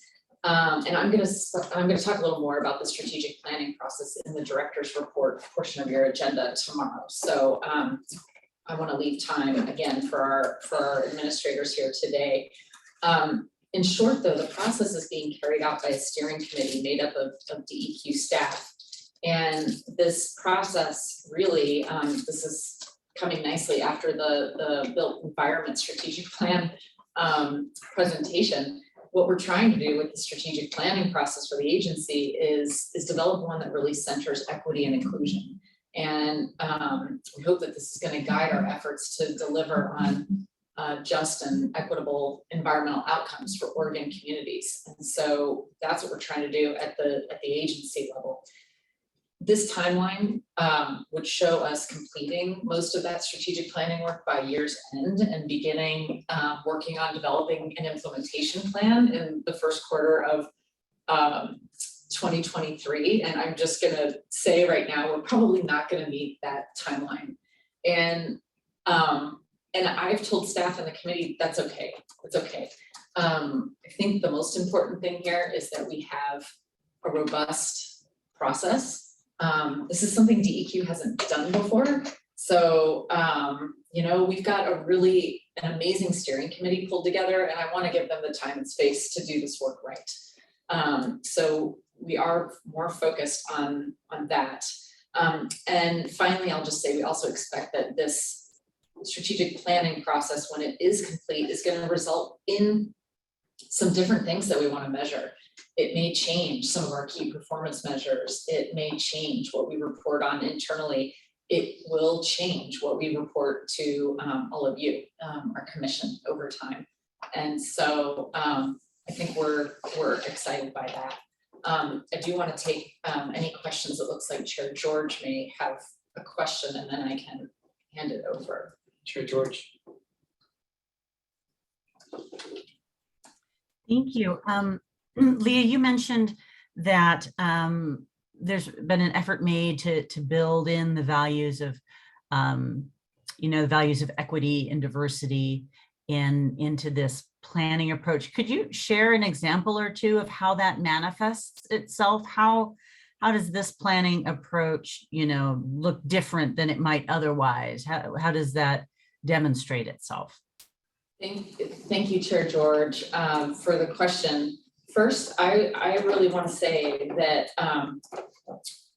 we are working with consultants, 2 different teams of consultants on this process. One, Barry Dunn is a strategic planning consultant. The other is Engaged to Change, and they are consultants with expertise in diversity, equity, and inclusion, and really anti-racist principles. And so what I first want to say is I think the committee and those of us sponsoring the project and the project team, we are learning from them as we meet and gather. What does it look like to build a process around diversity, equity, and inclusion? I'll highlight a little bit more of this when we go into strategic planning and the director's report, but we're talking about things like, what does it look like when our systems have been set up in a white dominant culture? What does it look like to expand how we approach things, to really say, what is it that DEQ needs to be doing to serve all communities? Not just through the lens of our traditional processes, but do we need to expand the way that we might do things to really be serving all communities in Oregon? And I would just also add that, you know, there's a few aspects to this. There's an inclusive process that means that we are going to be talking to different folks and groups as we go through this process. And then there's the result, the plan itself, which we expect is going to help guide the agency in our environmental justice work, the work that we do that impacts communities around Oregon, and in our own diversity, equity, and inclusion work within the agency. You know, how do we work on ourselves in those manners? So in short, for the moment, Chair George, I would say we have a wonderful consultant that is helping us look at that in a different way and start to approach things through a more equitable lens.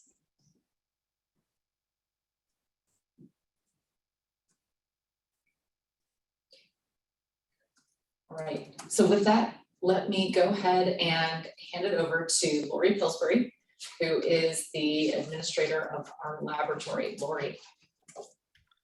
Thank you, Deputy Director Felden. Can everyone hear me okay? Just a sound check. Yes, we can. Great, thank you. So good afternoon, commissioners. I'm going to kick us off here. My name is Lori Pillsbury. I'm the administrator for the Laboratory and Environmental Assessment Division, or for short, you can just call us the lab. We're located in Hillsborough, and we cover a wide range of work, including air and water quality field operations and sample collection, analytical chemistry, as well as data management, reporting, and public outreach. In the next few slides, I'll introduce you to some of the laboratory's ongoing activities and work and how this links to the agency's performance measures and programmatic work. Next slide, please. So this next slide is likely a review for many of you, but we have one new commissioner, so I wanted to just go over this and remind you all of the work that is happening at the lab every day and is ongoing work. So we collecting water and air quality samples and data is part of the agency's core mission and its core work for the laboratory. We collect status and trends data for both air and water quality, and these data provide the basis for many of the key performance measures that you'll see later in the presentation, as well as just providing information and data to core programs at the agency, such as permitting, TMDL development, assessment, and others. An important part of our core work focuses on monitoring these conditions as they intersect with human health endpoints. An example of that is our statewide groundwater monitoring program, which focuses on vulnerable areas around the state and samples volunteer homeowner drinking water wells.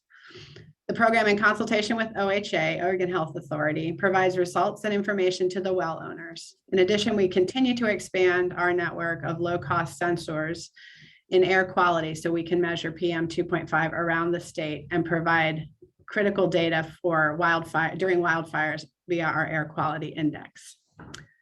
Next slide, please. So now I'm going to touch briefly on some new work or technical advances that are occurring that you may not have heard about last time. So we're wrapping up a drinking water screening project on the water side in conjunction with the Oregon Health Authority. It was funded by federal money, and we're completing sampling of 140 small drinking water facilities, monitoring those for the PFAS compounds. You may have heard of these, called the forever chemicals. We've had about 11 detections of compounds across the 140 sites, nothing above what the respective Oregon health advisory levels are. We're finishing that sampling this month with 4 sources that only provide water during the summer, so we're a little delayed. We're waiting for the summer to come. And to complete this new method, we brought on a new analytical method at the laboratory in order to complete this work. On harmful algal blooms, also on the water side, we received additional funding during the last legislative session to expand our work on HABs. In addition to our ongoing work that has been happening since the 2018, I believe, Salem water crisis, as of drinking water sources, this year we're partnering with our National Lakes Assessment crews to randomly sample 22 lakes across the state. The goal of that work is to gather data on lakes that might not normally be on our radar and understand the populations of cyanobacteria in these lakes. This will hopefully allow us to gain insight of lakes and other water bodies that may be at future risk for HABs due to climate impacts.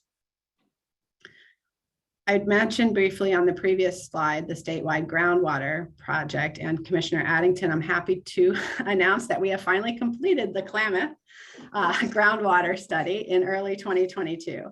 After delays due to the pandemic, drought, wildfire, and political unrest, we were able to complete that study, and we should have a report out soon. All homeowners should be receiving their reports or have received their reports. Our next area is the Southern Deschutes, an area of historic interest in groundwater, and we're collaborating with Deschutes County on that study. Briefly on the air quality side, I mentioned we're continuing to expand our sensor network, and this year, in conjunction with our headquarters air quality staff, and I believe Ali Mirzakhalili will touch on this a bit as well, we will evaluate areas that represent environmental justice communities and areas that are historically underrepresented for environmental monitoring as locations to expand our sensor network.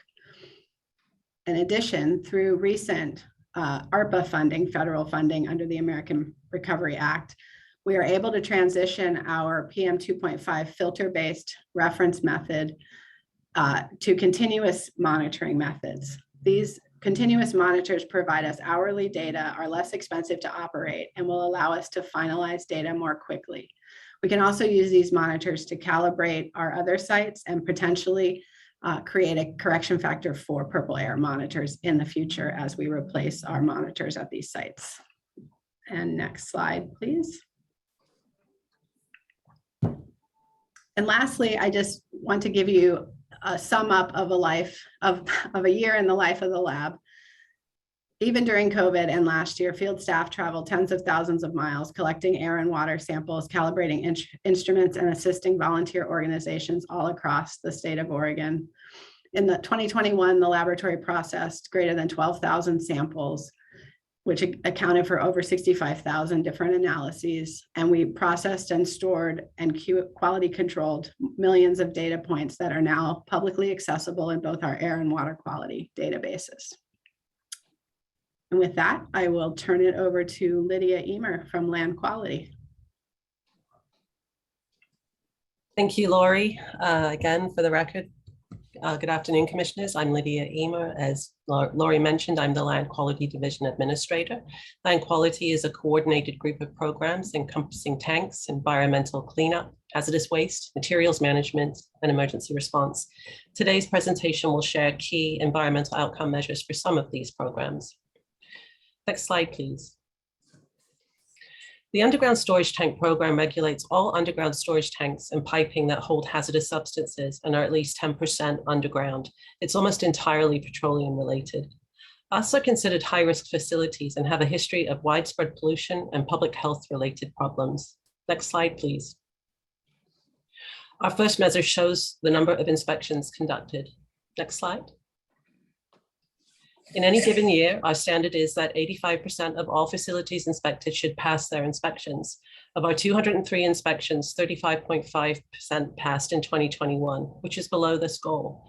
The blue columns show Oregon's annual compliance rate expressed as a percentage compared to the national average. Historically, Oregon has outperformed the national average compliance rate, but staffing and funding shortages, compounded by the pandemic, resulted in a decrease in the compliance rate. Additionally, the US program started enforcing new federal requirements on October 1st, 2020, highlighting challenges permittees have with these new rules. The first half of 2022 is demonstrating a much improved compliance rate with increased inspections and technical assistance. The US compliance program focuses on preventing leaks by ensuring equipment is maintained and used according to federal technical requirements. When leaks occur, efforts move to the next slide, please, Stephanie. The Leaking Underground Storage Tank Program, which oversees the cleanup of spills and releases from underground storage tanks that can seep into soil and contaminate groundwater, harming communities and the ecosystem. The majority of reported releases occurred between 1990 and 2000. Over time, the number of new releases has decreased as underground storage tanks come into compliance with stricter rules and many older tanks were decommissioned. Next slide, please. Our measure for lust shows the number of cleanups remaining. To date, we have overseen the closure of over 7,300 releases, or 94% of the lust projects received. The remaining 6% of projects in our system represent our backlog. These active projects share a number of characteristics that make them challenging to close, such as information on them is very old or insufficient, they don't have a responsible party who can pay for cleanup, or they're a low priority compared to other work. Next slide, please. This number has remained steady over the past 5 years, but takes into account new releases reported to DEQ. In the last year, DEQ oversaw the closure of 43 sites while adding 65 new releases. Our goal is to close 80 sites per year. Next slide, please. The Environmental Cleanup Program identifies, investigates, and remediates sites contaminated with hazardous substances. Next slide, please. A brownfield is a property in which expansion, redevelopment, or reuse may be complicated by the presence or potential presence of a hazardous substance, pollutant, or contaminant. Returning lust and brownfields contaminated sites back to productive use supports efforts to reduce disparities across Oregon's communities. Having safe, accessible land positively benefits socioeconomic status through job development and economic investment, allows safe and stable housing, promotes community networks and connections, and provides opportunities for enjoyment of green space for walking, cycling, and other healthy activities. Our measure shows the total brownfield cleanups completed per year. Next slide, please. Hazardous waste is business or industrial waste with properties that make it dangerous or capable of having a harmful effect on human health or the environment. The program currently oversees 536 small and large quantity hazardous waste generators. Next slide, please. DEQ uses the significant non-compliance or SNCC designation to focus agency enforcement resources on the most serious violators and to ensure appropriate and timely enforcement actions are taken. This graph shows the RCRA program's designated SNCCs for inspections during the years 2012 to 2021. In 2021, we conducted 58 on-site inspections, resulting in 4 SNCC designations. Next slide, please. EPA developed the Human Exposure Environmental Indicator to show the quality of the environment during the corrective action process. The goal is to ensure people near a particular facility are free from exposure to unacceptable levels of contaminants while the facility is under corrective action. Oregon has 22 corrective action sites. As a result of our efforts, 100% of sites have final remedies constructed and human exposure under control. Next slide, please. The materials management key performance measures illustrate how understanding the impacts of materials on our ecosystem has accelerated. Traditionally, reducing waste generation, calculated as the total weight of items in our garbage trucks, recycling and compost bins, is prioritized as an indicator of environmental well-being. Next slide, please. This slide illustrates legislatively set goals for 2025 and 2050. You can see it fluctuate with economic activity over the past 20 years. This rising trend continued into 2020, the first COVID year. The COVID lockdowns changed a lot in our lives, but overall, the amount of solid waste kept on the same track. However, when we recalibrate our view, we see that waste materials aren't the biggest part of the problem and will be a small part of the solution. Next slide, please. In the materials management program, We took a look at the total emissions that come from our consumption of those materials, starting from production and transportation through to final disposal. When we add up impacts of all the materials and trash across their whole life cycle, we find they're only about a third of the total impacts of materials. The impacts of waste are the dark blue slice up at the top. This light blue slice shows that most of the impacts of materials come from stuff that's not in trash, like construction materials, which are really long-lived, or the food we eat, which is very resource intensive to produce and tied to our health. To work on these impacts, we need to broaden our perspective beyond waste. Next slide, please. Another traditional idea is that recycling more can greatly reduce the impacts of materials. KPM 12 asks us to track the recovery rate, which is a percentage. It's the weight of stuff that we put in our recycling and compost bins divided by the total weight of stuff in those bins and the trash. It tells us how much we recovered for beneficial uses compared to how much trash we generate overall. Next slide, please. Here's how the recovery rate has looked over the last 20 years. It's fluctuated between about 40 and 50%. In 2020, it was almost exactly the same as in the previous year at about 42%. For better or worse, the recovery rate doesn't say a lot about Oregon's environmental progress. It mostly tells us about changes in business conditions. For example, it went down when China stopped taking most recyclables from the Northwest and increased in 2019 when some businesses increased their use of recycled supplies. While we're far from reaching the legislative goal of getting the recovery rate up above 50% by 2020, the previous slide shows that recycling more can only be a small step towards the sustainable Oregon of 2050. Next slide, please. Our calculations show that if we increased recycling from its current rate all the way up to 95%, we could only remove this little sliver from Oregon's consumption-based emissions. We have a major initiative to modernize Oregon's recycling system to ensure it continues to work well and achieve multiple goals important to Oregonians. At the same time, we're developing other program metrics that will help us understand and measure our state's progress towards reaching the more holistic 2050 vision for sustainable materials management, which was adopted by EQC almost 10 years ago. And I believe the next slide is handing it off to Air Quality Administrator Ali Mirzakalili. Thank you. So, Commissioner Kyle, before I leave, hang on for a second. Just curious, this is actually a really nice way to look at the waste recovery. And the clarification question, it's in those waste materials, does that include food waste? Yes, it does. Okay. Thank you. All right, Ali, thank you, Lydia. I'll take it on. Thank you. Good afternoon again, Commissioners. This is for the record, Ali Mirzakalili, Air Quality Division Administrator. And go to the next slide, please. And here I'm here to present this year's air quality measures. Now, this slide here addresses the key performance measure indicating number of days when air is unhealthy for sensitive groups and all groups that exceed the national health-based air quality standards. This measure was developed in 2006 to reflect the annual trend in actual air quality for general population by indicating air quality was unhealthy for the general population on some days in some places. The majority of unhealthy air days are caused by elevated fine particulate levels resulting from forest fires, wood stoves, and other combustion sources. This measure is based on the Air Quality Index, or AQI, which is an index calibrated to health-based levels for each of the criteria of pollutants. In Oregon, the most important contributors to high AQI days outside of wildfires are ozone and PM 2.5. For these charts, orange represents unhealthy days not attributed to wildfire, or NWF notation there, and blue represents unhealthy days attributed to wildfire events. On the left is unhealthy days for sensitive groups, and on the right is unhealthy days for all. While at first glance, this number, 135 days, is very high, keep in mind that DEQ measures it at 29 sites, and these charts show the additive days for all sites being measured throughout Oregon.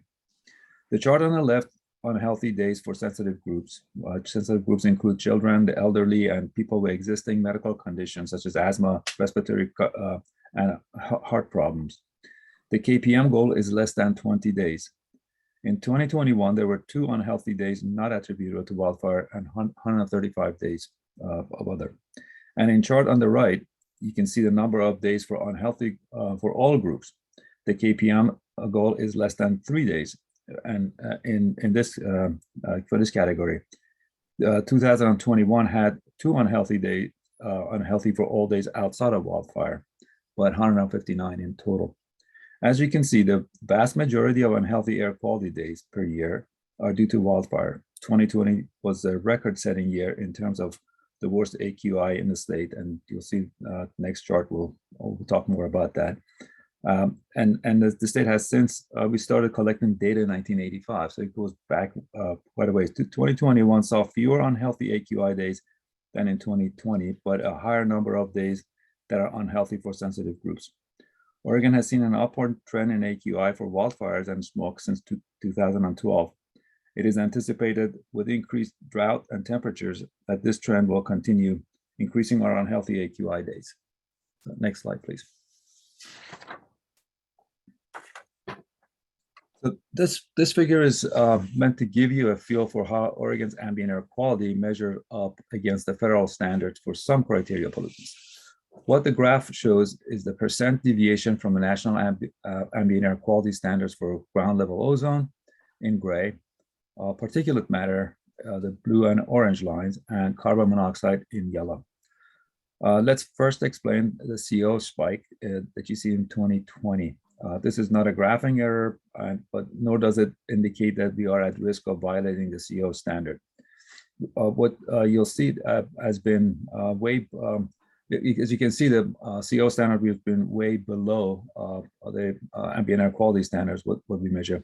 The CO spike came about because of the wildfires in the fall of 2020. That doesn't mean that spike wasn't bad for air quality or public health. It just didn't come through from anthropogenic sources. The other constituents you see above the National Ambient Air Quality Standard line is ozone.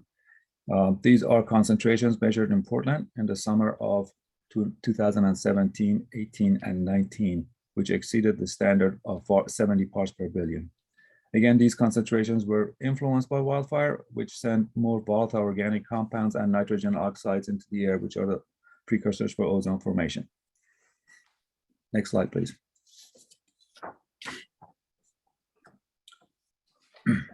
Again, we don't just focus on criteria pollutants, but also other toxic pollutants. This slide shows the KPM for trends in air toxics in Oregon. The 2 monitoring sites selected for KPMs represent an urban setting in Portland and a rural setting in La Grande. From over 100 air toxics that the EQ measures, 5 have been selected to serve as representatives of the larger list. These are cadmium, arsenic, benzene, acetaldehyde, and formaldehyde. The EQ's goal was to reduce the level of these 5 airborne toxics to this slight risk level of 1 time above the benchmark for each pollutant by the year 2020. These graphs show the average concentration of these 5 pollutants, which are totaled for each year. This aggregate amount is checked against the ambient benchmark concentrations, or ABCs. Ambient benchmark concentrations are goals. They are levels that pose low health risks, health risk sensitive populations. The yellow line shows the ABC goal for that year. And as you can see, the goal was to reach a level of no greater than 5 by the year 2020. An important thing to note about ambient benchmark concentration is that they are not regulatory standards, but reference values by which the health risk posed by air toxic contaminant problems can be identified and evaluated. In both Portland and La Grande, we've seen a downward trend in air toxic levels from each site, but we're also seeing increased potency of selected pollutants based on newer research. We've made positive gains in air toxics concentration and emissions, but more work needs to be done in order to reach targets it's set in 2004. Next slide, please. Ali, yes. I just want to name it. If I'm looking at the slide, it looks like the ambient benchmark level for formaldehyde changed between 2017 and 2018. Is that what happened there that indicated why we're well above? That's exactly right. And I'm sorry that vertical line there points a change in conditions. As you can see, and there's a note on the graph. So formaldehyde ambient benchmark concentration went from 3 microgram per cubic meter down to 0.2. As I was saying, as we are we're seeing again the potency factor, the health risk, the benchmarks actually get lowered as we find out more about the potency of these chemicals, and therefore our challenge continues. So as we reduce pollution, well, we see the potency and the risk continues to stay the same or grow even. So our effort needs to continue. Okay, Commissioner Schlosser. Thank you. I was just curious why the benzene levels increased in 2020 in both Portland and LeGrand.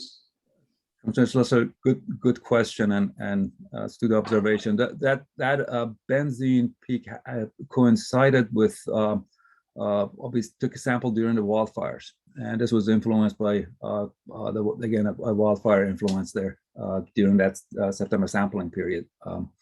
So that's the artifact of that. And we had considerable. You saw that in the CO spike. You saw that in the in a number of AQI days, and you're seeing it here in air toxics. Thank you. So now I want to give you a preview of the analysis our staff has been doing and the types of tools that we hope to develop and bring to you in the future. Our goal is to identify how we can assess air pollution impacts more cumulatively rather than on a program-by-program basis. We also want to assess the air pollution burden on disadvantaged, underserved, and vulnerable communities to see if any of them bear a disproportionate air pollution burden. These findings will allow us to engage with communities to determine appropriate steps to correct any inequities. For our first iteration of cumulative air pollution impacts, we have identified 3 indicators of air pollution. We include cancer risk from air toxins, as well as ambient concentration of PM2.5. Ambient PM2.5 has been linked to shortened life expectancy, cardiovascular disease, and increased susceptibility to inflammatory diseases such as COVID-19. Both cancer risk from air toxins and ambient 2.5 levels are indicators of chronic risk. So we also include acute risk from facility emissions as a third indicator of air pollution burden. We're just beginning this analysis to see how these 3 air pollution indicators impact communities. And again, as Lori mentioned, the lab is also looking at the distribution of our air monitoring sites, how that's that analysis was being done as well. So next slide again. I just want to show you some of the preliminary results that we're getting here. The column on the right lists a number of parameters that could be considered for equity analysis. And to date, we've looked at how cancer risk from air toxins and ambient PM2.5 concentration vary based on race, poverty level, and age. You can see the results of this preliminary analysis on the left. The red line in each graph marks the state average. If the bar is above the line, it indicates a higher than a state average burden on that population. If the bar is below the red line, it indicates a lower burden than average state burden. As the graph showed, both cancer risk and PM2.5 exposure are fairly even across different poverty levels, the pink graph in the middle, and age, the green graph at the bottom. However, there is a difference in both cancer risk and PM2.5 exposure based on race. Black Oregonians have a 30% higher cancer risk. Oregonians of Asian heritage have 19% higher risk, and Hispanic Oregonians have a 15% greater cancer risk than state's average. Similarly, Black Oregonians are exposed to about 8% higher PM2.5 levels than the state's population as a whole. As I said, this is some preliminary work that we are doing. We're hoping to bring this, develop more work, and perhaps this is a kind of tool that we develop in terms of our tracking and metrics. I'll stop here and turn it over to, I think, Colin is next. Hold on, Ali, Commissioner Kyle. Hi, so I really always appreciate this report. With regards to this last slide that you had on slide 30, looking at kind of the crosstabs Is this for a particular year, or are you also able to look at this as a trend over time? This is the data analysis that was done over multiple years. I think we looked at the analysis based on demographic data at the census tract level from 2016 to 2020. And we looked at the NADA 2017 and get some data from Northwest Air Pact PM 2.5 model that represented 2014 to 2017 years. Nice. In the spirit of the discussion question that was in our packet, I think this would be a really interesting analysis to look as time trends, to be able to stretch this out over time to see if any of the improvements policy addresses actually start to address some of these disparities over time. I think lumping things together in some ways, you're kind of lumping perhaps historical efforts in with current efforts, and being able to disentangle time would be helpful. Commissioner Collins, that's exactly what we hope to be able to track, and it's just getting access, developing data matrix that captures this and is responsive is exactly what we're trying to uncover. Great, thank you. Thank you.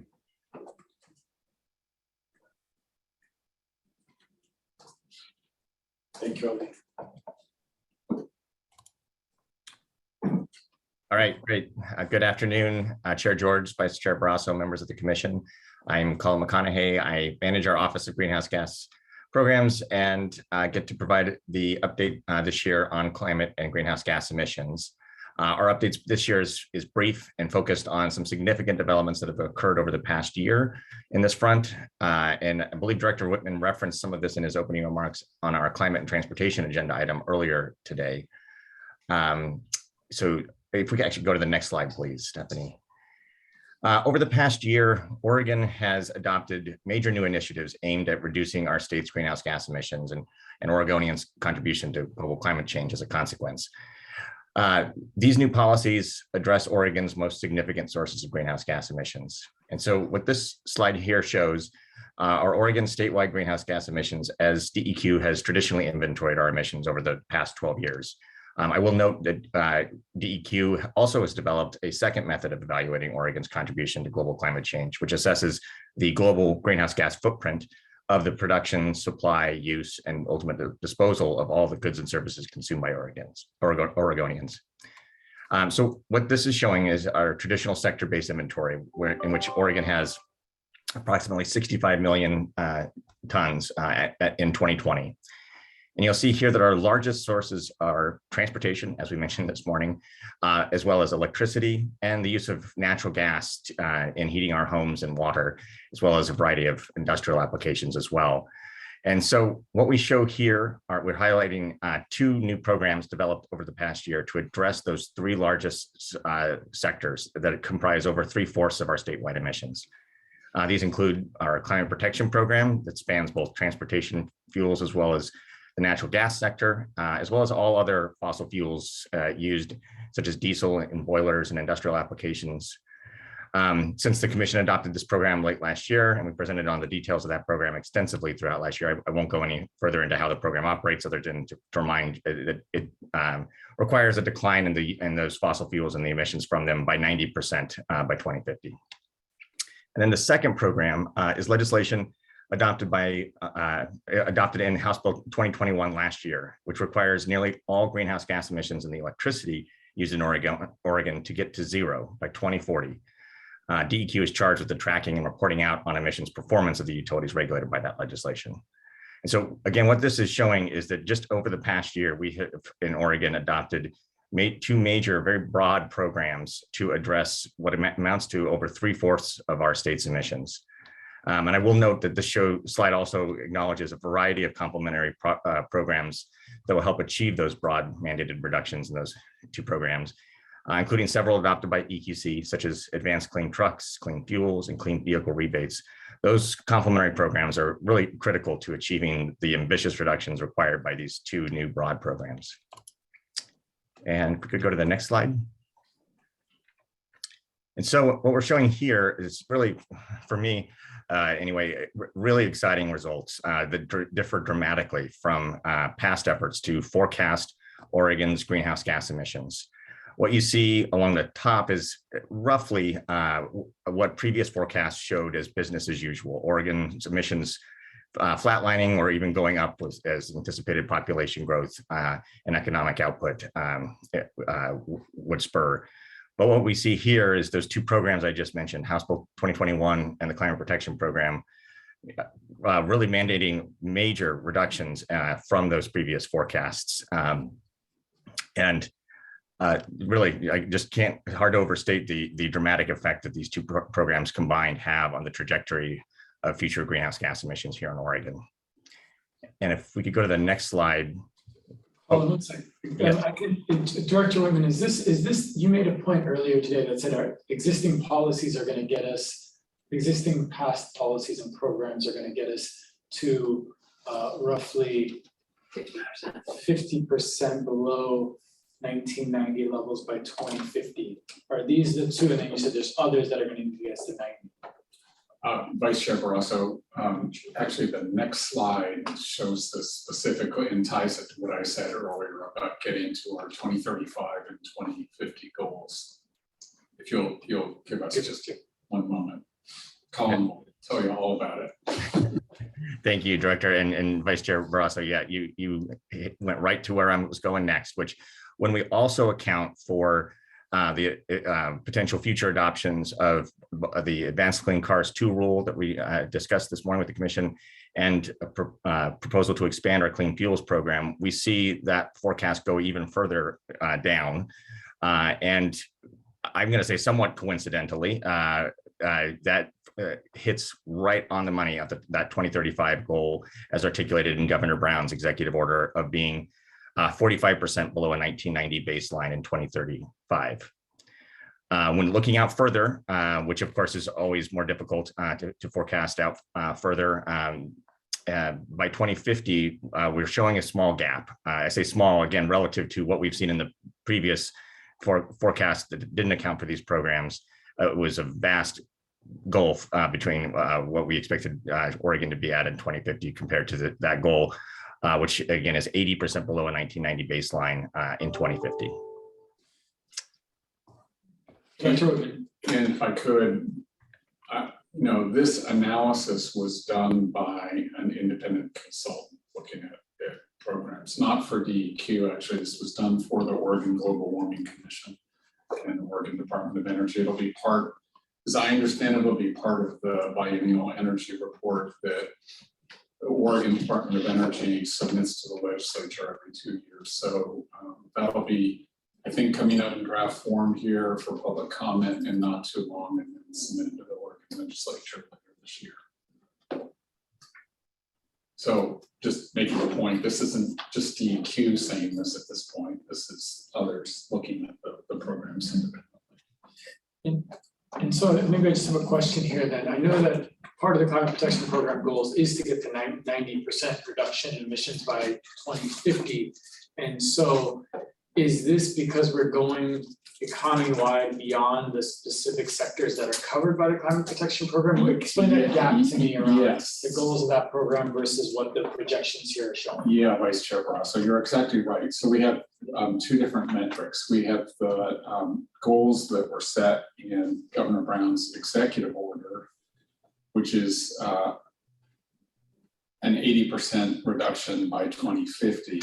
And then in the climate protection program rules that you adopted in December, which are focused only on reducing greenhouse gas emissions from transportation fuels and from some of the natural gas use, not including electric generation, that you adopted a 50% by 2035 and 90% reduction by 2050 for those sub parts of the bigger picture. So in essence, the CPP is going it's going faster and further than the overall effort in the state. And industry was included in the CPP as well. Yes, that's correct. Yeah.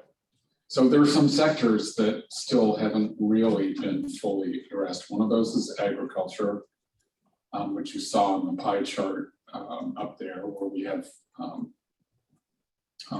some greenhouse gas emissions, and then electric generation that is not for consumption in Oregon is another piece where at present it's not direct consumption in Oregon, so like self-consumption.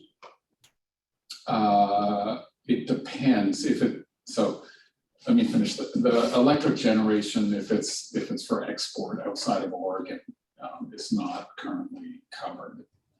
And then in terms of self-consumption, Commissioner Slusher, are you talking about natural gas, or so residential? For electricity generation. For electricity generation, yes, that's right. Yeah, that's right. There are some other sources of emissions from natural gas, interstate pipelines that are also not. Compressor stations for interstate pipelines is an issue that is not covered. So this is some of the reason for the differences between. So the nice thing about this graph is it puts everything together. It's holistic, looking at all the sectors and showing where we are as a whole.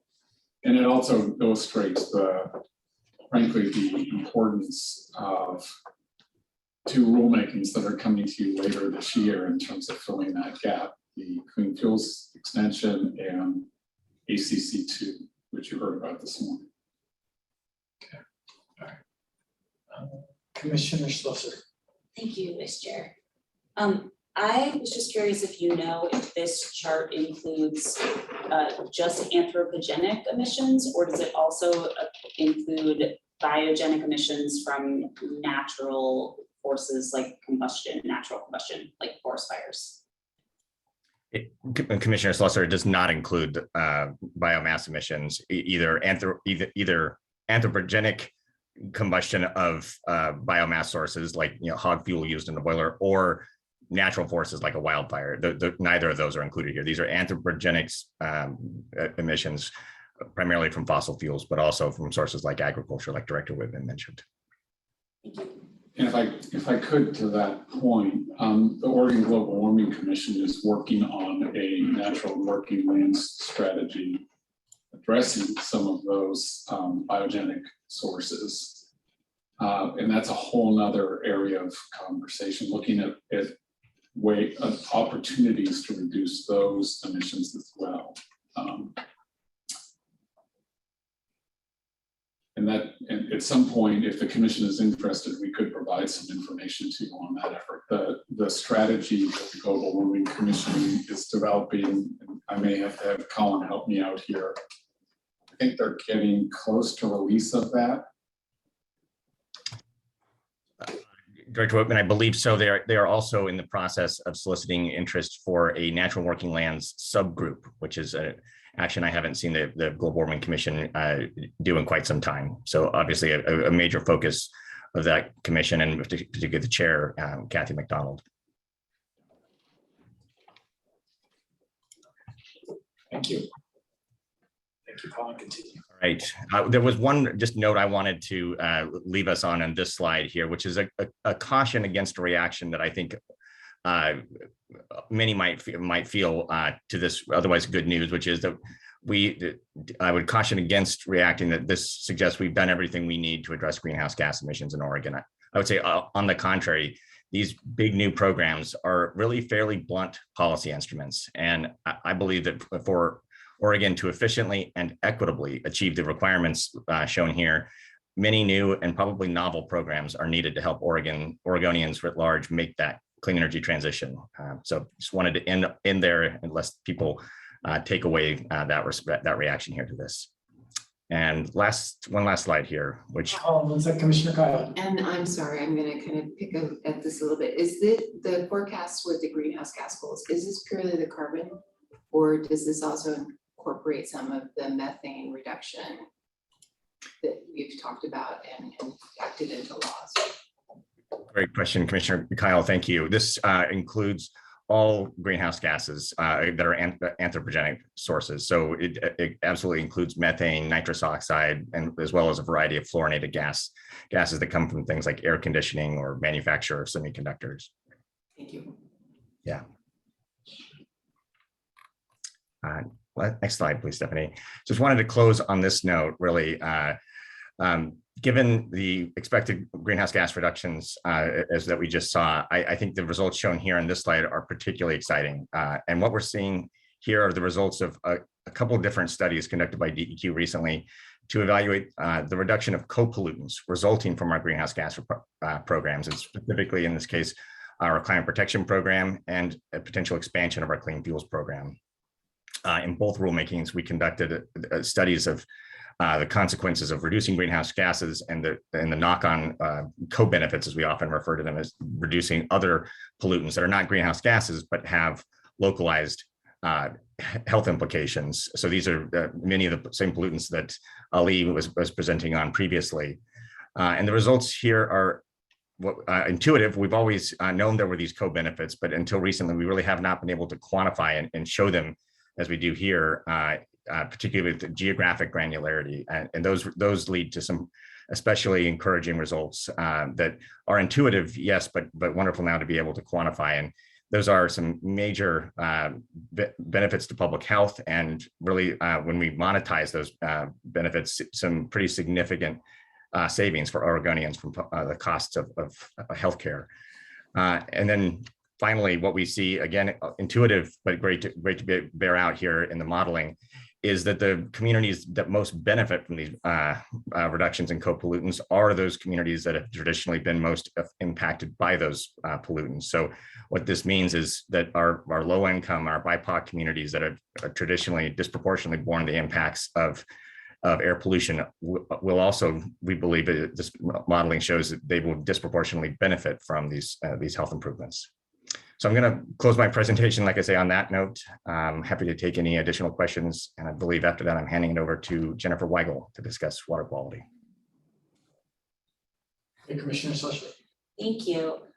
So I think these are just really, it's really great to see these projections for these benefits. I was curious if you have the ability or the data to track these outcomes as they occur, like over time? Commissioner Slusser, we do absolutely as an agency. And again, going back to Ali's presentation and as well as our lab's presentation, we do absolutely track ambient air quality, tying them to these programs, saying there's been a reduction in benzene over here, tying that to one of these greenhouse gas programs, I think would be very difficult at best. I think that would be highly speculative, but over time we'll be able to track pollution as we continue to do so. And if these results are to be realized, then we should be seeing these sorts of reductions in the future as we track those air pollutants. So in addition to tracking the pollutant levels, though, do you have any capacity to track actual health impacts? Just to compare, to make sure that the reductions in pollution that we're seeing are actually achieving the health benefits that we projected? Great question, and I'm not sure I'm the best. I know I'm not the best to answer that, Commissioner Slusser. I think my answer is similar there, where again, we do, not so much even in our agency, but other agencies like Oregon Health Authority do absolutely track Oregonians' healthcare status and incidents of occurrence. So I believe there will be the ability to, continuing that tracking that's already in place. We should be able to see, again, the realization of those public health benefits if this modeling is correct. Great, thank you. Thank you, Colin. Thank you.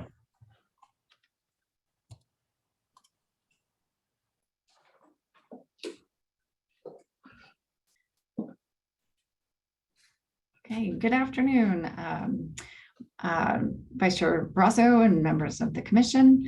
My name is Jennifer Weigel. I'm the Water Quality Administrator, and I'm here to do the last element of this presentation, which is an overview of some water quality related outcomes here that we are tracking at DEQ. My element of the presentation is fairly short. I'm going to be focusing today on some elements around water quality, status and trends that we track on water quality, and then also related investments that we make in our funding programs that also help achieve these water quality outcomes. So with that, we'll move to the next slide. I think as many of you know, but again, in interest of having some newer commissioners on our board today, we wanted to highlight, one of the things that we do track is we do what's called the Oregon Water Quality Index, which assesses a number of different water quality related parameters at 160 different sites around the state. We've been collecting data there for a long time. We pull those data together and assemble an index based on 10 years worth of data collected at that site. So what you're seeing here is the results of these at each of the monitoring locations to identify both kind of a status, which is it good or is it excellent, poor, and then also where there are trends, identifying if there's an identifiable trend at those sites. So what you're seeing there, you see the purple line, which identifies the percent of sites in good or excellent condition. And then among those sites, where there is a trend, identifying whether the trend at any particular site is improving, which is the blue bars, or declining, which are the yellow bars. So as you can see, we've been collecting this data for quite a long time. At the very left-hand side, you'll see that the first data ranges from 1981 to 1990. There's a few things I just want to point out with this graph. First, probably the most prominent feature of this graph is kind of that range of blue bars for those periods of 10 years worth of data, kind of starting in the mid 80s and going up through the spans of 10 years in the early 2000s. And one thing you can notice about that is that is really the results of investments and particularly wastewater infrastructure that were significantly and heavily invested in the 80s and on into the early 90s. And so you can see how that really manifested itself as we looked at this compilation of data over that period of time. The other thing you'll see is that over the last couple of decades, there really is a more complex picture around water quality. You can see with the purple line, we're getting a lot of sites that are in good or excellent condition. And then, once you're at good or excellent condition, there's not really a whole lot more trending up that we would expect to occur. And we are also seeing a lot more, probably what we can deduce here is probably a lot more site-specific variability in terms of what's happening at any particular location around the state. And so this is just, again, the index itself is intended to be a real high-level kind of screening tool to be able to give us insight that then, using some of our other different data tools, we can look to kind of get a little bit more site-specific picture and tell a little bit more about what's going on in any particular location. So there's a couple, next slide. Can I ask a quick question, just a clarifying question? Why does the chart only go through 2012? Actually, this chart here on the very right-hand side, the last data range is from 2012 through 2021. And so that's that 10-year range that we're looking at. So we're always looking at that aggregation of data in the past 10 years, past decade. Thank you for clarifying that. Yes, absolutely. Okay. And so on this next slide here, there's 8 different parameters that are collected that comprise the index. There's just a few that I want to focus on here. What we can see is that when we look at most parameters, most of them have more improving trends, which is the blue part of the bar graph, than declining trends. So that's a good news story. But among the parameters with the declining trends, which have more of the declining trends, which include dissolved oxygen, total solids, and nitrogen. One thing I'll just point out about those are some of the more complex conditions and pollutants. And so there's a lot more here that needs to be dug into in terms to really be able to say what are some of these root causes in any of these particular locations, and to be able to discern natural versus anthropogenic types of causes. As you may know already, when we look at things like dissolved oxygen is just a condition that manifests itself when we have other oxygen demanding pollutants in that particular water body. So that requires a lot more analysis to really understand what's going on there. With total solids and nitrogen, many times there is some baseline level of natural condition around that, but there's also a significant component when we see those from anthropogenic sources that are likely to have some sort of non-point source component to them as well. So those are just 3 things here that I wanted to tease out and highlight in this particular graph. With that, can I have the next slide, please? And a couple other things I just want to highlight, and I, as a commission, in the last commission meeting in May, our staff did an in-depth presentation on the integrated report and the work that's been done here. But because it is relevant to the topic today, I'm bringing a couple of those slides forward just to identify one of those mechanisms by which we do have a little bit deeper and refined look into water quality data and information around the state. We have just submitted to EPA our 2022 integrated report for their review, and we are expecting that they will approve the work that we did fairly soon. But in that, you may recall, we had a really robust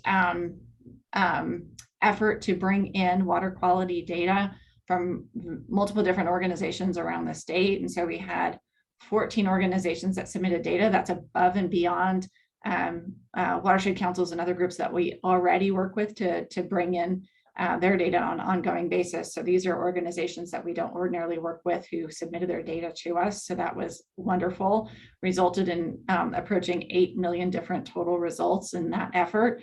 And you can see the spatial coverage that we had on that data was pretty extensive around the state as well. Next slide, please. Hold on, Jennifer, Commissioner Kyle. Hi, Jennifer. Just going to that integrated report, out of curiosity, because within OWEB, we increased and created a funding line for monitoring and water quality. Do you happen to know, and it might be a question you can't even answer, but were any of these 14 organizations that submitted data, were they recipients of those OWEB funds?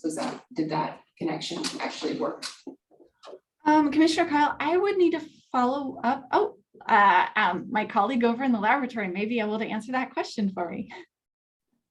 Thanks, Jennifer. It may not be a specific answer, Commissioner Kyle, but we do include all of the volunteer monitoring organizations data, which are funded through OWEB, and they are not considered part of the 14 because these are organizations that don't normally submit their data to us, and the volunteer program through OWEB submits their data on a regular basis. So these organizations are over and above that regular submittal. Maybe that answers your question?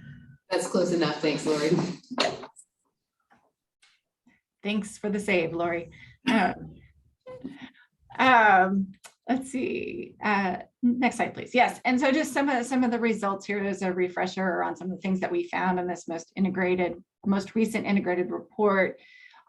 We had delistings, which is really waters that had previously been identified as impaired and are now identified as attaining particular parameters. So we had 65 assessment units that were delisted, and you can see the parameters there: temperature, bacteria, and various aquatic life toxic pollutants were among the parameters that we delisted in those particular assessment units. Across the state, we had 17% of the total assessment units around the state that were assessed in the most recent iteration. And of those, we had 35% of all assessment units had one or more impairments. So that is one of in terms of how we report data to EPA, where there is an impairment, it is identified as being impaired. And so we do have at least one of those in 35% of the assessed assessment units around the state. And you can see here the most common impairments that we do have, again, temperature, dissolved oxygen, biocriteria, E. coli, and sedimentation are the ones that we see the most frequently. Jennifer, can you share that 65 delisted, what percentage is that? So I'm saying the percents on the others. Vice Chair Barrasso, that is a good question. I'm gonna, I don't have the total number of assessment units committed to memory. I could follow up and provide you that statistic. Please. I will say that it is a small number. And one thing I will also say is that in terms of how our methodology is constructed, we use a lot of statistics in identifying what the data threshold is to demonstrate, sorry, my phone is ringing next to me here, to demonstrate that that it is statistically assured that it is attaining, and so that we don't have kind of waters that flip-flop over time. So the data burden is much higher to demonstrate that a water is no longer impaired. I've got other questions, but obviously I think for the sake of time, go on. All right, thank you. Next slide, please. One thing that I did want to highlight was just a success story that we have around where efforts have been occurring over time that have resulted in a delisting and water body that is now attaining particular standards, and that's in the Columbia Slough. So here on the map, you can see the Columbia Slough running parallel to the Columbia River here through very urbanized and industrialized area of Portland up to and leading toward the outskirts of Gresham. In the mid-90s, there was data and information that indicated that the Columbia Slough exceeded bacteria water quality standards. It was listed as impaired. There was a subsequent TMDL that was done. And subsequent to that, there was a number of engaged entities. So between the city of Portland and the other surrounding jurisdictions that were implementing stormwater controls. There was also riparian restoration and revegetation projects. The big pipe was installed, and as a result, this stretch of the Columbia Slough is now routinely achieving the bacteria water quality standards and has been removed from the category that's indicated as being impaired for bacteria. So I just wanted to kind of highlight one of those cycles for how we see kind of that the data leading to impairment, leading to restoration, and then ultimately kind of circling back around and being reflected in these mechanisms we have to identify what the water quality status is. Next slide, please. And lastly, I just want to talk just briefly about our clean water state revolving fund loan programs. I know you're all familiar with this program. This is a federal state partnership that provides below market financing to public entities for water quality improvement projects. You're going to hear more about this program tomorrow and the current work that's happening with the monies that are going to be receiving through the bipartisan infrastructure law monies. But I did want to highlight it here just to note kind of where we've come in this program over time. The number of waste and stormwater project continues to increase. The number inside the bubble there shows the number of projects, and the purple bar graph shows the amount of money that's been cumulatively invested over time. We continue to invest heavily and are working on a lot of exciting things that I'm really glad that our team's going to be able to talk to you about in terms of ensuring that our focus in the future is on capturing those communities most in need and maybe who have not traditionally been in the funding pipeline to be the recipient of these loans. And we're also going to be able to add additional principal forgiveness as we to those most needy communities as they come in for, in many cases, very needy, very much needed infrastructure improvements. So the other thing I'll just note is that we've also here, in addition to just being kind of a financial management program, And we've also launched a program called Clean Water Project Assistance to encourage communities to submit a letter of interest and then also get help with technical assistance through specific staff that are located in our regional offices to help them determine the type of loan or other types of financing that would best meet their needs and help navigate the loan programs, financing programs. And also just wanted to recognize that these types of programs can cover both small projects and large projects. And so even when we do have economic downturns, we really try to figure out how we can assist communities through a financial package that works for them, but also if they need to stretch out projects over a period of time, we can fund these things in much smaller increments so that we can continue to provide them the needed assistance they are able to do.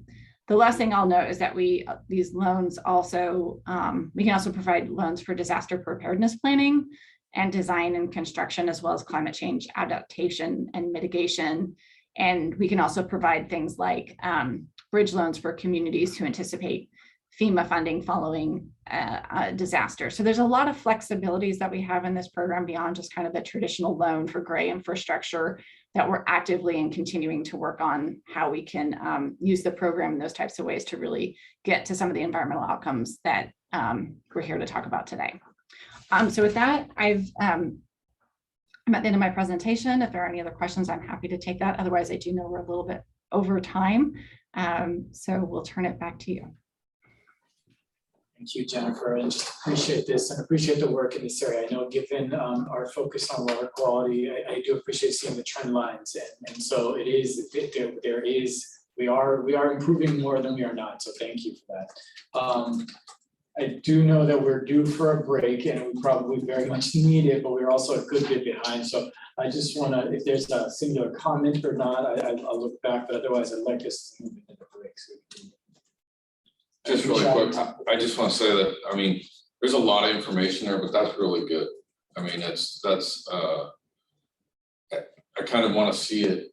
I know you can't do it, it's hard, but like a similar format of reporting for the different divisions. But aside from that, I mean, that's just a bunch of good information and something to keep handy.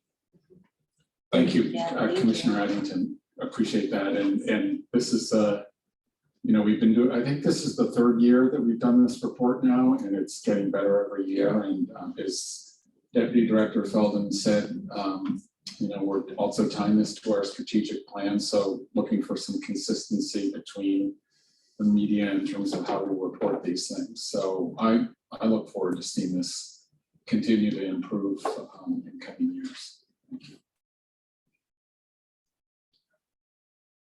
Okay, can we take a 10-minute break and come back at 3:30? I know that's a lot to ask for our guests, but we can. Vice Chair Barrasso, we have a little bit of slack time at the end of the day. We could go a little longer or not. And I think we can make up a bit of time in the next agenda item, and also the last agenda item on director recruitment. We probably can do faster than we've got on there. So we'll make up some time. okay, that works. And let's go ahead and get on for a 10-minute recess and or break, and then we'll come back at 3:30. And thank you, commissioners. During this time, the recording will be paused and all lines muted. We'll be back at 3:30. Okay. All right. Welcome back, folks. We are going on to agenda item J, an informational on the memorandum of understanding for water quality between the Department of Environmental Quality and the Oregon Department of Forestry. And we've got our presenters here with us. It looks like, yes, Jennifer Weigel and Josh Barnard. Who do we send it off to? Good afternoon, Vice Chair Barrasso. I'm going to go ahead and start us off here. Again, I am Jennifer Weigel. I'm the Water Quality Administrator here at DEQ.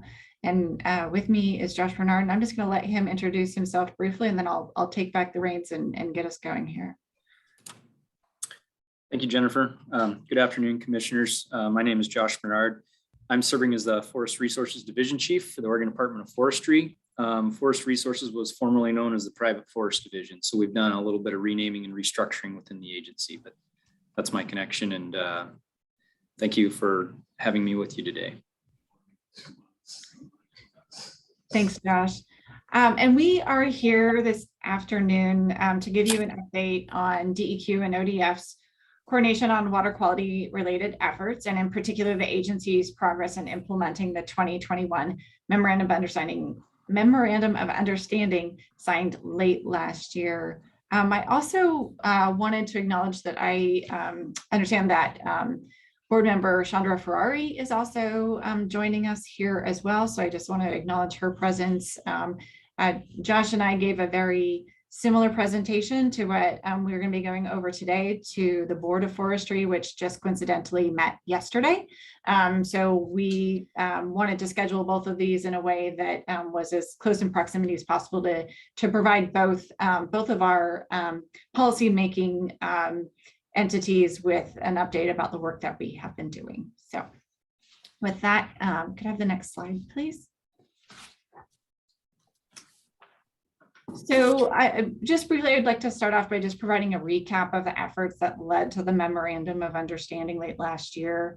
DEQ and ODF spent a large part of over 2 years both working to ensure that we had a strong grounding and understanding of the work of the two agencies, the requirements of the agencies, and also to integrate, really with the objective of integrating more than two decades of changes to forest industry, science on water quality, and regulatory programs into an updated, coordinated approach.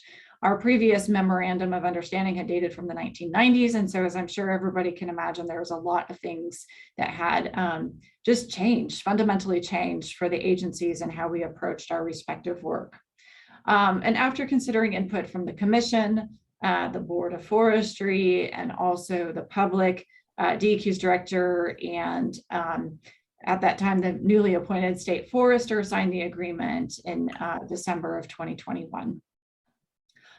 Just a high level, the kinds of things that were addressed and revised in this updated Memorandum of Understanding included a clarification of authorities of the two agencies based on a DOJ memo that our respective councils had worked on and produced in March of 2021. That was a really important piece for us to be able to, and a foundational piece for us to be able to draft the Memorandum of Understanding and identify kind of how we expected those programs to work in an interrelated way. There was a kind of a flow chart that really boiled down and tried to reflect those key interaction opportunities and commitments to those interactions to help guide the agency's work. There was a clear stating of our principles and how the agencies would collaborate on their water quality related work, which also explicitly acknowledged and committed to an adherence of all relevant laws and cultural resource protections in carrying out that work. Also a commitment to accountability and transparency through regular reporting on our implementation progress to both the Commission and the board. So this is the first of those types of interactions that we committed to having as part of that MOU development process. Next slide, please. So since December of last year, DEQ and ODF have taken on a number of different efforts to execute the commitments in the MOU. We've really, to set a strong foundation for that, the agencies have been meeting monthly, and where within those meetings, we've taken on a number of different tasks and activities. First of all, has been just fundamentally information sharing. So we've been providing regular updates to the Department of Forestry on the schedule and status of TMDLs in development across the state. Likewise, as I know everybody's aware, ODF has been very busy working on private forest accord legislation and subsequent efforts to implement that legislation. So that's been a really great forum for us to ensure that we are apprised of how things are transpiring and also being able to forecast where those efforts are going to be coming to fruition and needing to have some specific engagement. In addition, both agencies have been adding new positions in February 2021, ODF hired a new position to assist with the, who a large part of her portfolio is assisting with the two agencies' coordination on TMDL implementation and development, as well as MOU implementation. And then Department of Forestry also has a number of new positions to support monitoring. DEQ is recruiting and has filled one of the positions related to achieving water quality goals on forest lands. Those positions came out of the private forest accord legislation. And so we do now have we'll have some dedicated resources to help support that work. We are also meeting quarterly on the development of an ODF TMDL implementation plan for Mercury to implement the Mercury TMDL in the Willamette Basin. We expect that these interactions and the work that is occurring here will serve as a pilot approach for future TMDL implementation plans. We are also having conversations with ODF, again, about some additional things on the horizon, which is the work that we are gearing up to be able to do to re-engage with the Environmental Protection Agency and NOAA and the Department of Land Conservation and Development as we seek approval of the Coastal Non-Point Source Plan. So we are initiating conversations there as well. Lastly, as DEQ's TMDL program is looking ahead to additional TMDLs, we are looking at how best to integrate climate change considerations in those TMDL evaluations, and are having conversations with ODF because there is also a common interest there in terms of how we think about climate and how those attributes are then incorporated into work such as that TMDL work. Chair George. Go for it. Thank you. Jennifer, could you speak to what do we think the approximate time frame is for the restoration of Oregon's coastal non-point source control plan? Yes, Chair George. Director Whitman has a short summary of that I think he's planning to give as part of his director's update tomorrow. Okay. But in brief response, it's given the various process, we would expect it to be at least a couple of years, just in terms of just feeding that process that they need to go through. Okay, well, I understand we'll hear more about that. Thank you. Yes. Okay. Next slide, please. In addition to these interactions that we have been facilitating through kind of these monthly meetings, more specific things that have occurred around DEQ and ODF interaction have been, first of all, around every 5 years, DEQ has to do a non-point source plan. So we have been working with ODF to solicit their input into what goes into that plan.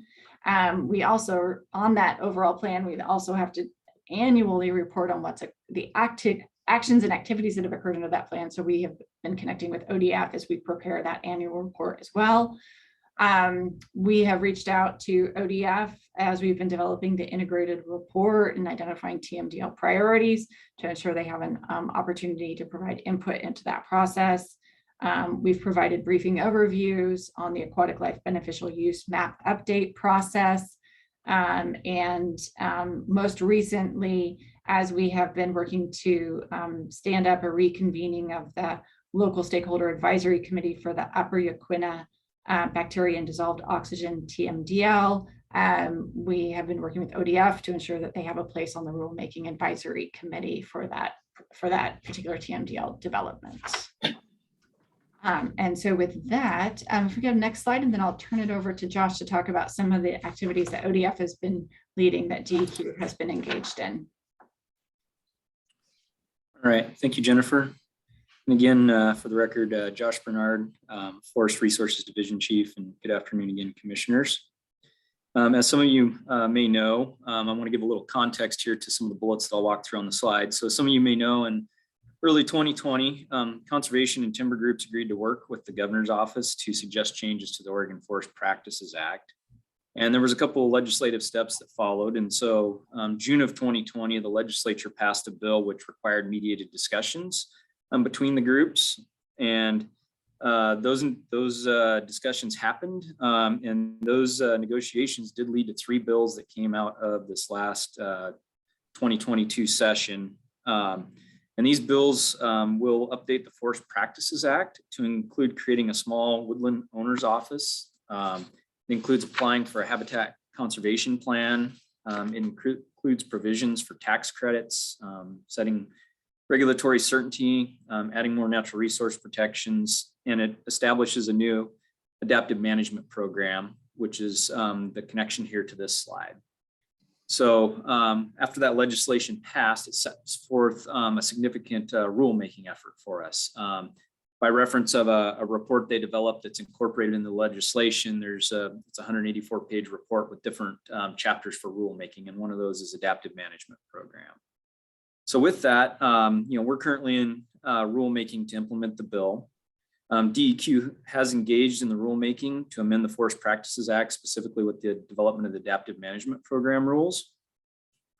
The adaptive management program creates a process for a stakeholder committee, an independent research and science team that would provide science-based recommendations and technical information to the Board of Forestry and determine whether to adjust rules, guidance, and training to meet the goals of the Habitat Conservation Plan. So essentially, it's a focus on effectiveness monitoring for the HCP and those aquatic species that are covered there. In that process and outlined in the statute, DEQ will have a seat on the new Adaptive Management Program Committee, which will help direct the independent research and science team's work. And so that's kind of the connection of our work there and how we've been working through that. So working with DEQ on the rulemaking component, and there will be a formal seat for them in that future adaptive management process that will focus on the HCP.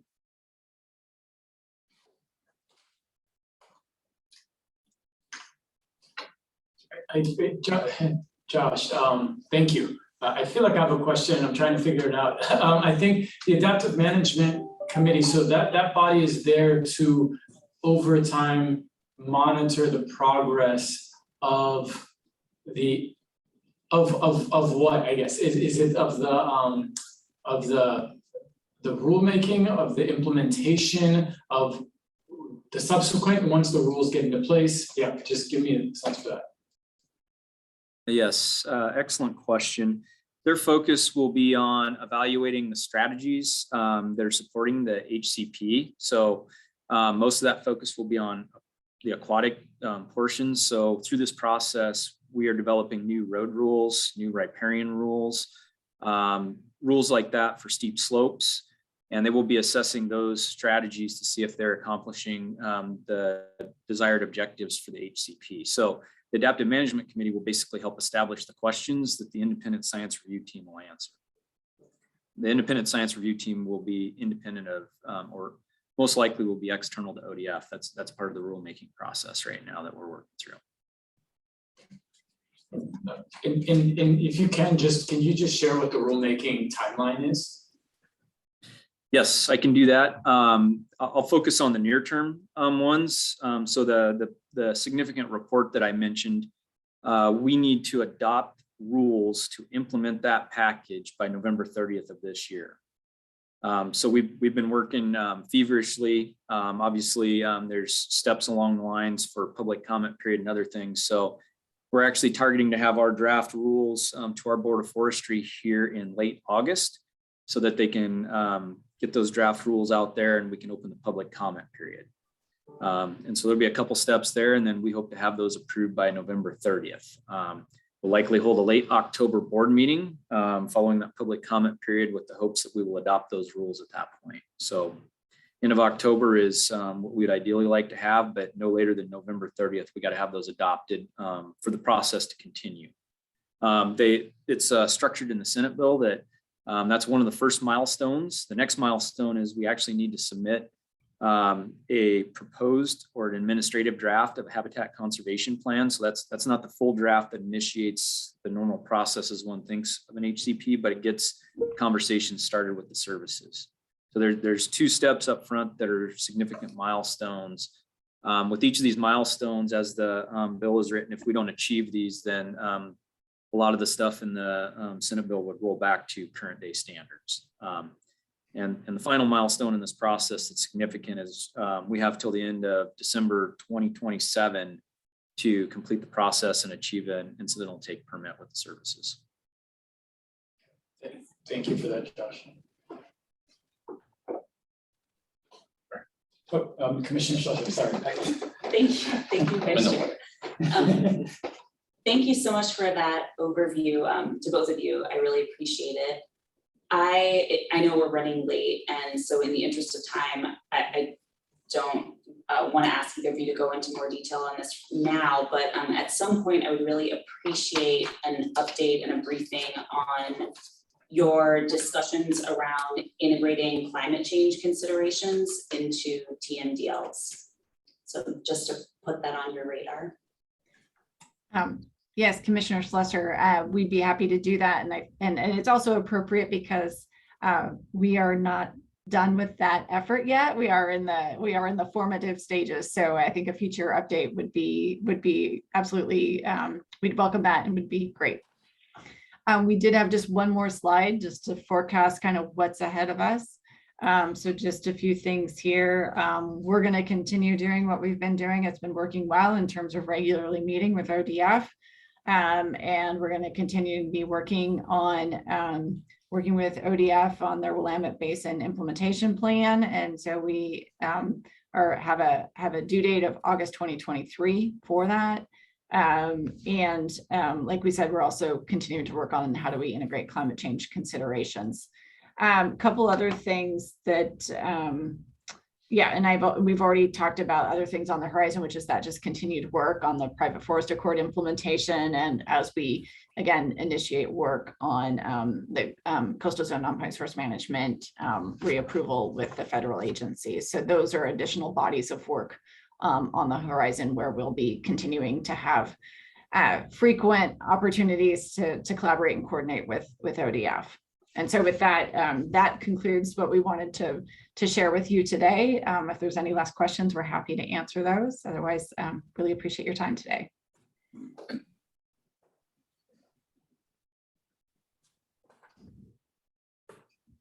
Looking around, I'm not seeing it. I'm not seeing any good. Is that a hand? No. Okay, really thank you, Josh, and thank you, Jennifer. If we're done here, should we move on? Yeah. Good. All right, so I think we're to our either last or second to last agenda item for the day. It's agenda item K, discussion and action on the DEQ director recruitment, which is both bittersweet for us here. But let's go ahead and get started on this. And I think, Richard, this one's you. It is. Thank you, Vice Chair Barrasso. And for the record, Richard Whitman, DEQ Director. Stephanie Caldera, your commission assistant, is going to be providing a little technical assistance for me here in this presentation. But I have really three objectives here with this presentation. It is an informational item for the commission, although you'll hear that there's one, I guess, informal action that I'm going to ask you to take here as part of the presentation. So first, I want to outline the proposed timeline for this recruitment process and the ultimate conclusion of when we're hoping that the commission will be in a place to make a decision on a great new director for the agency. So I'll talk through that in a little bit more detail. I also want to talk through process a little bit. What are the elements of that, including how the commission wants to participate in various steps of the recruitment process. And then finally, we have an initial draft of hiring criteria and standards for the commission that has been put together, and I want an opportunity to get input from you all on that because we want to put that out for public comment and receive comment from everybody on the hiring criteria. So that's what I want to accomplish in this presentation. And Stephanie, if we could start, if you could do the share screen with the document that is recruitment, interview, and selection timeline and process for DEQ director. No one will be able to read that probably, so I have paper copies here. And Chair George, apologies in advance. Hopefully you can blow that up on your screen.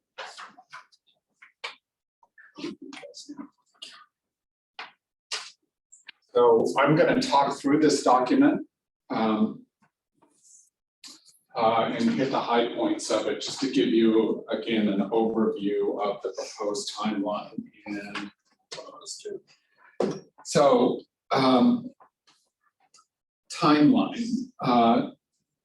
You'll see from this document, this all started with my announcement in June. And we have completed a couple of initial steps here. We have put out a contracting document looking for bids from firms to serve as an executive recruitment consultant to the commission. And that's gone out nationally. We're looking for recruiting firms, not necessarily just Oregon firms, but firms that have national experience. I believe the timing for people to respond to that actually closes next week. So it's a fairly short period. That's fairly typical with this sort of thing. We also have, this came out in the staff report to you all for this agenda item. We've got an initial draft of the hiring criteria, and I'll talk about how that was formed here a little bit later. So we're in the week of, we're at the regular EQC time now. And again, we're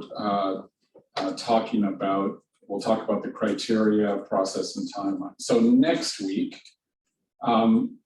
we are proposing to put out for public comment the draft hiring criteria and get public comment on them. And also evaluate the proposals we have from executive search firms.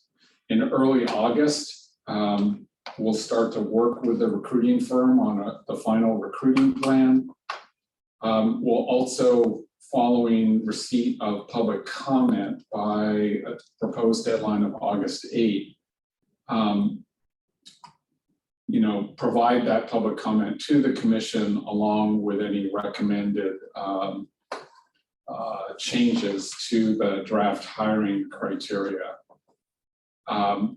We're going to ask you all to have a phone meeting of the commission sometime mid-August to finalize the hiring criteria, and then basically we'll turn right around and put those into the application materials and get the application out on the street. We're looking at almost a 2-month period to have the application period open. During that time, the recruiting firm will be beating the bushes.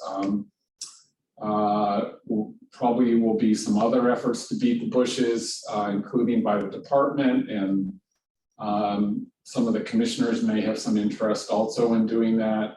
Just kind of be a group effort to solicit interest. We have talked about at least 1 and maybe 2 information sessions for individuals who are interested in applying to,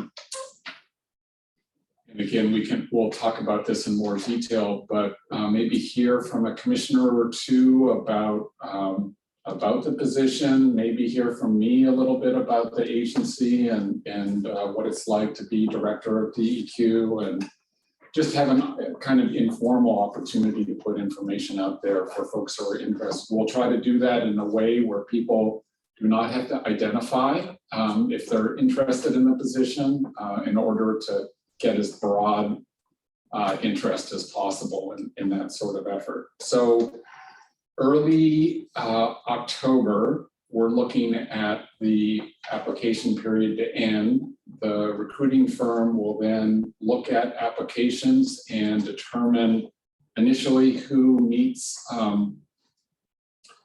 and we're going to talk about this more in a minute, but who meets the minimum criteria for the position? Those are relatively objective standards in terms of experience and maybe education that we'll talk about here in a minute.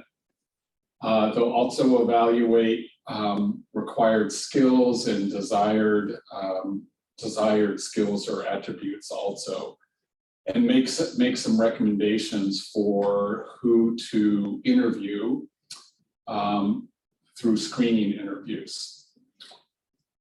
Typically, that would be done by, there would be some commission involvement in those screening interviews. And one of the things we're looking for you all to at least make an informal decision on today is, are there a couple of commissioners who would be interested in working on a regular basis with the recruiting firm, including, and this is where the main time commitment would be, participating in those screening interviews. That process would then lead to recommendations to the full commission by individual commissioners who had participated in the screening interviews, along with the executive search firm, for who to look at as finalists. That would come to you all as a group for you to consider, and you would make a decision on finalist. At that point, the finalist would be publicly identified, and there would then be the second phase of the process would be to go from a list of finalists to a decision. And typically that will involve opportunities for public engagement, to hear from, and I'll just point back to what was done 6 years ago, an opportunity for candidates to meet with the EQ staff, an opportunity for candidates to meet with our union, an opportunity for candidates to meet with regulated entities, an opportunity to meet with community groups. This is something that we're going to be seeking your input on in terms of public engagement and what input you all want in making this decision. You'll get that feedback in addition to typically conducting an interview with each of the finalists typically as a full commission, as a group. Use typically will be in executive session. So not the interviews themselves would not be public, although the candidate meetings with stakeholder groups and partners are essentially public opportunities for people to get a sense of the candidates. All of that would occur during really beginning with your November EQC meeting, where you'd make a decision on the finalist, and then the period between the November EQC meeting and we'll say mid-December would be all those final steps, obviously trying to avoid the Thanksgiving week holiday. This is all calculated to put you in a position to at least be able to make a decision by mid-December on a new DEQ director. So that's a sketch of the process. Let me pause there and we'll come back. What I would propose is to come back after we've talked about the other pieces to talk about commission interest in participating, particularly in the first phase of screening interviews and working with the executive search firm. But any overall questions on process and overall questions or comments or discussion on timing, particularly the timing of getting to a decision around mid-December. I will say, to some degree, I am driving this right now by, I announced that my desire to retire by the end of this calendar year. So I want to recognize that I put a bit of a constraint on you. That's not to say that, there are ways of, if the commission were to need more time to make a decision, there's obviously the opportunity to have an interim director. There's the opportunity to have a discussion with me about how firm my dates are. You've already tried to, earlier today, you already tried to keep me on board for a little bit on the rulemaking delegation. I'm joking, just for those of you in the public. So let me pause there and see if there's any questions. I'll just say I appreciate seeing this and talking through these high level just overview of the steps. I think when we get into some more of the nuances of each of the steps, I've got some more thoughts and just questions and even concerns around, namely just maintaining and making sure we're able to bring in a talented applicant pool and maintaining their confidentiality until obviously the final stage when that goes away. But I think those are details that I think can be discussed outside this. So I just wanted to name that those are some areas around just making sure that we're running a good process, and I know the recruitment firm will help with that. So I just want to thank you for putting this in front of us. Commissioner Addington, I saw that.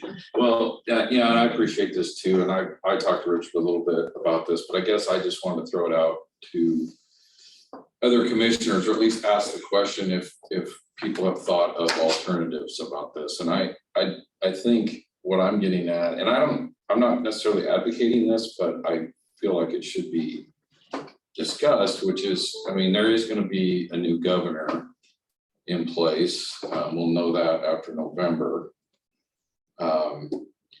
My concern is that unknown alone might limit your pool of candidates.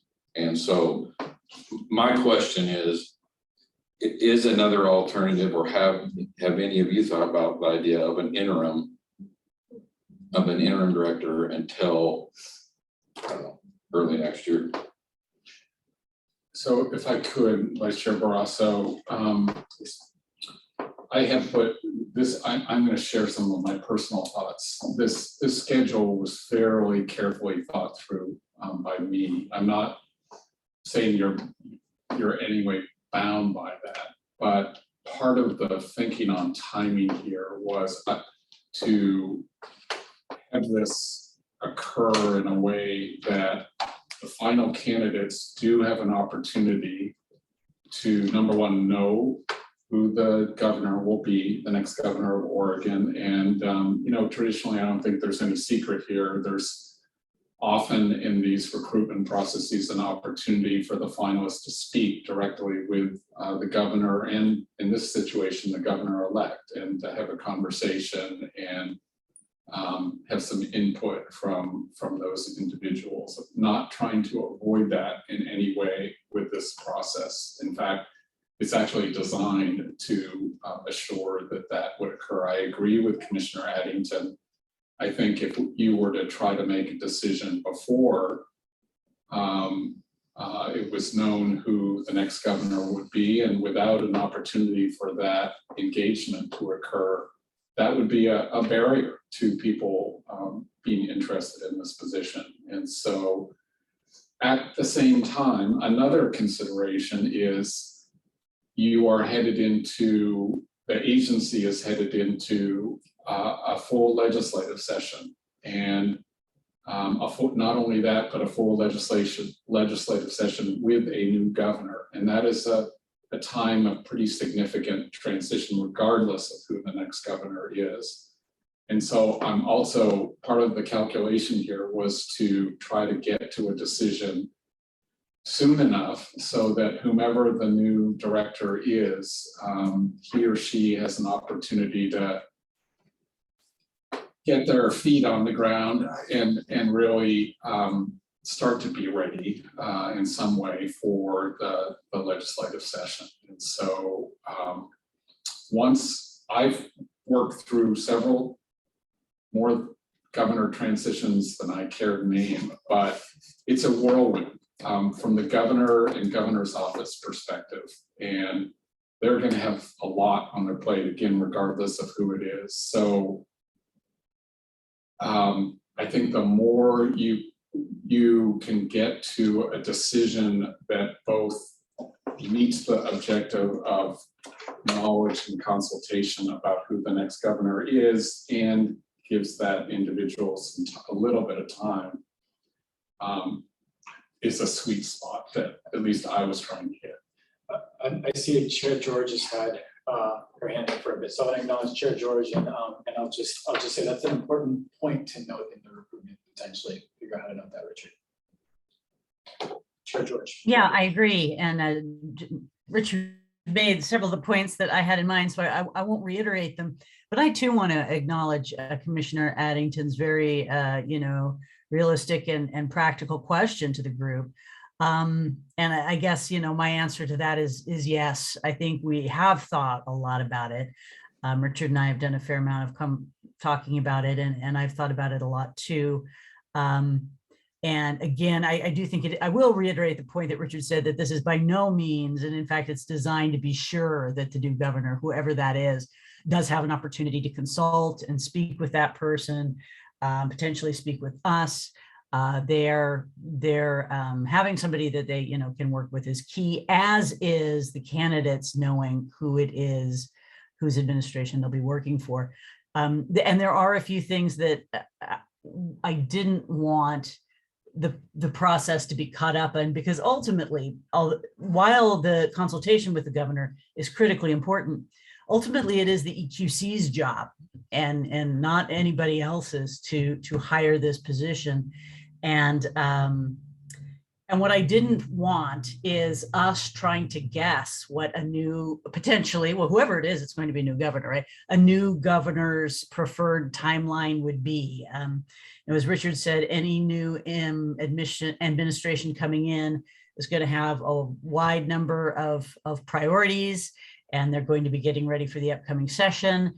And the one thing I don't want us to see is this job, which does belong to the EQC, being caught up in somebody else's complex and potentially changing agenda, and us maybe saying, oh, well, now's not a good time, now's not a good time.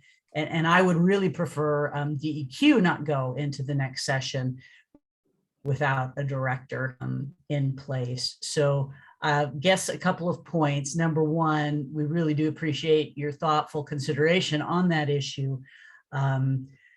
But I too am also focused on this being the EQC's job, us doing the consultation we need to be doing. And I think I don't want too long a period where we don't have a director for this department. DEQ has set out a very ambitious agenda for the next year, and we have a lot of work to do. And while any transition, there's going to be a certain amount of time and investment associated with the transition, I also want us to keep a steady hand at the helm and keep this ambitious agenda going. So appreciate. I guess I just want to reiterate what I was saying. Thank you, Chair George. I want to just reiterate, I think that point around the candidate pool and knowing sort of the cycle that we're going into, it's going to have to be tactfully spelled out that, that they're going to have that consultation, just so that, I'd hope that, and in some ways as well, the confidentiality of the process until they get to that finalist stage, just because that very much plays into whether someone would want to, and I know that's going to play into both the uncertainty and everything else would play into whether someone will want to throw their name in that hat. Thank you, Richard, for noting the long legislative session next year. I would have concerns of us going into a long legislative session with an interim. Obviously, there are interim potential candidates out there that can manage that, but just the nature of an interim and going into that sort of session, it's a dynamic that I do think having a permanent director is important for that. And I just also recall, while I wasn't on the EQC at the time, I know that during the last time when we had an interim prior to you being interim, Director Whitman, there was limits, and there's times when you run up on those deadlines that you can't control that. And there's just, and that's, in this instance, that was because it was someone that came out of retirement to play that role. So I think the reality is our timelines shift, and there are things you can plan for and things you can't plan for. We're going to have to respond to both, but recognizing that, as Chair George noted, this is in our hands. I do think we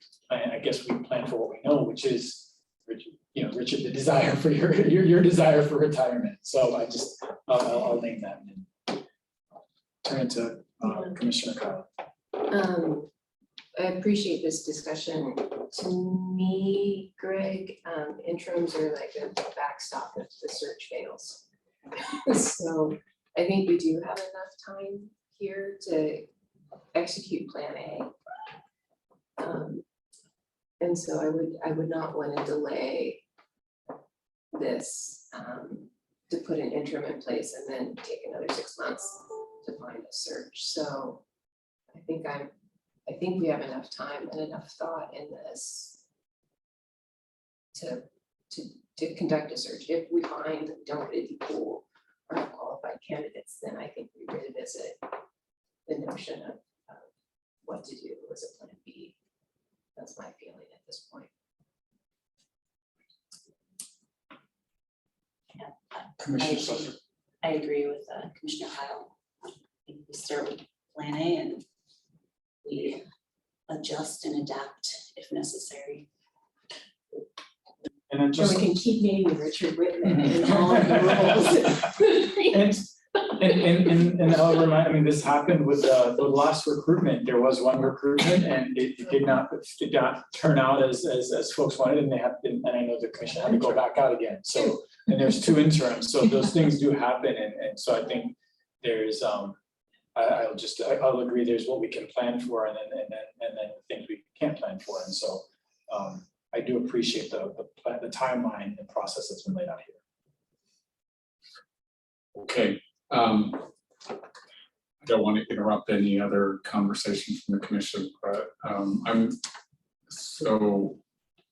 I don't believe there needs to be a formal decision by the commission on this at this point. I think what I heard, and I'll just say it just for purposes of clarity here, is Plan A is kind of what's laid out here on schedule, recognizing things can happen. I recognize that too, and if that happens, then we'll have a conversation about what Plan B is. But I think this schedule is doable. It is essentially consistent with a schedule that was recently used for another director of recruitment by another natural resource agency, and I didn't talk about this, but we've conferred pretty closely also with Oregon Department of Transportation, which has been through some high-level executive recruitments, as well as Department of Land Conservation and Development, which just went through a director search and chose a new director. Any other? So there's a little bit more detail in the staff report, including in the request for proposals that's excerpted in the staff report and then in this schedule. But I think at a high level, that is the process. I think as the commission works with the executive search firm, there will be a refinement of this recruiting plan and schedule. And we'll continue to update that as we go forward.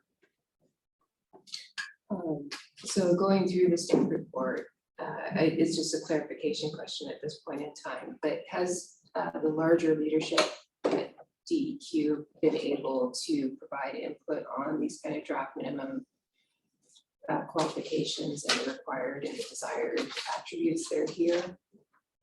Yes, Commissioner Kyle, so I can switch now and talk about that. Stephanie, if you would do a share screen of page 3 of the staff report now, which is the draft hiring criteria. And I should have done a paper version of that for commissioners, and I'm realizing I did not, but let me talk through it with the commission, because you're not making a decision on these criteria today. Again, just to remind you, what I'm looking for is input. Let me start with Commissioner Kyle's question, which is, how did we come up with these? Where I started with, and thank you, Stephanie, in particular, Stephanie Caldera, was with criteria that were used by your predecessors the last time around. And so they went through the same exercise that you're going through now and came up with hiring criteria and standards. And for the public and who may be wondering why we're doing this, just in the interest of transparency, there are a couple of reasons. One is we want to be clear to applicants about what it is that you're looking for, obviously. But number two, this is a requirement of Oregon Public Meetings Law in order for you to be able to do the work on screening to get to that list of finalists in a private way, so that the names of the individuals who have applied are not public. So, and we're doing that not because we're trying to hide anything, but because in order to get the best possible pool of individuals for this position, we want to respect people's ability to express interest and desire for the position early on, and get as broad and as good a pool as we can. And then once you do make decisions on who the final list are, who are under consideration, at that point, things will become public and there'll be lots of opportunity for engagement. So I wanted just really for the public to state that so they understand this is not about trying to hide anything. It's about trying to get the best possible applicants for this position. So we started with the criteria from your predecessors last time around. I did do an informal survey / request for input from the DEQ leadership team for thoughts about the hiring criteria. I also looked at hiring criteria that were used for the recent search for Department of Land Conservation and Development, and then also for some of these senior executive positions at ODOT. So this is an amalgam of all of those things kind of mashed together, and it's a little bit long because of that. So Commissioner Kyle, did that answer your specific question? Okay. There's a structure to these criteria and standards, and they're divided into three categories. Minimum criteria, which are intended to be relatively objective standards that have to be met in order for an individual to be considered for the position. And I'm underlining that because it's obviously important. That may weed out some candidates, so you want to think very carefully about those standards. And typically, what governmental entities do for minimum criteria is a certain level of experience and type of experience, and then at least traditionally, a certain level of educational, I'll just say, attainment. I will say, and this more broadly in recruiting and hiring now, we are trying to be much more conscious of, as part of our work around diversity, equity, and inclusion, be much more careful about those standards, not to have them set to be too exclusionary. So we look more, for some positions, we're looking more at lived experience and experience that maybe isn't directly relevant, but may be important. So you should be thinking about those things. For this position, director position also, I reduced the minimum qualifications from what was used last time around, in part because of this. I reduced the experience, the number of years of experience. I broadened the type of experience somewhat. And then in terms of educational attainment, the last time around, the commission for minimum criteria had PhD or a JD. I replaced that with an advanced degree in a number of fields that are relevant to this position, but that's something you should think about.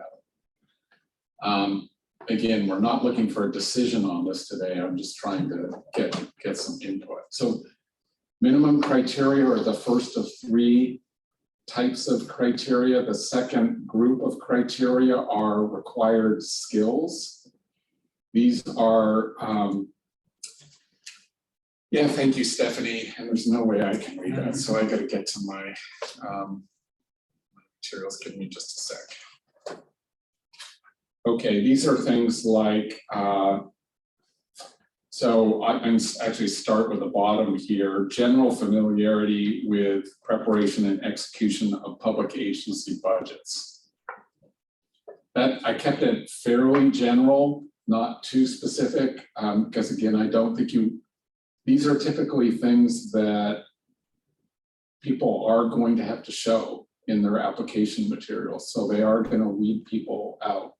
So you want to think carefully about how much to put in under required skills. I did try to make these a bit more general so that there's a little bit more flexibility there. But so the things that are currently there include also general familiarity with development of legislation, rules, and policies, strong ability to communicate verbally and in writing, ability and experience in working with regulated businesses and entities, ability and experience to work collaboratively with other agencies, tribes, ability to build strong working relationships. This is something that I have found was pretty important in my role over the last 6 years, and would encourage you to have something along those lines. Inclusive leadership. DEQ's leadership team has been doing really important and significant work around inclusivity and collaboration in terms of how we work with each other and with our staff and managers. There's a lot of momentum in that space right now, good momentum. And there's culture change, significant culture change happening in this agency. And so that is something that I'm recommending that you consider strongly. Knowledge of principles of environmental justice. You know, you've heard us talk about the environmental justice work going on, not just here at DEQ, but nationally. And this whole notion of being much more intentional about impacts of what we do on particular communities is very important in my mind. And again, an area where there's significant change happening and something you should be thinking about in the next director. And then finally, and similarly, demonstrated experience in advancing diversity, equity, and inclusion. This is our internal work, primarily around diversifying our workforce and our leadership,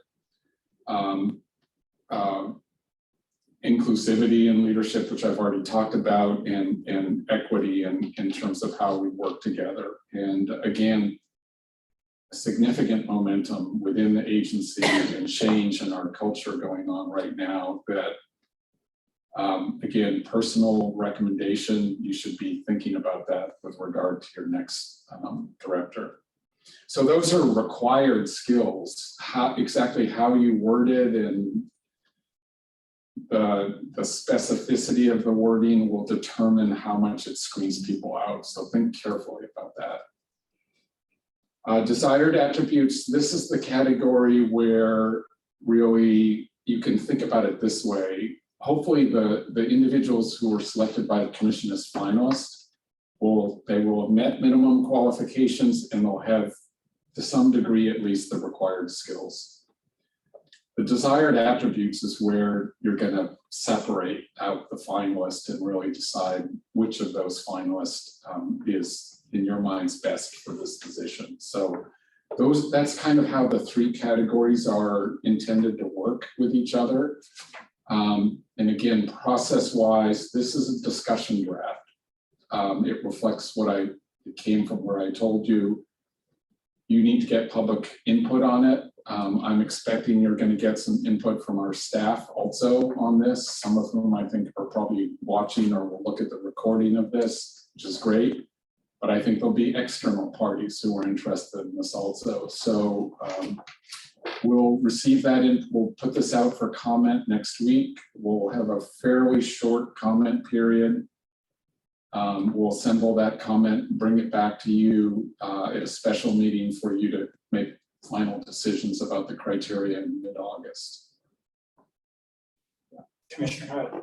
So I don't want to quibble the details, so this is just kind of a question actually for you, because general understanding of federal environmental laws and programs got put as a desired. And I would have thought it would be required, so I was curious why that got put in that bucket. If that's a short answer. It's a great question, Commissioner Kyle, and just to make sure everybody heard it, why isn't general knowledge of environmental law part of the required skills?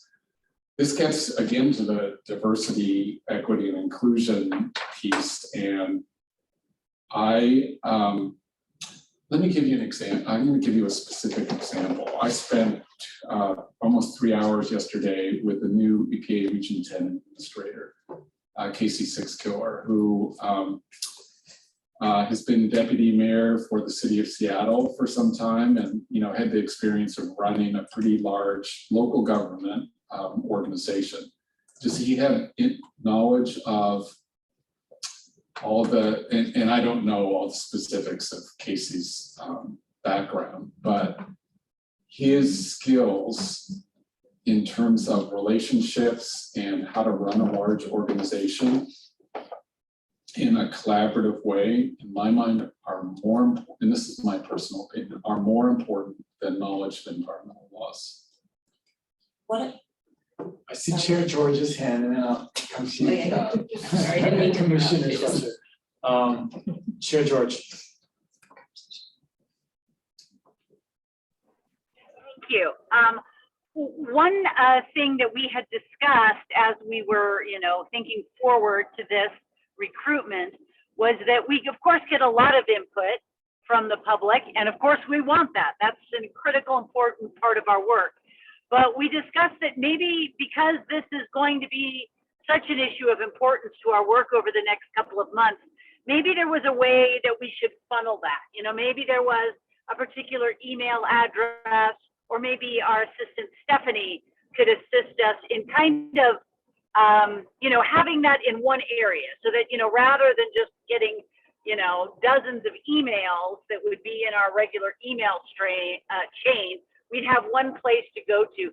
Did we get any further with that idea? Because I think we are going to want to be able to efficiently make sure we can take a look at. Chair George, you've got a thumbs up from Director Whitman in the room here about that centralized email address.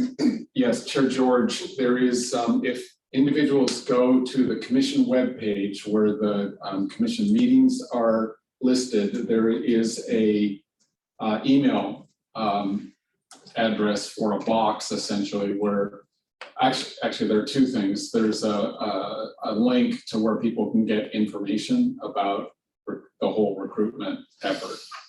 And then secondly, there is an email box where people can send comments or materials. When we put out the request for comment on this, we also will give people a link to that box. So we are directing input all to that one place. And thank you, Chair George, for raising that and giving me an opportunity to reinforce that with people that are listening. Chair George, is there another? I see your hand still up. I also know you're commuting, so I want to make sure that we got your question.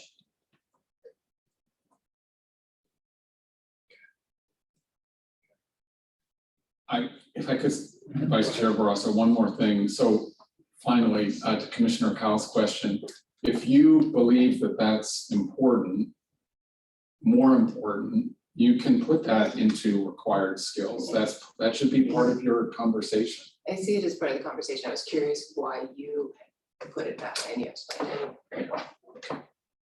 Commissioner Slusher and then Commissioner Agarton.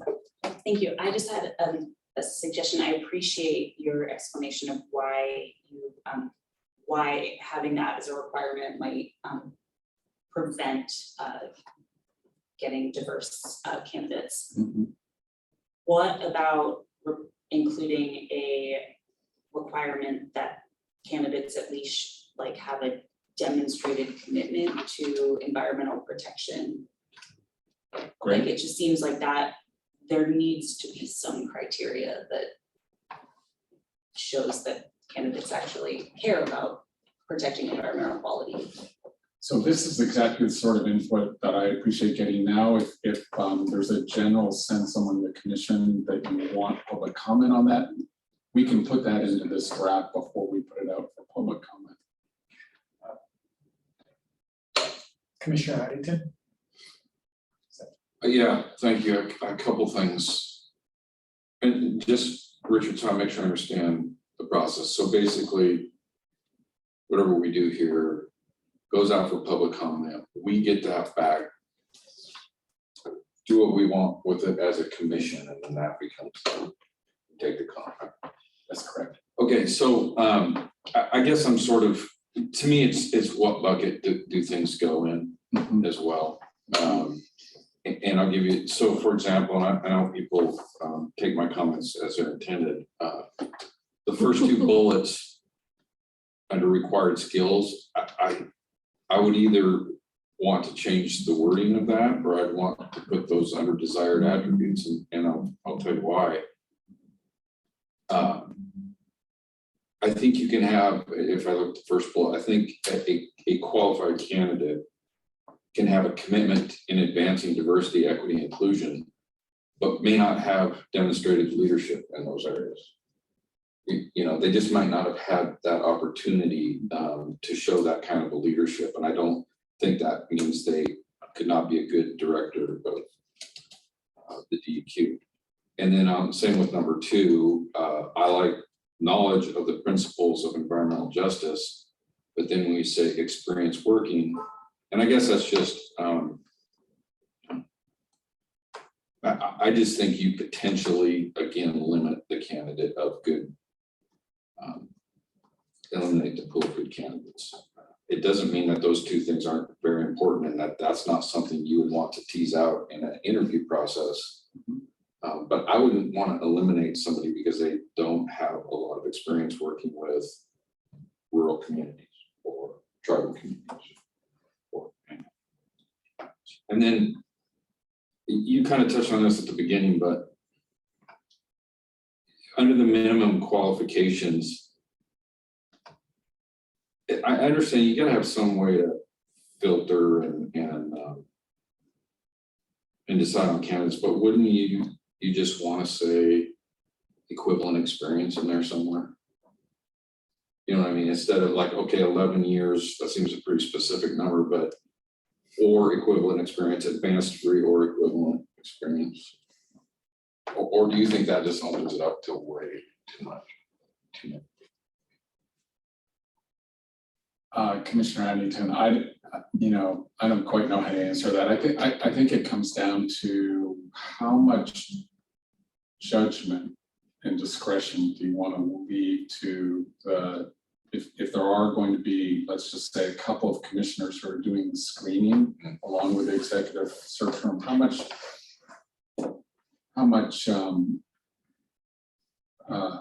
you want to leave for room for discretion there? It's a pure, I mean, there's no right answer to that, right? Frankly.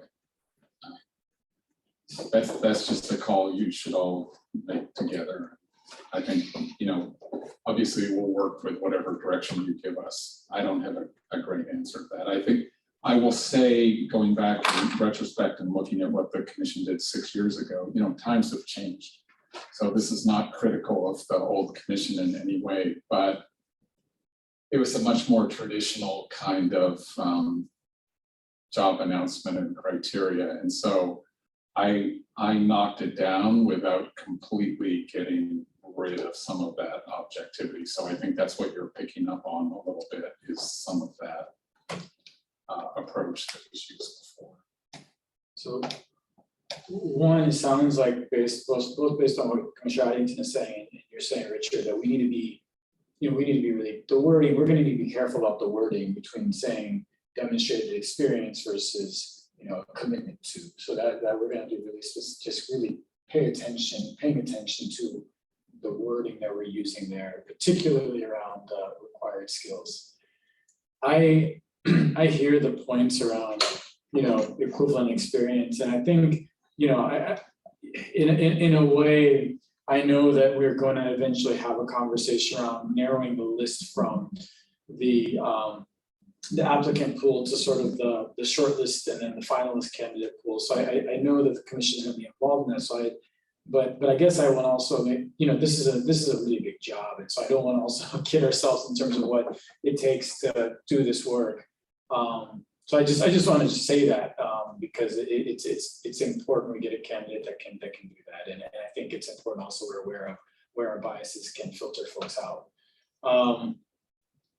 The one thing I don't see here that I'd be interested in, and frankly, Richard, in some ways, just your thoughts or others, is we talk about management experience, and given the way the agency has both grown, taken on new program areas, and is in this period of settling into a new, feels like a new agency in some ways. I do feel like there's something more there around whether it's matrix or whether it's hierarchical organizations, someone that understands management at that level, not just managing individuals, because that is different when you're managing at that scale in terms of just delegation of authorities and so many other things. So I think there's something there around sort of where this agency in terms of the next leader is going to need to be able to kind of help reinforce the new agency that's taking shape here. So it's not fully there, and there's something to that, and I don't know what that is, but I just believe that. Commissioner Cobb. So I just really appreciate Greg and Amy's contributions to that. I would support working their feedback into there. To Sam's point, though, I think what would be really helpful in recruiting candidates is to have kind of that preamble statement that isn't here and isn't part of the requirements, but it is the notion of setting the stage for people interested in this job. And I think that's where you could comment on how it has recently been restructured and let people know that we're in the midst of a political cycle, and that provide a director level paragraph that introduces the job to the next director. And I don't, whether that's part of public comment or comes afterwards, but I think that's a really important statement. That's a great idea, I think, Commissioner Kyle. And so I can do a first draft of something like that, and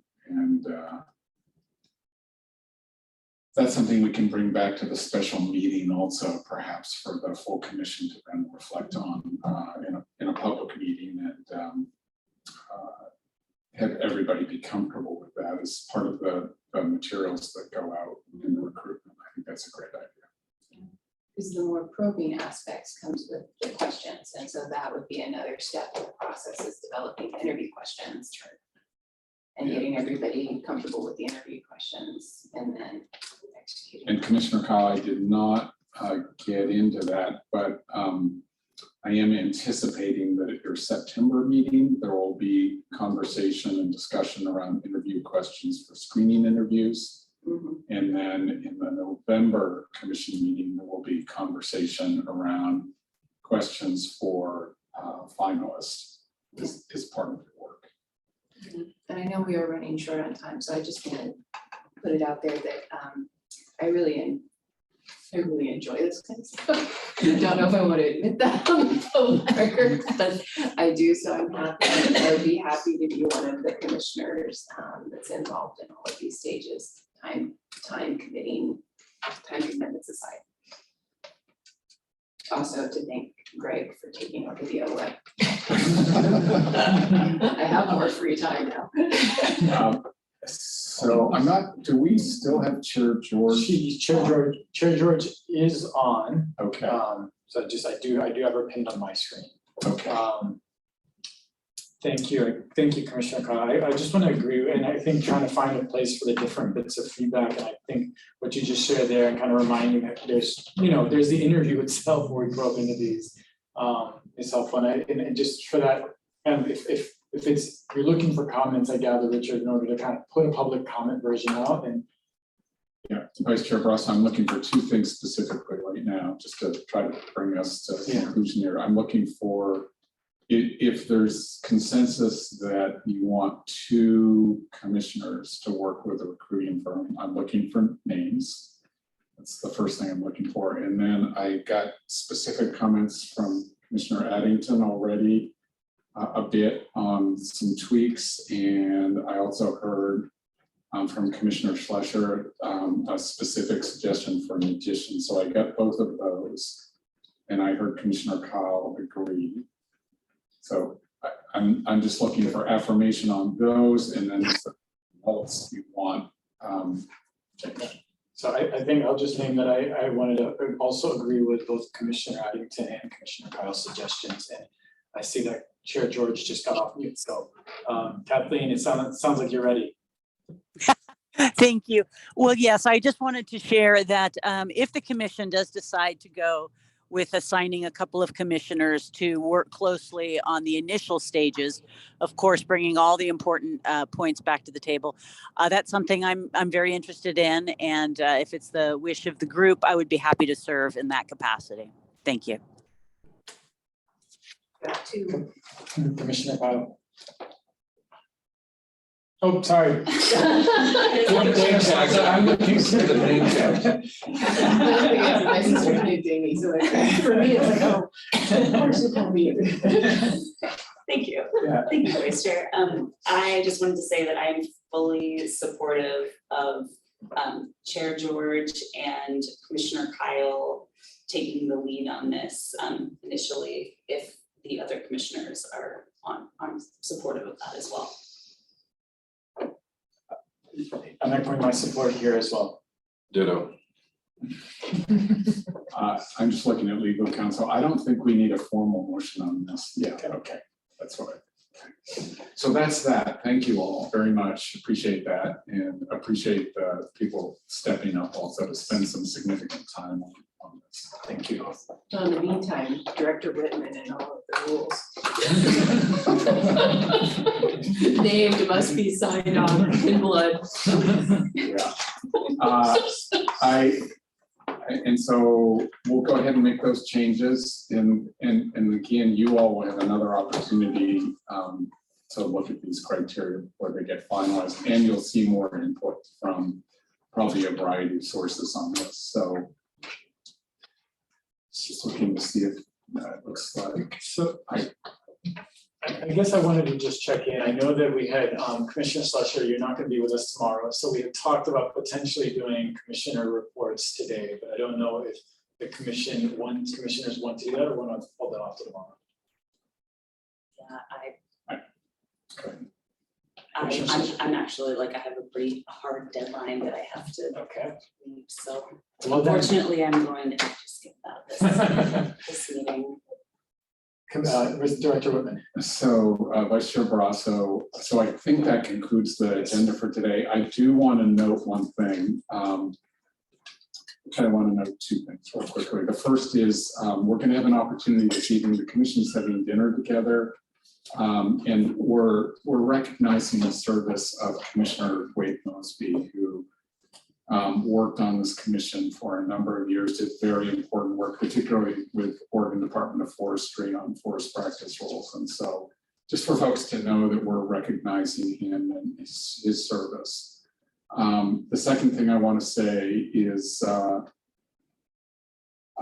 Land Conservation Development Commission did earlier today adopt the climate-friendly and equitable rulemaking related to the climate work we're doing, and they also, following that adoption, recognized that Jim Rue, the director of the Department of Land Conservation and Development, just passed away unexpectedly, and so they acknowledged his service, and I couldn't let this go without saying something about that. So it's was a big surprise to many. And he had just retired, and he passed away about 3 weeks after he retired. So just anyway. So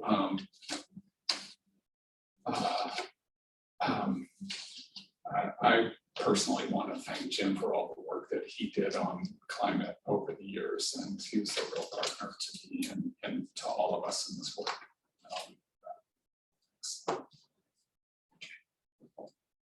See y'all tomorrow. Okay, meeting is adjourned.